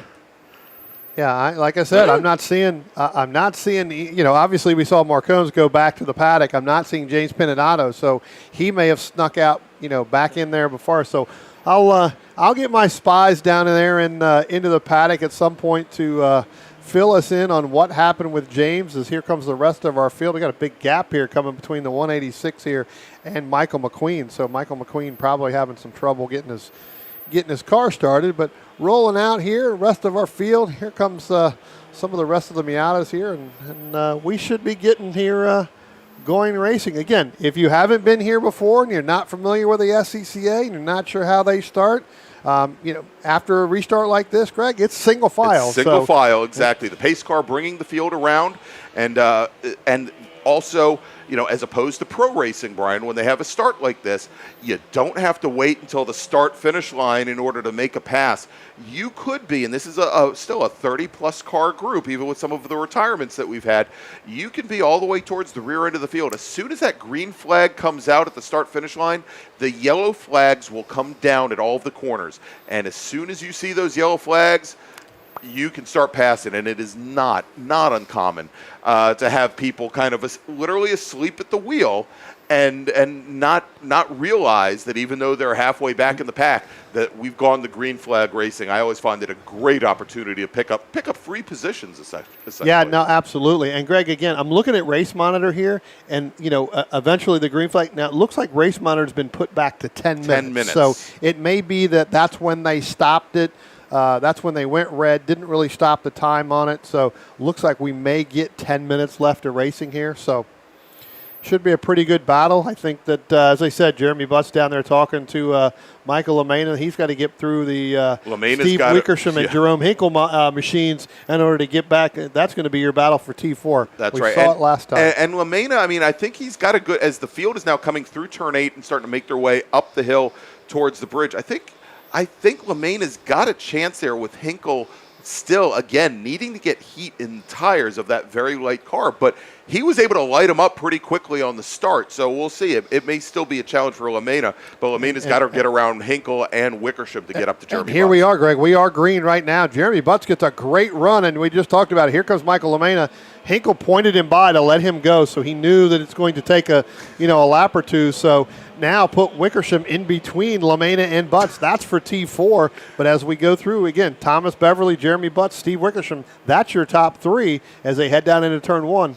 And Brian, there may have been some negotiations going on the pit lane because as Lamena got around Jerry Hinkle on the front straight, Hinkle then moved that Lotus 7 over to the center of the track and threw out the block on Ted Cahall. I mean, it was very apparent that Hinkle was not going to stay driver's left and let all the STL traffic and T4 traffic go by. And so Hinkle managed to keep most of that STL battle right behind him. Well, it is charity weekend, so I'm sure Michael made a nice huge donation. It might have been a very nice donation, exactly. The donation under Jerome Hinkle's name. That's right. And apparently some people didn't pay up, and they'll know better next Labor Day, I guess. That's it. Or they've got 2 more days to correct themselves as the field now making their way through the carousel and up under the bridge and through turn 10. And Tom Beverly, driver of that number 4 STL Honda Civic, the EG Civic hatchback with the black hood. He is currently your leader. He's got about an 8-car length advantage over Jeremy Butts.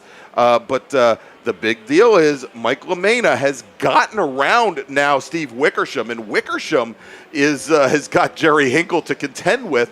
Wickersham, I think maybe for a few moments, thought had designs on staying up with Tom Beverly in that battle for STL, and Wickersham now finds himself back in 5th place. Yeah, dropped back a little bit. Last time by there, coming out of turn 10, Ted Cahall in the 182 machine went 4 wheels off of turn 10, kept it going, but he dropped back a couple more spots. So, where Jerome Hinkle threw that block earlier, now Ted Cahall runs off of turn 10. So put him back all the way back now into 9th.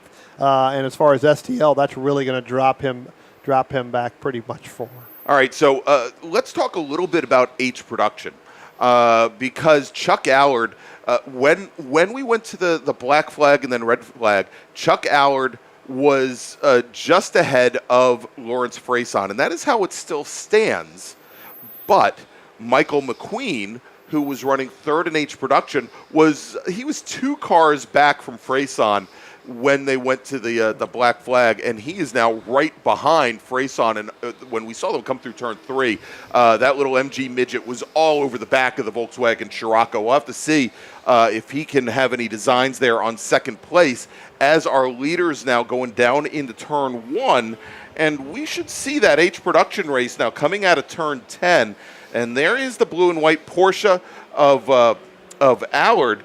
And then it is a long way back, and there you go. Look at that. Mike McQueen in that green number 29 MG midget. He has gotten around now Lawrence Freyson, so move Freyson back into 3rd. Ryan McBain in his Honda CRX, who started in 9th in H production, he is now up to 4th. And not quite in that battle. He's still I'd say about 15 car lengths back from McQueen and Freyson. But he is definitely closing things down. He was about a 2.5 seconds faster than Freyson that last lap. And Greg, I think you just talked about it, Freyson. I think Freyson has pulled up a little bit. There is a car coming out of turn 2. That is Freyson right there in the Scirocco. So look for him to take the right-hand turn here into our crossover. He is well under power. Yep, and there it is. It's makes that right-hand turn, so he's going to actually come back through. He may just sit there until the end of the session, not being able to make the left come back into the paddock area through the gravel, but he has definitely pulled off. Yeah, it looked like he was dead stick coming out of 2 and just had enough momentum to get to the crossover road. As we now take a look here, as we have what we think is only about a little bit under 6 minutes remaining, as the H production, probably not H production, but our STL leader, Tom Beverly, now leading Jeremy Butts down into turn 1. And that last time by, Butts was about 0.3 seconds faster. He's starting to close things down on Beverly for that overall lead. Yeah, going to be a pretty good battle there as they get there. And I think Freyson may I don't know. I see a worker running out to that 64 machine. He may have a little bit of a touch of flames underneath there. We'll have to see what they're doing because kind of went running down there as I look out the window here. But, yeah, you're right. I think Jeremy Butts was a little bit faster there, 0.3. That gap's 1.3 seconds. Again, different racing in class. That's a T4 machine. Michael Amena, though, pretty far back from Jeremy Butts. He's almost 6 seconds back from Jeremy. That's going to be tough to gather. All right, real quick, let me go and make a call to the grid for our next group. Attention in the paddock, race group number 7, SSM. If you haven't already started making your way to the grid, you should do so now. And it looks like, judging by how many stacks of cars we have on the left and the right side of the grid, Brian, I think most of them are there. But if you are an SSM driver and you haven't started making your way to the grid, you should do so now. You're going to be racing here in just a few minutes. Our field starts to get a little strung out here. Here comes Michael Amena, our front two guys there of Thomas Beverly and Jeremy Butts headed down into turn 1. Tell you what, that Jerome Hinkle, even though he let Lamena go, now he's going to try to reel him in. Yeah, it was here's my charity, and now I'm going to take it back. Now I'm going to take it back, exactly. Yeah, there's that whole no givebacks thing as a child that I think people should adhere to. But it did, look, he gave Lamena the opportunity to get up to Butts, and he just hasn't been able to do, well, not that he hasn't been able to do anything with it, but, at this just couldn't point. get there. I think Jeremy's Right. car is a little bit faster now today. We've seen them two go at it, for a good full 20 laps last time we were here. As we get some side-by-side action here coming out of turn 10. That's Taylor Hyatt, and I believe that is the... It's our, our Soul, Alex Cumming, our Soul Spec RX-7 driver. Yeah. Good little scrapping you see there. Still side-by-side there. They haven't moved a bunch. Well, and this is where the Gulf should have some of it in a bit of an advantage going into turn 1, but it looks like Hyatt got on the brakes a little bit earlier than Cumming. Even though she had position going into turn 1. They're still side by side there. You could put a piece of paper in between them, and that's about it. When that's what you want to see on a pass like that, especially going down the front stretch. You don't want to be all the way drivers left and all the way drivers left. No. I mean drivers right. Something happens and you get collected that way. It's better to be as tight as you can, and that also helps with the arrow making that pass. Exactly. And so Cumming was able to work his way around Taylor Hyatt, going down into turn number 3. So Cumming now cementing 21st position overall. Again, our sole Spec RX-7 driver in the field. Taylor Hyatt running in H production, and Taylor is currently running in 5th. Tell you what, Craig, I'm gonna look at one other group here, and that's our GTP. That's our Pintos, right? We haven't talked about the Pintos all day long, and I've always said this for the last couple of years. Bruce Shelton, the fastest Pinto in the East in that number 11 machine. Charles Goodall, I tell you what, he has now overtaken Bruce Shelton in that 08. But now as they come out of turn 2, Shelton takes it right back. They're side by side coming out of 2. Shelton gets that lead there through. Goodall gets a little bit loose, but now again, Greg, up the hill to 4, they're side by side. All right, we've just gotten word from race control, about 2 minutes remaining on the clock.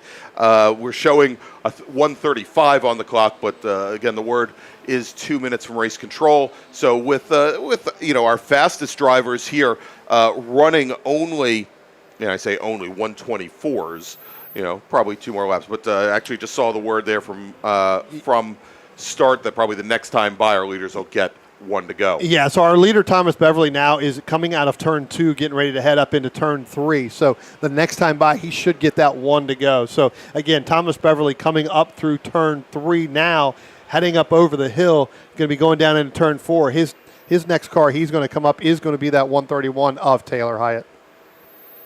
But let's look back at this GT Pinto battle here again, because now Goodall's ahead of the 11 of Bruce Shelton as they go across the start-finish line.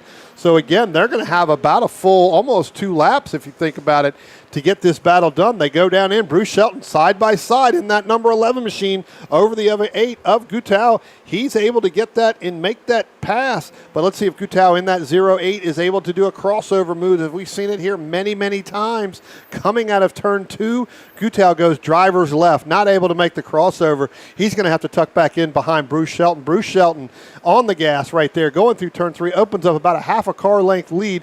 A little bit more, both of those Pintos, and we have talked about this many, many times. If you haven't watched a Pinto race on road race, go stand over in turn 3. There is not a single smooth turn that those Pintos are going to take. No, there is not. And so Shelton moves up to 10th overall, and again, that lead in GT Pinto. And all right, so we got word now that as our leader, Tom Beverly, has crossed start-finish and head down to turn 1. We are working our last lap here for our small bore race. So quickly, let's make a final call to the grid for our next group. Attention in the paddock, attention in the paddock. Final call to the grid for race group number 7. That's SSM. Please make your way to the grid. Again, SSM, please make your way to the grid. You're going to be on track for your 15-minute sprint race in just a few moments. As we look out turn 10, Greg, we had the 186 there go 4 off of and turn 10, able to get back on it, but she lost some positions there, and I think that came into battle with the Bruce Shelton and the Charles Gutau, as now Shelton opens up by about 10 car lengths, Pinto lengths. Oh, and right behind that battle, Jim Stem, driver of the number 40 F Production Volvo 142. Lots of brake lockup in the rear of that Volvo, as he was right beside Gutau going into turns 1 and 2. And Jim Stem, sensing that battle for the lead in GT Pinto may be over, he goes right around Charles Gutau. So move the number 40 machine up into 11th position overall as the checkered flag is out, and taking the win here in small bore is Thomas Beverly, driver number 4, STL Honda Civic, finishing 2nd overall, is going to be Jeremy Butts in his T4 Mazda MX-5. Mike LaMena will come home in 3rd. He managed to hold off Jerry Hinkle, and it looks like Jerry Hinkle has had some issues on the very last lap because Steve Wickersham comes home in 4th overall, 2nd in STL, then Jerry Hinkle, then Jeff Liller, then John Sainz. Liller in T4 will finish 3rd in T4. Then John Sainz in his STL Mazda Miata. He's going to come home 3rd in STL, I believe. Then Ted Cahall and Bruce Shelton, who's our GTP winner, rounding out the top 10. And so let's break things down here by class, Brian, as we do still have a couple of drivers coming across the line, and I don't want to make the same mistake that I made in you may want to ITS. wait all the cars go by. Yes, I do. I usually say, I feel safe, and well, let's just say I gifted Jeff Lucas with a podium position that maybe he didn't get. All right, anyway, let's take a look here, and we'll run things down. Let's start off with STL, where Tom Beverly was your winner by almost a half a second, or probably over half a minute over Steve Wickersham. Jonathan Sainz 3rd. Jake Gullick works his way up into 4th. Ted Cahall comes home in 5th. If we take a look then over at T4, Jeremy Butts takes the win. LaMena 2nd. Jeff Liller 3rd. Jennifer Romes finishes in 4th. GT Pinto, Bruce Shelton takes the win. Charles Gutau finishes in 2nd. Michael Hirschberger completes 4 laps, finishes in 3rd. In GT Light, and I don't know how we're going to call this one, Brian, because both drivers only completed 4 laps, but I think Greg Hotz, at least, I think he completed maybe a couple hundred feet more than Alex Mazal. We'll let somebody else. We'll let somebody else figure that one out. Alex Cumming takes the win in Spec RX-7. Jerry Hinkle takes the win over Jim Stem in F Production. Same deal. I don't even know what to say about E Production. Well, where both Paul Marcones and Don Walsh retired on the same lap. Somebody with a higher pay grade than me needs to figure that out. So let's move over now to SPU. Jim Patnato completed 4 laps. Steven Ryder completed 1 lap. I don't know if that'll count as a complete race, but that one is a little bit easier for me to figure out. That Jimmy Patnato completed 3 more laps than Steven Ryder. Congratulations. And so finally, let's take a look at H production, where Chuck Allard out of Durwood, Maryland, takes the win in his Porsche 924. Mike McQueen works his way up into second, takes the second step on the podium in his MG Midget. Ryan McBain, who started 9th in H production, last step on the podium, finishes 3rd in his Honda CRX, then Carlos Schooler and Taylor Hyatt rounding out the top 5 there in H production. All right, so let's do this, Brian. Let me go and save things here. All right, I'm going to save the screen for our friends on YouTube with when we think SSM is going to start up next. And I can't tell you for sure, but it'll probably be about 10 minutes, maybe a little bit less than 10 minutes. But what we're going to do, we are going to take that quick little break. We'll be back with you for the SSM action. We'll be back a little bit early because we've got a big We've got grid 44 cars we've got to talk about. Well, thankfully, we've got 2 pace laps for that group. But we'll be back here in just a few moments from Summit Point Motorsports Park in the Labor Day MARRS Spectacular. As I said, we'll be right back.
And we're back here at Summit Point Raceway for the Labor Day MARRS Spectacular. I'm Greg Ginsburg, along with Brian Donati. And, speaking of charity, Brian, if you guys like what you're listening to on the internet, please, please, please go ahead and subscribe. Click on that. Here, let me flash it up on the screen. I haven't thrown it up here before. Should have done this already. Go ahead and click on that big thumbs up button on YouTube. And if you haven't done so already, subscribe to the Washington, D.C. Region's YouTube channel and click on that notification bell to find out every time that we go live. You'll be glad that you did.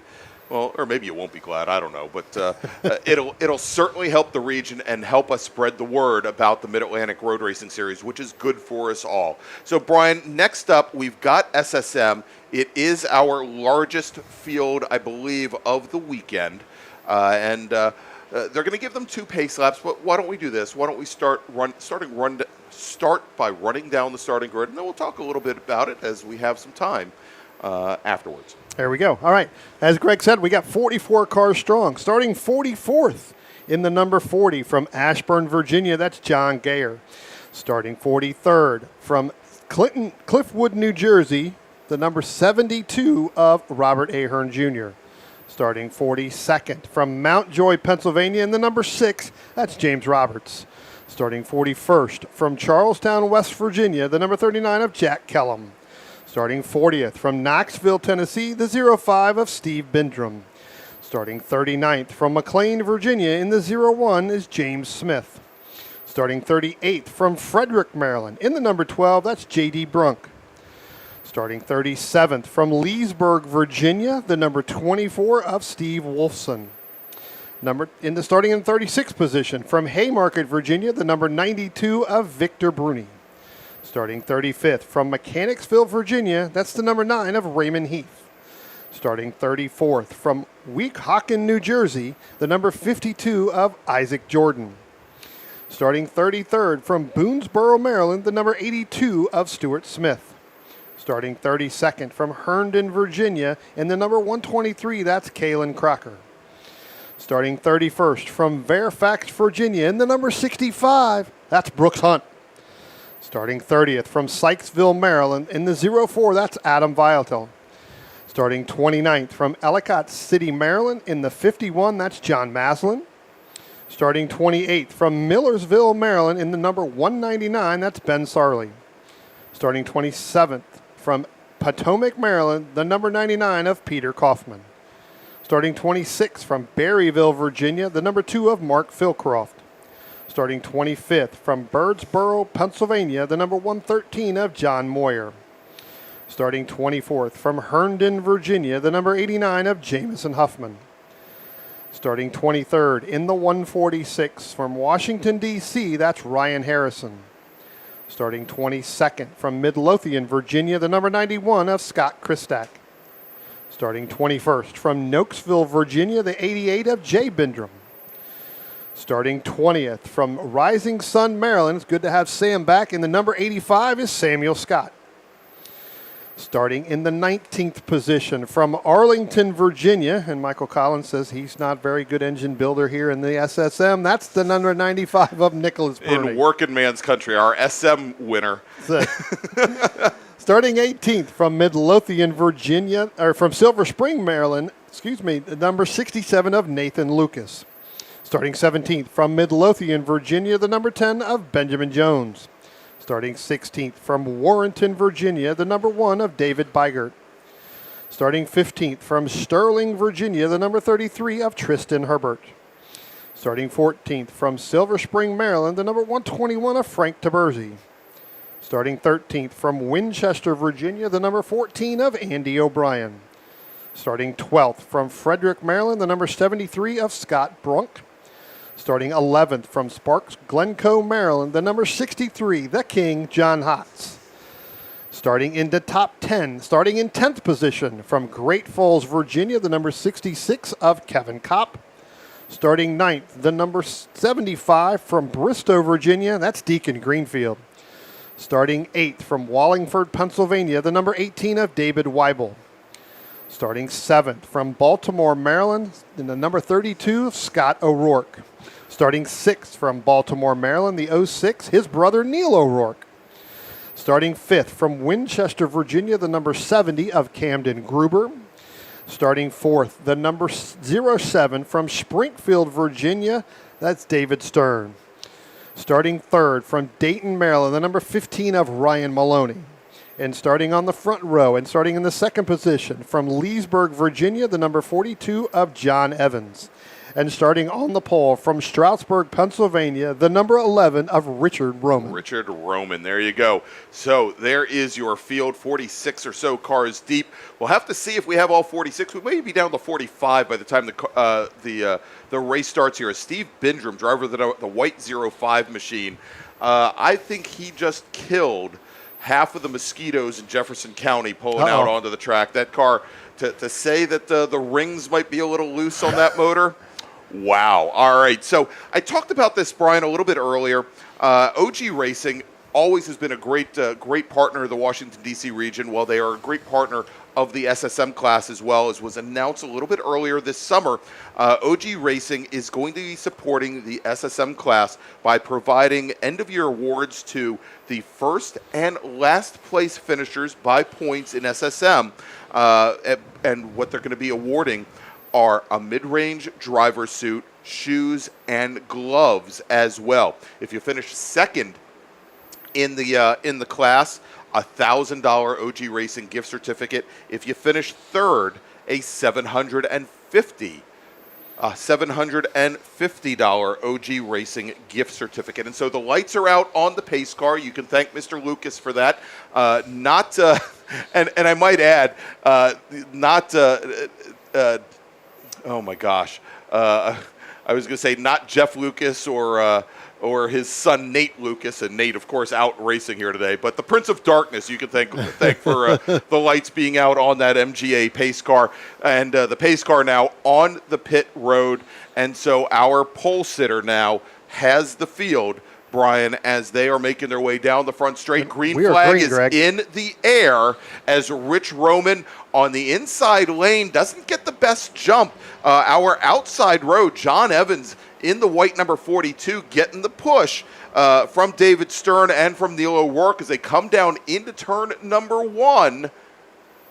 And from the outside, Brian, I think John Evans may have the lead there as they come out from behind the trees and up towards you. Yep, they are going to come out behind the trees there. It is going to be Evans, then it's going to be Roman. Now you've got Maloney, and now you've got David Stern side by side going in. David Stern's going to take drivers left. Maloney's going to take drivers right. He's got the preferred line.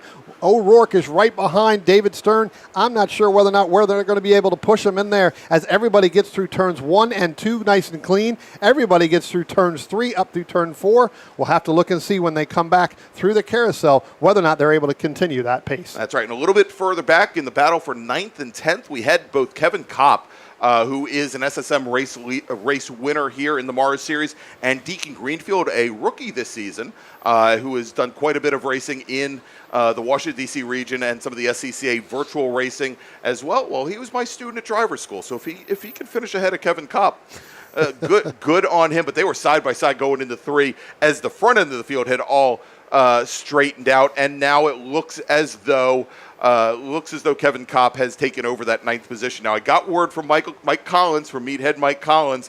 He says checkers or wreckers, that Nick Bruni, he gets the hard charger or he retires early. So there's your prognostication from the West Coast. As our leaders now heading down into turn 1, it is John Evans with the lead, and then about 4 car lengths back, going into turn 1 side by side, we've got Ryan Maloney in that green number 15 machine. Then we've got David Stern in the 07 machine, going side by side, and it looks as though, Brian, that we may have a little bit of a change here in the battle for third as the 15 car. Maloney holds on to third. Neil O'Rourke in the green 06 has gotten around David Stern, so moves Stern now back into 5th, then Cam Gruber and Dave Weibel. Well, I tell you what, Greg, 4 out of the front 5 cars each went 2 wheels off in through the gravel in there. So we're extending this track, line. So we may have to figure out how to extend it even further for next year. But I tell you what, Tristan Herbert went 2 wheels off, kept that thing straight, was able to get going there. So he's right behind John Hotz. But you talked about Ryan Maloney. Ryan Maloney was able to go ahead and get a big run coming out of 2. O'Rourke got stuck to the left with David Stern there. So we'll have to see whether or not that's going to be able to pan out a little bit. Here comes our leaders now out of turns 10, and it still is John Evans, then Rich Roman, Ryan Maloney about 6 car lengths back, then Neil O'Rourke. Then throw in the 70 car. That's Camden Gruber. David Stern sitting in 5th at this point right now. Then you drop back a little bit further back to the 18 of David Weibel. Then Kevin Kopp, Scott Brunk, John Hotz, and then Scott O'Rourke. That's your top 11. Tristan Herbert sitting right outside the top 11. But again, this race is early, Greg, and you've got to have a partner. We've talked about this is all about aero-dependent and draft. You've got to have that as Jonathan Evans now leads over Rich Roman coming out of turn 2 by about a car length and a half. So we'll have to see whether or not Rich Roman is able to hold on to that or drive drop back a little bit into the clutches of Ryan Maloney as they start to pull away ever so slightly. All right, and so, I may have spoken a little bit too early about Deacon Greenfield. Both he and Kopp were running 9th and 10th coming into during the first lap. Kevin Kopp now moves up into 8th position, picks up 2 spots, and Mr. Greenfield, unfortunately, has fallen back into 15th. And Deacon hasn't had the best of starts for the races that I've been up here and seen in June or July, but he usually finishes very strong. So we'll have to see how that blue number 75 car does here this afternoon. He's able to take care of that equipment as the race Yes. goes on, and so he's able to get a little bit faster. I noticed last time we were here in July, he was able to get faster as you went through. So again, these cars, they do have the tire degradation, Greg, and it does really happen, and you get into like after 10 laps. So these guys, again, going 15 laps, as here comes our leader with Evans and Roman as they start to go nose to tail down into turn 1. Then you've got Maloney and O'Rourke. Then you've got Gruber and Stern. Yeah, so we've got 3 pairs of drivers now trying the second and third pairs, second pair of Maloney and O'Rourke, and then third pair of Gruber and Stern, trying to draft their way back up to our leaders, John Evan and Rich Roman, where, of course, those 2 drivers trying to just work together and separate from the rest of the pack. Now, once you get back from those top 3 pairs, from our top 6 drivers, it's a crapshoot, Brian. Sitting in 7th position right now is Kevin Kopp, who has gotten around Dave Weibel, but he has Weibel, he's got Hotz, he's got Brunk, he's got Tristan Herbert. He also has Scott O'Rourke. So 7th position all the way back to 12th, all lined up nose to tail, and not a single one of them looked to step to the inside to try to make a pass going into turn 3. I think they're all of a mindset, stick in line, try to get back up to the top 6. Yeah, Scott O'Rourke had an off incident yesterday during the practice day, and they ended up breaking the differential and one of the axles.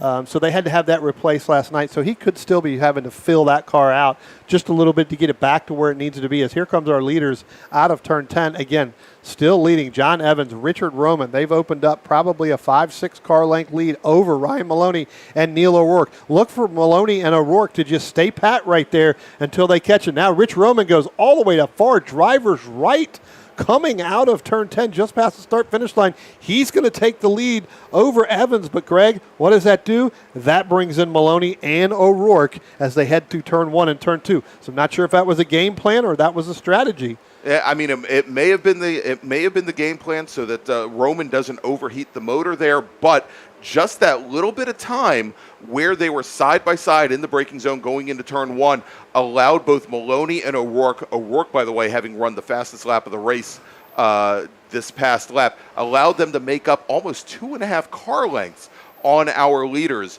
here. So starting to close things down as Stern and Kopp now running in, Gruber and Stern running 5th and 6th. They weren't able to see as much of that advantage, still sitting about 4 car lengths back from Maloney and O'Rourke. Yeah, pretty much all spread out after that. I would think that once you get out of the top 10 there, they start to get really single file, settle down here in this race. Again, still early on, 11 laps to go here. We'll be coming to 10 to go. I think this is when you're going to start seeing some moves as we come out of turn 10 here with our leaders. And it is going to be Evans leading again, I believe. No, that's still Rich Roman. We got Roman. One car that may have went off there just ever so slightly with the left rear, but I think they're able to keep continuing on. I think that was the 18 of Weibel who dropped the wheel coming through turn 10. Maybe lost a half a car length to Kevin Kopp, but more importantly, it's given both John Hotz and also Scott Brunk running 9th and 10th a good run. Yeah, Tristan Herbert pushing on the back bumper of Brunk, trying to get past John Hotz.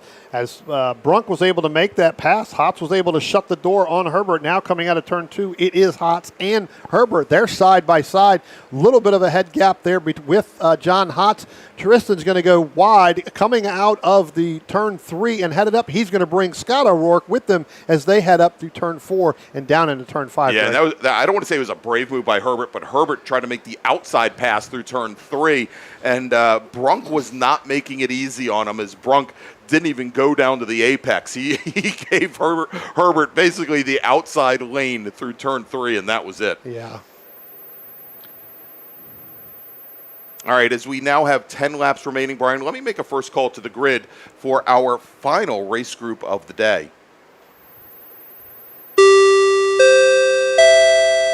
Attention in the paddock. Attention in the paddock. First call to the grid for race group number 8. That's our open wheel and prototypes. ASR, Club Ford, Formula 5, Formula Atlantic and Continental, Formula Enterprises and Enterprises 2, Formula F, Formula S, Formula ST, Formula V, Formula X, Prototype 1, and Prototype 2. Again, race group number 8. And I'm not reading all those classes again.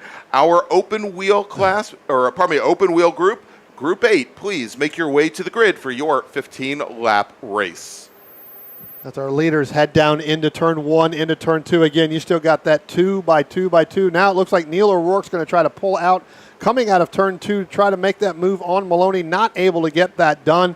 That actually is going to allow Maloney to pull up a little bit further away from him, because he was on the preferred line coming out of there, Greg, and Maloney is starting to reel in our leaders of Roman and John Evans. Yeah, and this is something probably that Cam Gruber in the number 70 machine did not want to have happen. He has lost David Stern.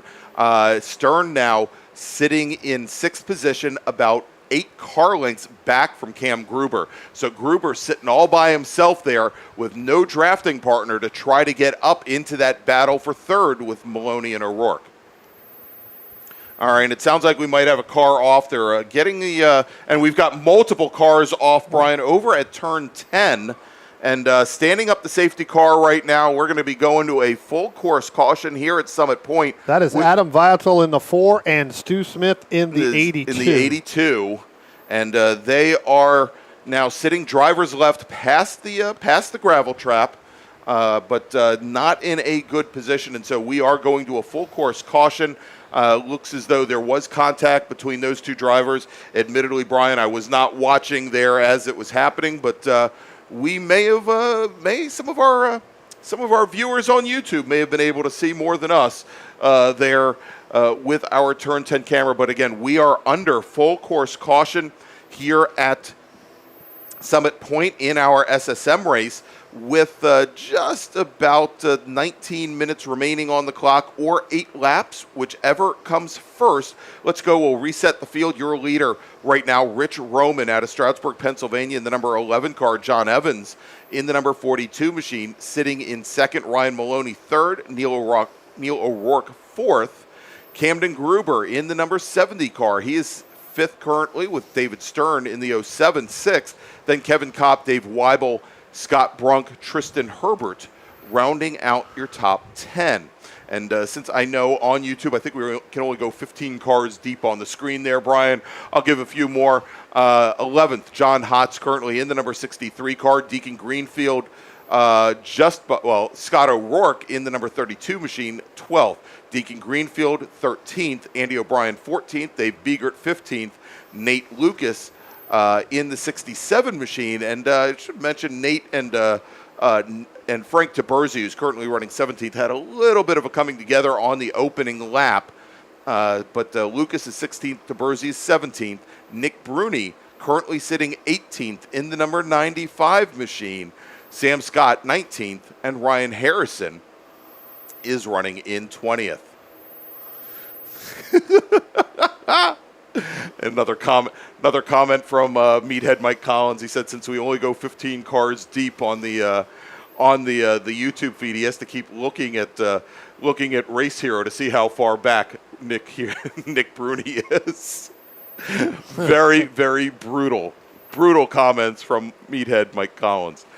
All right, here is we've got our emergency services teams responding to the incident on the outside of turn 10. And again, 2 drivers involved in that incident.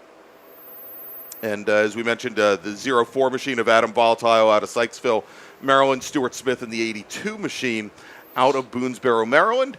And hopefully we've got more vehicles heading out to work the situation. But we are under full course caution here at Summit Point, with as our leader, Rich Roman, coming down the front straight here, is going to cross the stripe with 7 laps remaining, or 16 and a half minutes, whichever comes first.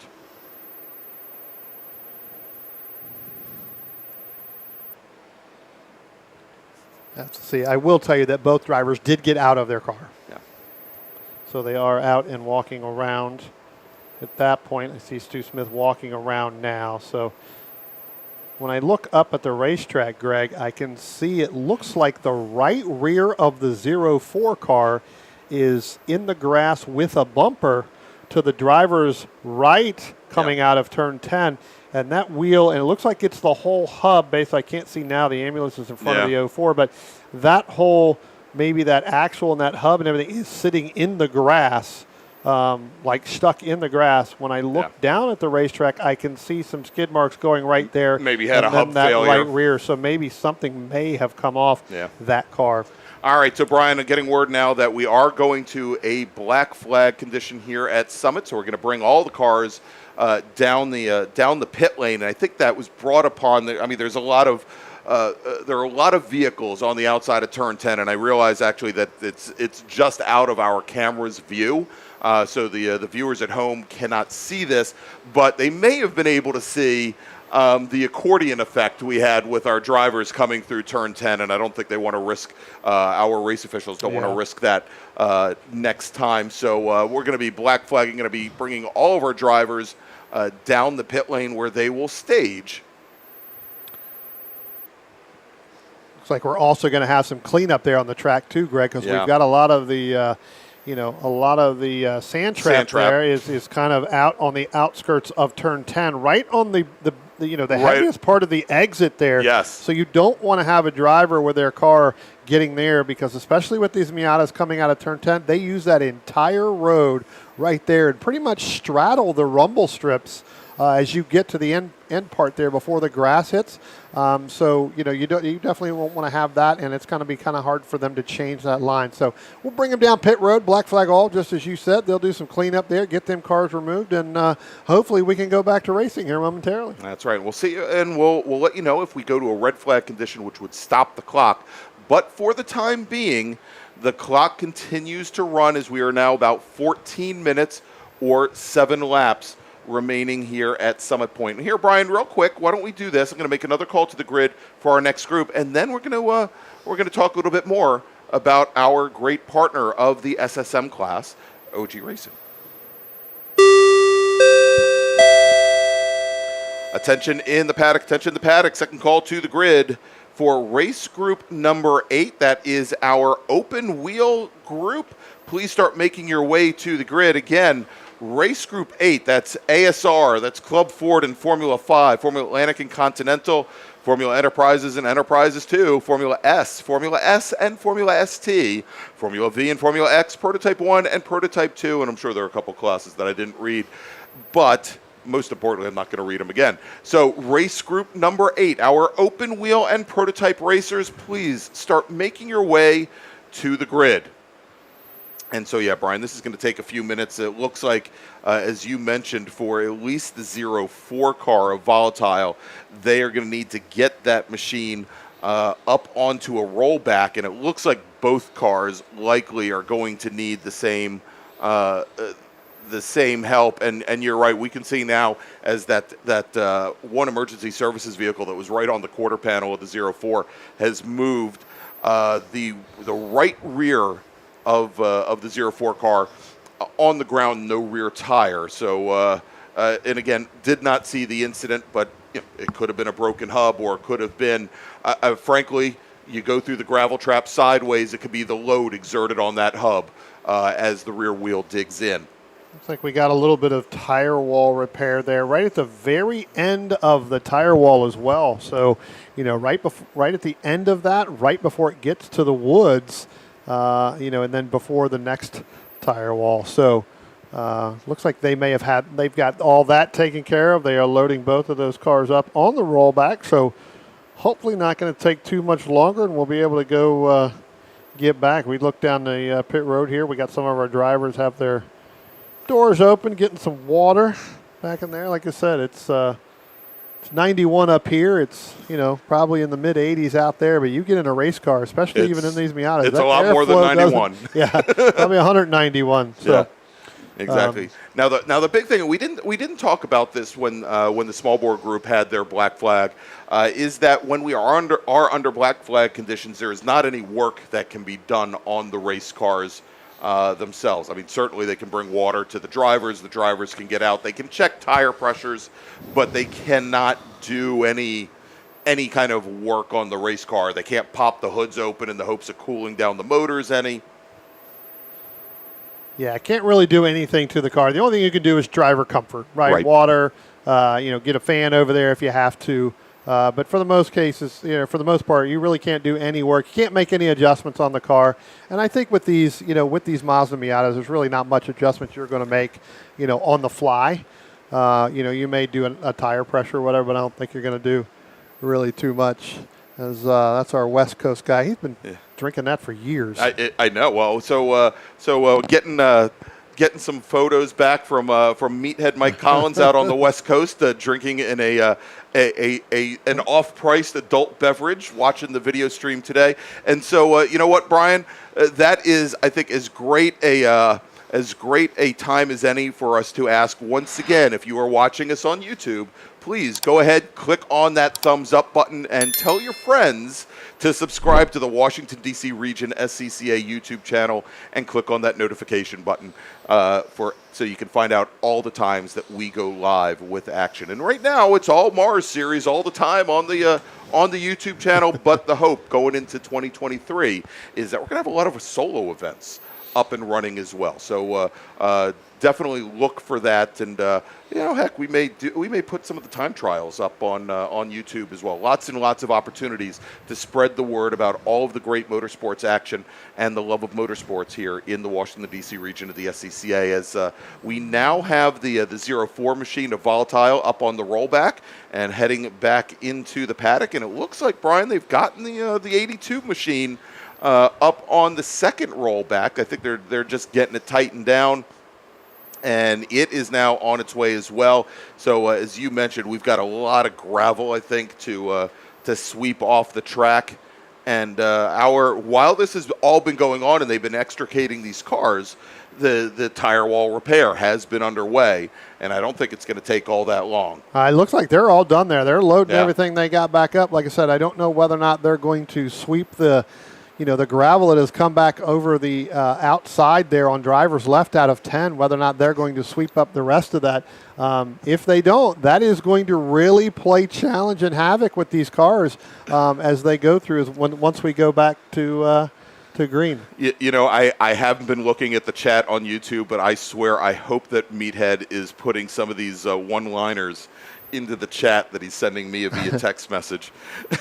But I'll just relay it. He said he had himself a blue ribbon and it won first place, and that's more than Nick is going to do in SSM, which is absolutely brutal. Well, now that he's got his tires cooled off here, he may surprise Mr. Mike and do anything. Might make a run from 17th position. All right, so we now have all of our emergency services vehicles staged back, but I believe from looking here comes at the sweeper now. Yeah, we should have the sweeper, if you look in your camera, you can see the sweeper coming around. He missed the apex in that sweeper, and I'm not sure why he missed the apex. It's a top heavy. it's a top heavy Isuzu. If he'd gone towards that apex, he might have rolled the thing over. But you can see it on the video. He should have just rolled past you here. And we've got a lot of gravel on the track surface at the leading edge, the front edge of the gravel trap here.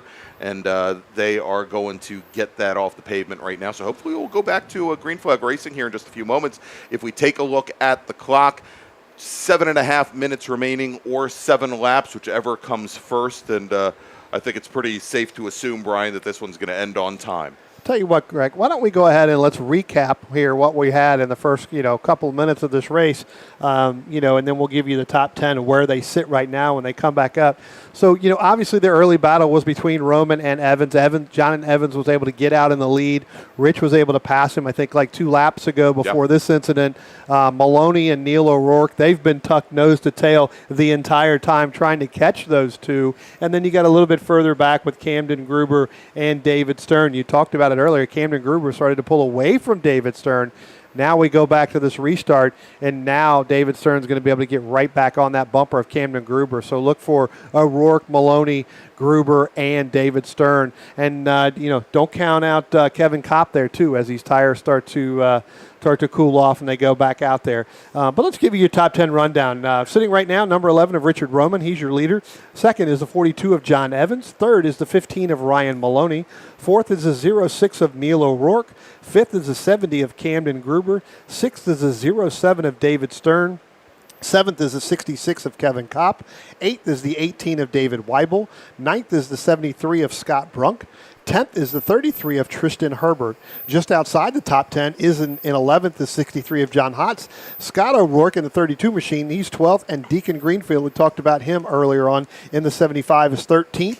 Andy O'Brien in the 14th is 14th.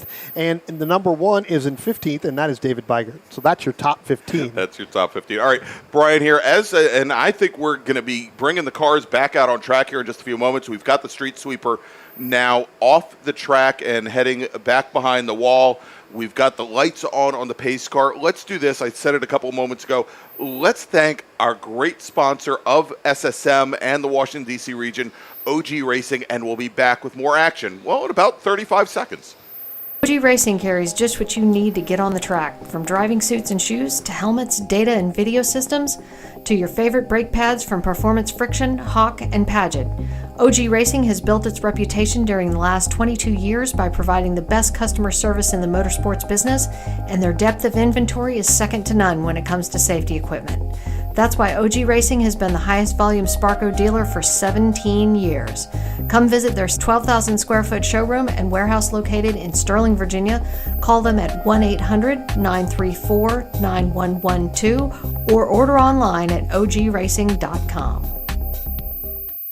All right, there you go. OG Racing, thank you so much for all that you have done over the years. And, I say again, Brian, this past year when my helmet expired, not that I've been on track this year, but I expired. Yeah, it expired. I made sure, rather than just buying online, made sure to come up a couple hours early, a day early, in order to buy my helmet at OG. So we have all of our drivers now, and it looks as though, Brian, and I haven't seen anything from the starter stand, but it looks as though... It looks like this race is over. This race is now over. Checkered flag is out.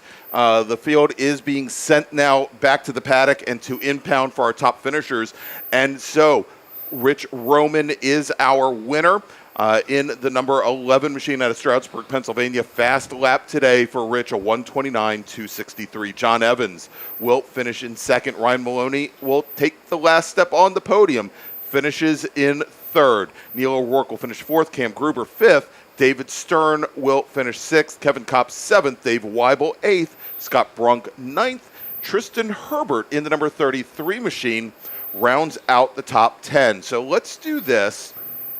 Brian, we've got one last group, and it is already, I've got to adjust the time already, and we'll put on here, hopefully, we'll say 5:10, because it's going to take about 10 minutes for them to get all these SSM cars off of the pit lane here. But our next and last race of the day is going to be our wings and prototype cars, and we will be back here in just a few moments to bring you our final 15-minute race of the day here at Summit Point for Saturday. But again, want to remind everybody, first off, that we've got a lot of charity activities still going on here at the track this evening. We've talked about the 50-50 raffle and also the standard raffle. If you haven't done so already, please head over to Charity Central right beside the Summit Point Pro Shop and buy some raffle tickets. I mean, some of the prizes here are just absolutely amazing. Like we said, corner balancing and alignment from RP Performance, the New German Performance gift bag,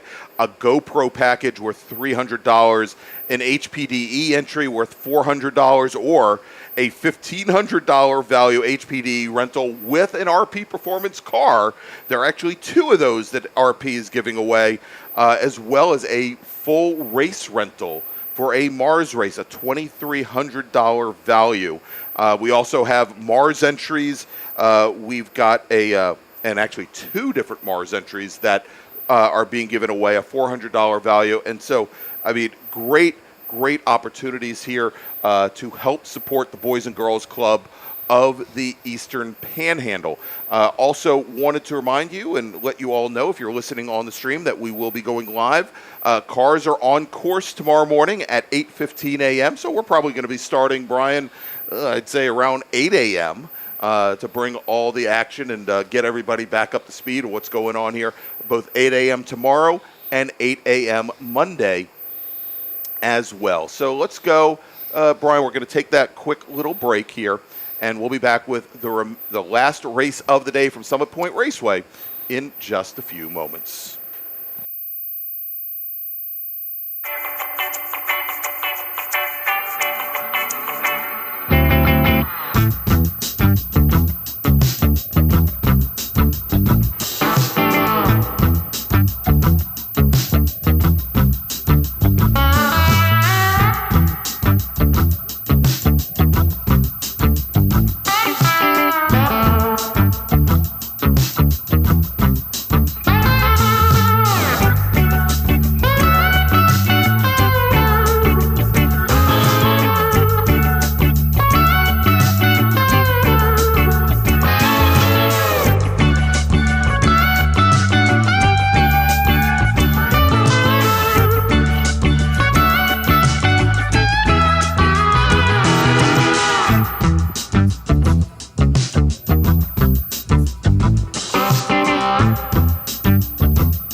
And welcome back to Summit Point Motorsports Park, Summit Point Raceway, for the last day for the last day. Pardon me. For the last race of the day for the 2022 Labor Day MARRS Spectacular, presented by OG Racing and Radial Tire Company.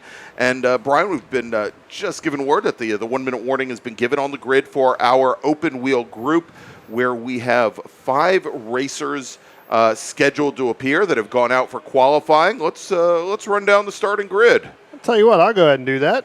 Okay. Starting 5th, the number 20 in a Club Ford from Montclair, Maryland, is Douglas Fisher. Starting 4th from Arlington, Virginia, in another Club Ford, the number 24 of Brian Farrell. Starting 3rd in the number 2 from Cockeysville, Maryland, your pole sitter in Club Ford is the 2 of Wayne Nicolette.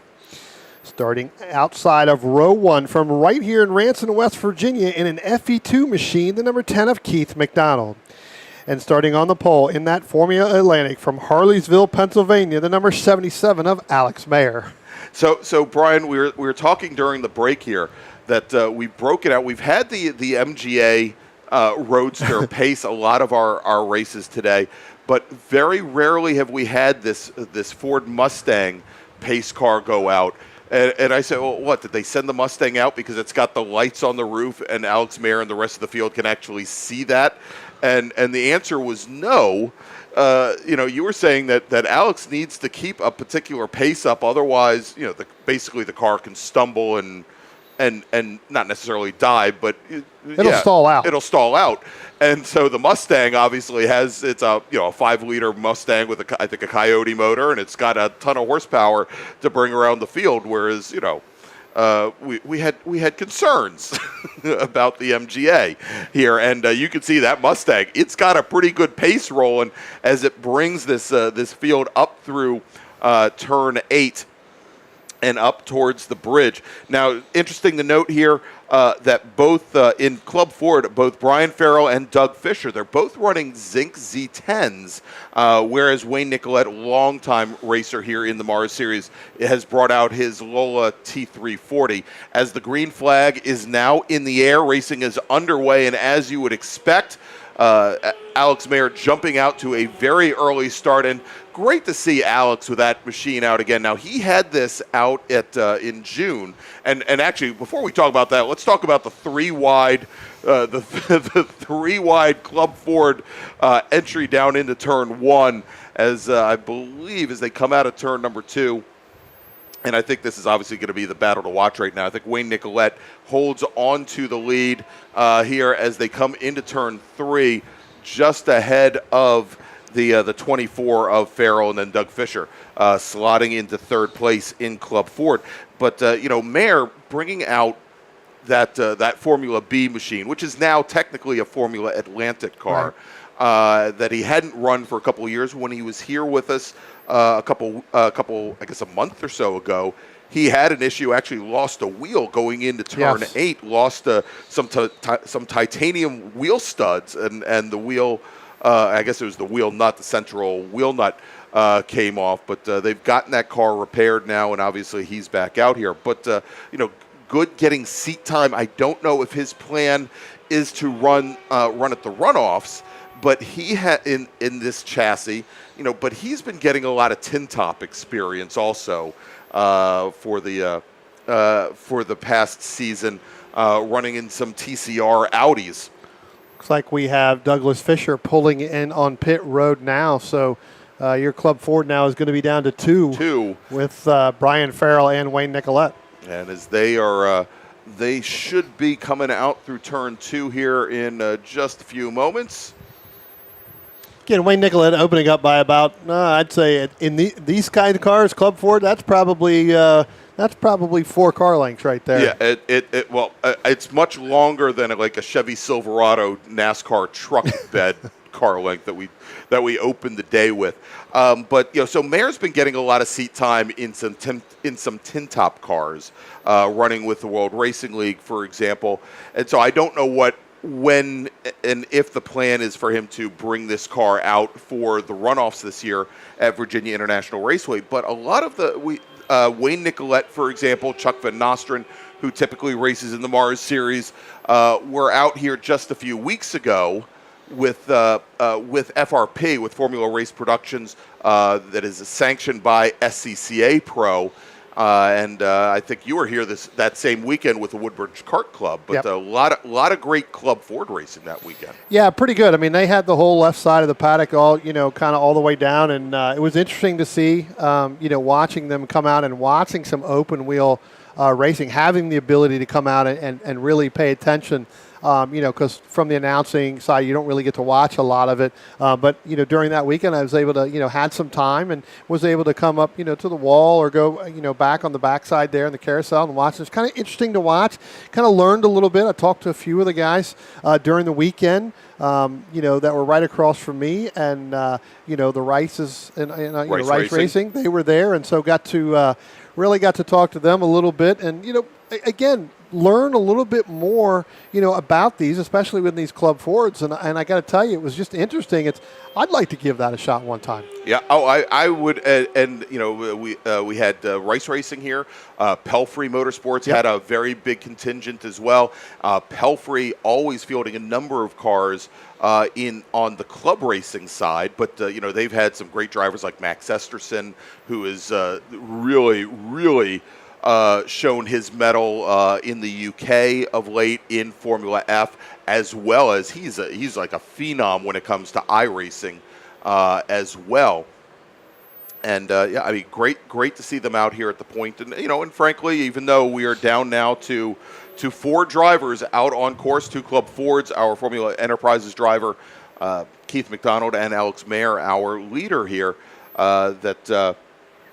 well, did Fisher go back? Fisher did come back out on course, so yeah. he is out there. He's actually right in front of Wayne Nicolette and Brian Farrell. So even though he is a lap down, he is now, he's got to be thinking, hey, I'm now the new leader. I'm the new leader. Yeah, he's got a nice little battle there going on in Club Ford. But again, lots and lots of folks still bringing out their Formula cars here. Wish we had some more this weekend across some of the different classes, and obviously as a region, we do need to still work to try and build that up. But Alex Mayer now completing lap number 4, working his 5th lap.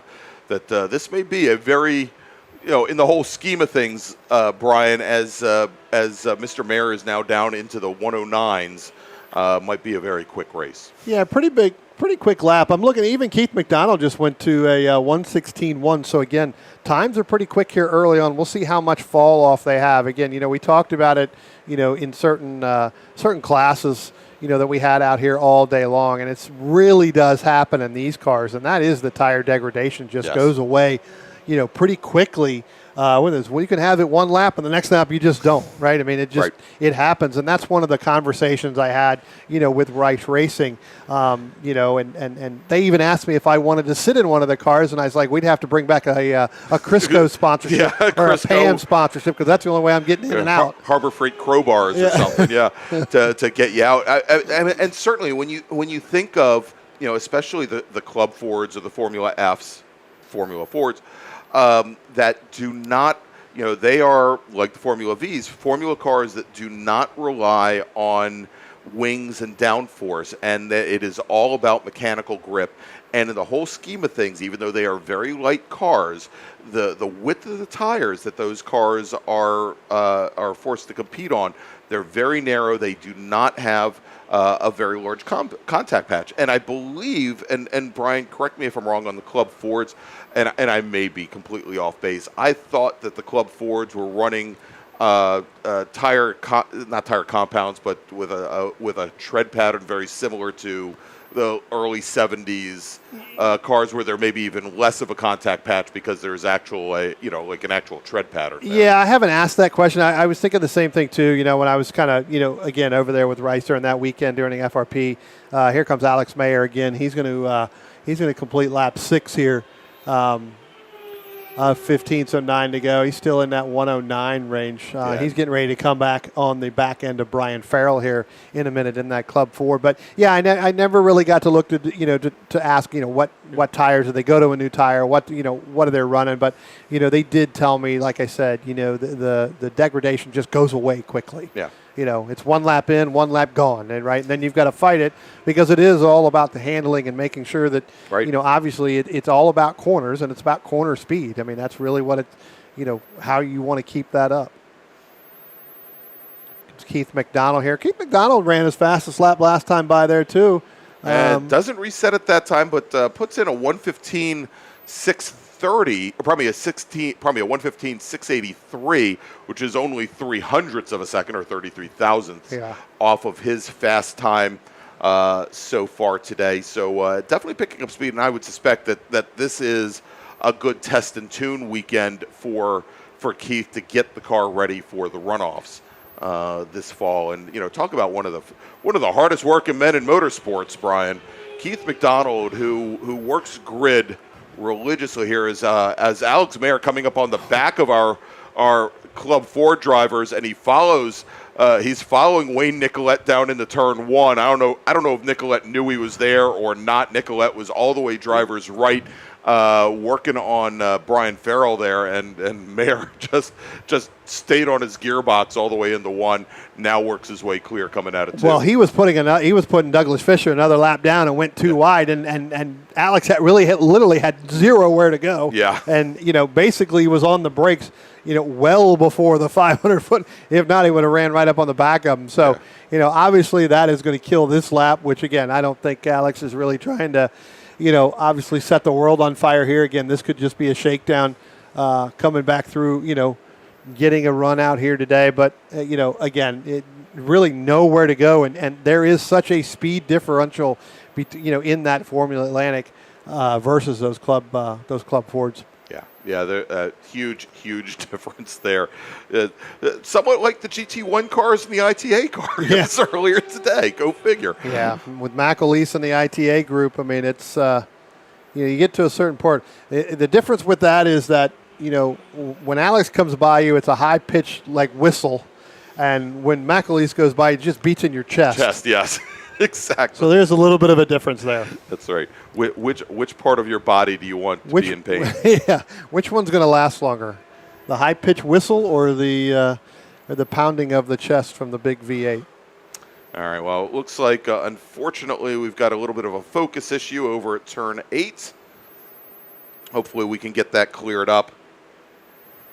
We'll go back through them later today. We'll pick them up and we'll do it. Maybe we can get the guy in the tub doing the flag. Maybe he can readjust the focus there for you. Really, real quick.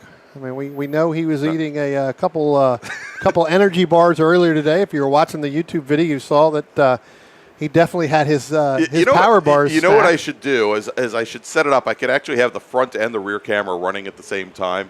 Maybe a day in the life of a flagger behind the tub might not be a horrible thing. The best of both worlds. That's right. All right, so we're a little bit beyond halfway as Alex Mayer now putting Keith McDonald a lap down just a little while ago, has completed 9 laps of 15. Hey, look, there we go. Focus is back. They must have heard us. They heard us, and they jumped on it right there. Thank you to our volunteers. I might also add, Brian, this might be as good a time as any to thank all the great volunteers from the Sports Car Club of America that help make our races and all of our events happen. This is really all of our events. They are membership driven, and we could not do it without all the volunteers. And I'm not going to go and run down each one of the specialties because I will inevitably leave one off, and I will probably forget somebody. But actually, you know what?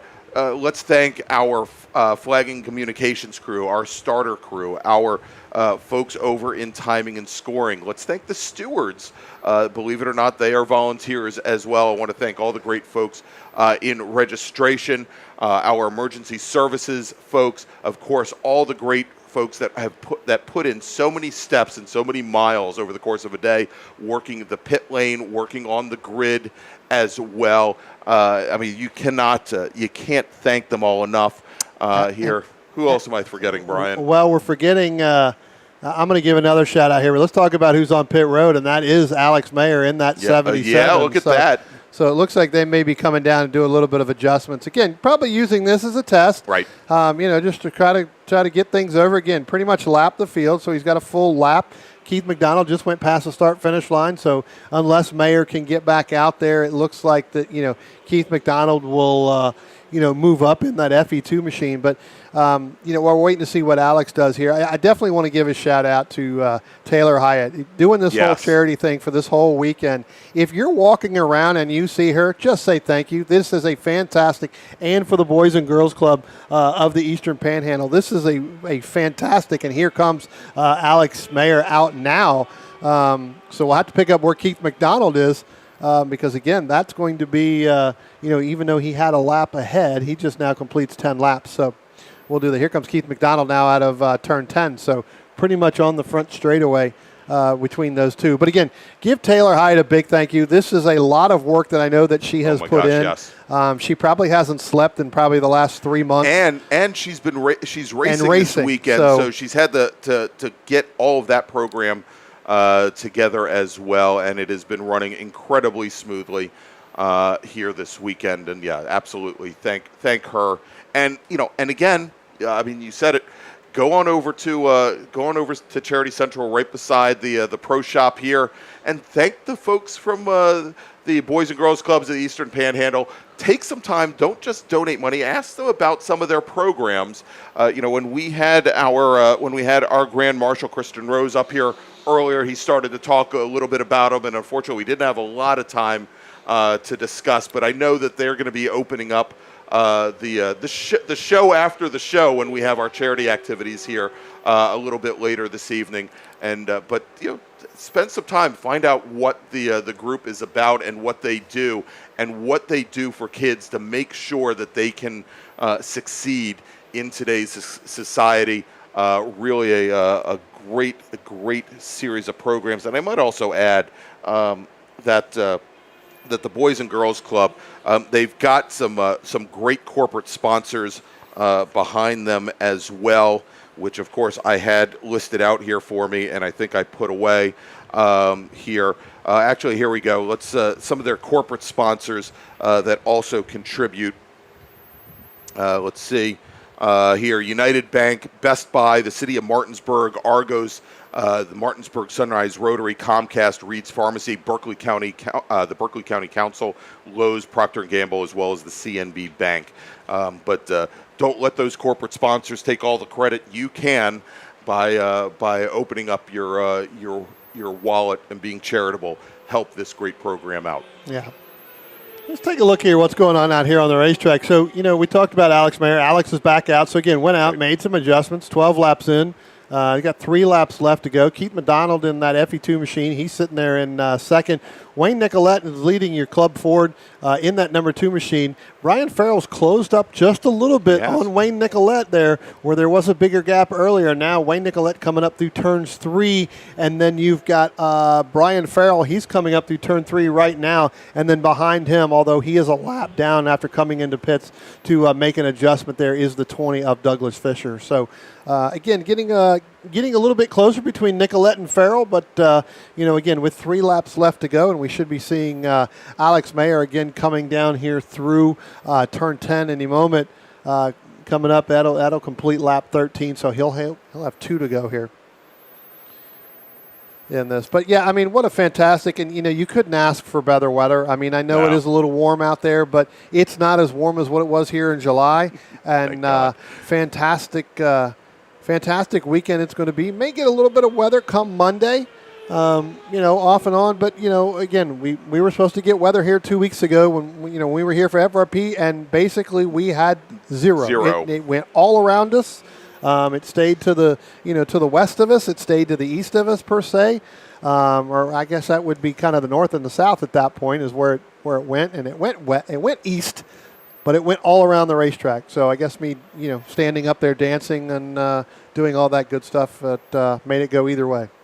Yeah, it's funny. I had a conversation with Jerry Winarka today that he and his lovely wife Bonnie came and flew out east from San Antonio. Jerry, for many years, the regional executive here in the Washington D.C. region, also served on as the chairman of the National SCCA Board of Directors for a number of years, and he thanked me for bringing him good, cool weather. Because as you can imagine, I think out in San Antonio they've had somewhere along the lines of like 2 straight months over 100-degree weather. You can officially now tell that our corner workers wear white. Yes. As they are leaning right over the camera there. So thank you very much. As we get the one to go here with Alex Mayer and Greg, that lap right there just went a 109.503. So whatever change they made took a couple laps, but he was able to go his fastest lap. But as we're starting to wind down day one here. That's right. Summit Point Motorsports Park for our Labor Day Spectacular. Again, Wayne Nicolette now crossing the start-finish line, and he's going to complete his last lap.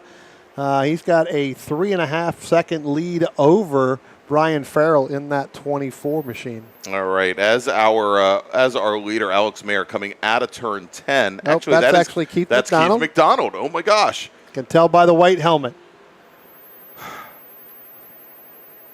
And it was going at a speed that I could actually read the numbers off the nose. All right, coming down the pit lane now. It looks like the 20 machine of Doug Fisher going to retire a lap early. As our leader now, Alex Mayer, driver of the number 77 machine, coming through turn 10. See, Brian, I can say it over and over again. At least once I'm going to be right here as Mayer crosses the start-finish line. He will take the win today in our final race of the afternoon. The Formula Atlantic, formerly Formula B, JDR out of Harleysville, Pennsylvania, driven by Alex Mayer, is our winner. We know Keith McDonald now. McDonald just now coming out of turn 8, heading up the hill and under the bridge.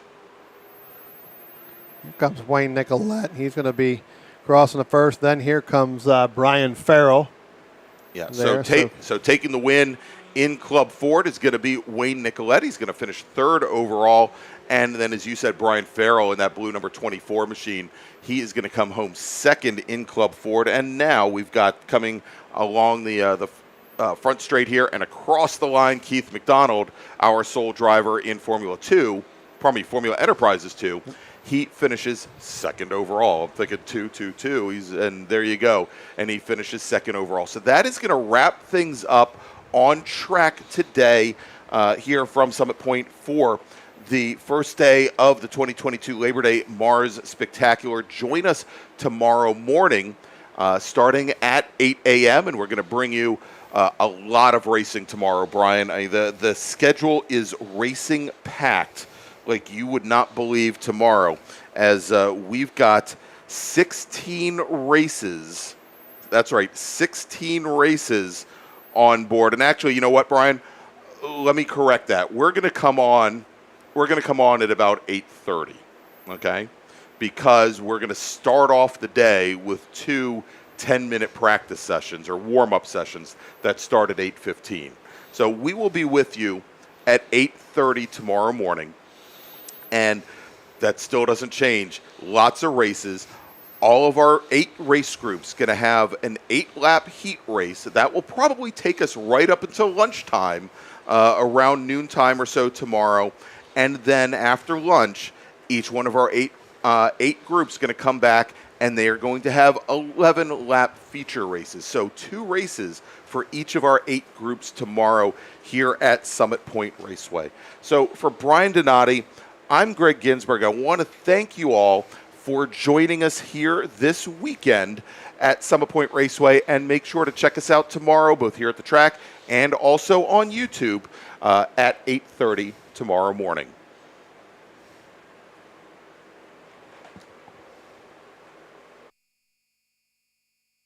OG Racing carries just what you need to get on the track, from driving suits and shoes to helmets, data and video systems, to your favorite brake pads from Performance Friction, Hawk, and Paget. OG Racing has built its reputation during the last 22 years by providing the best customer service in the motorsports business, and their depth of inventory is second to none when it comes to safety equipment. That's why OG Racing has been the highest volume Sparco dealer for 17 years. Come visit their 12,000 square foot showroom and warehouse located in Sterling, Virginia. Call them at 1-800-934-9112 or order online at ogracing.com. EVSR is proud to partner once again with the Washington, D.C. region of the SCCA as title sponsor of the EVSR Sprint Bracket Road Racing Series. And EVSR's leader, Charlie Greenhouse, is back behind the wheel as he attempts to repeat as series champion. It's been a big year for EVSR, coming off their momentous victory at the 25 Hours of Thunder Hill, and they're the only fully electric racing team to compete in and complete a major endurance race against a full field of gas cars. In 2022, EVSR is going to return, building on all the experience from last year's event, and they expect an even stronger finish. To reach that goal, EVSR is searching for new crew members to train for this year's 25 Hour. Come to their paddock in the corner of the woods and talk to Charlie. You can help EVSR make history. And if you're not here at the track, check out EVSR.net for more information about their innovative race program.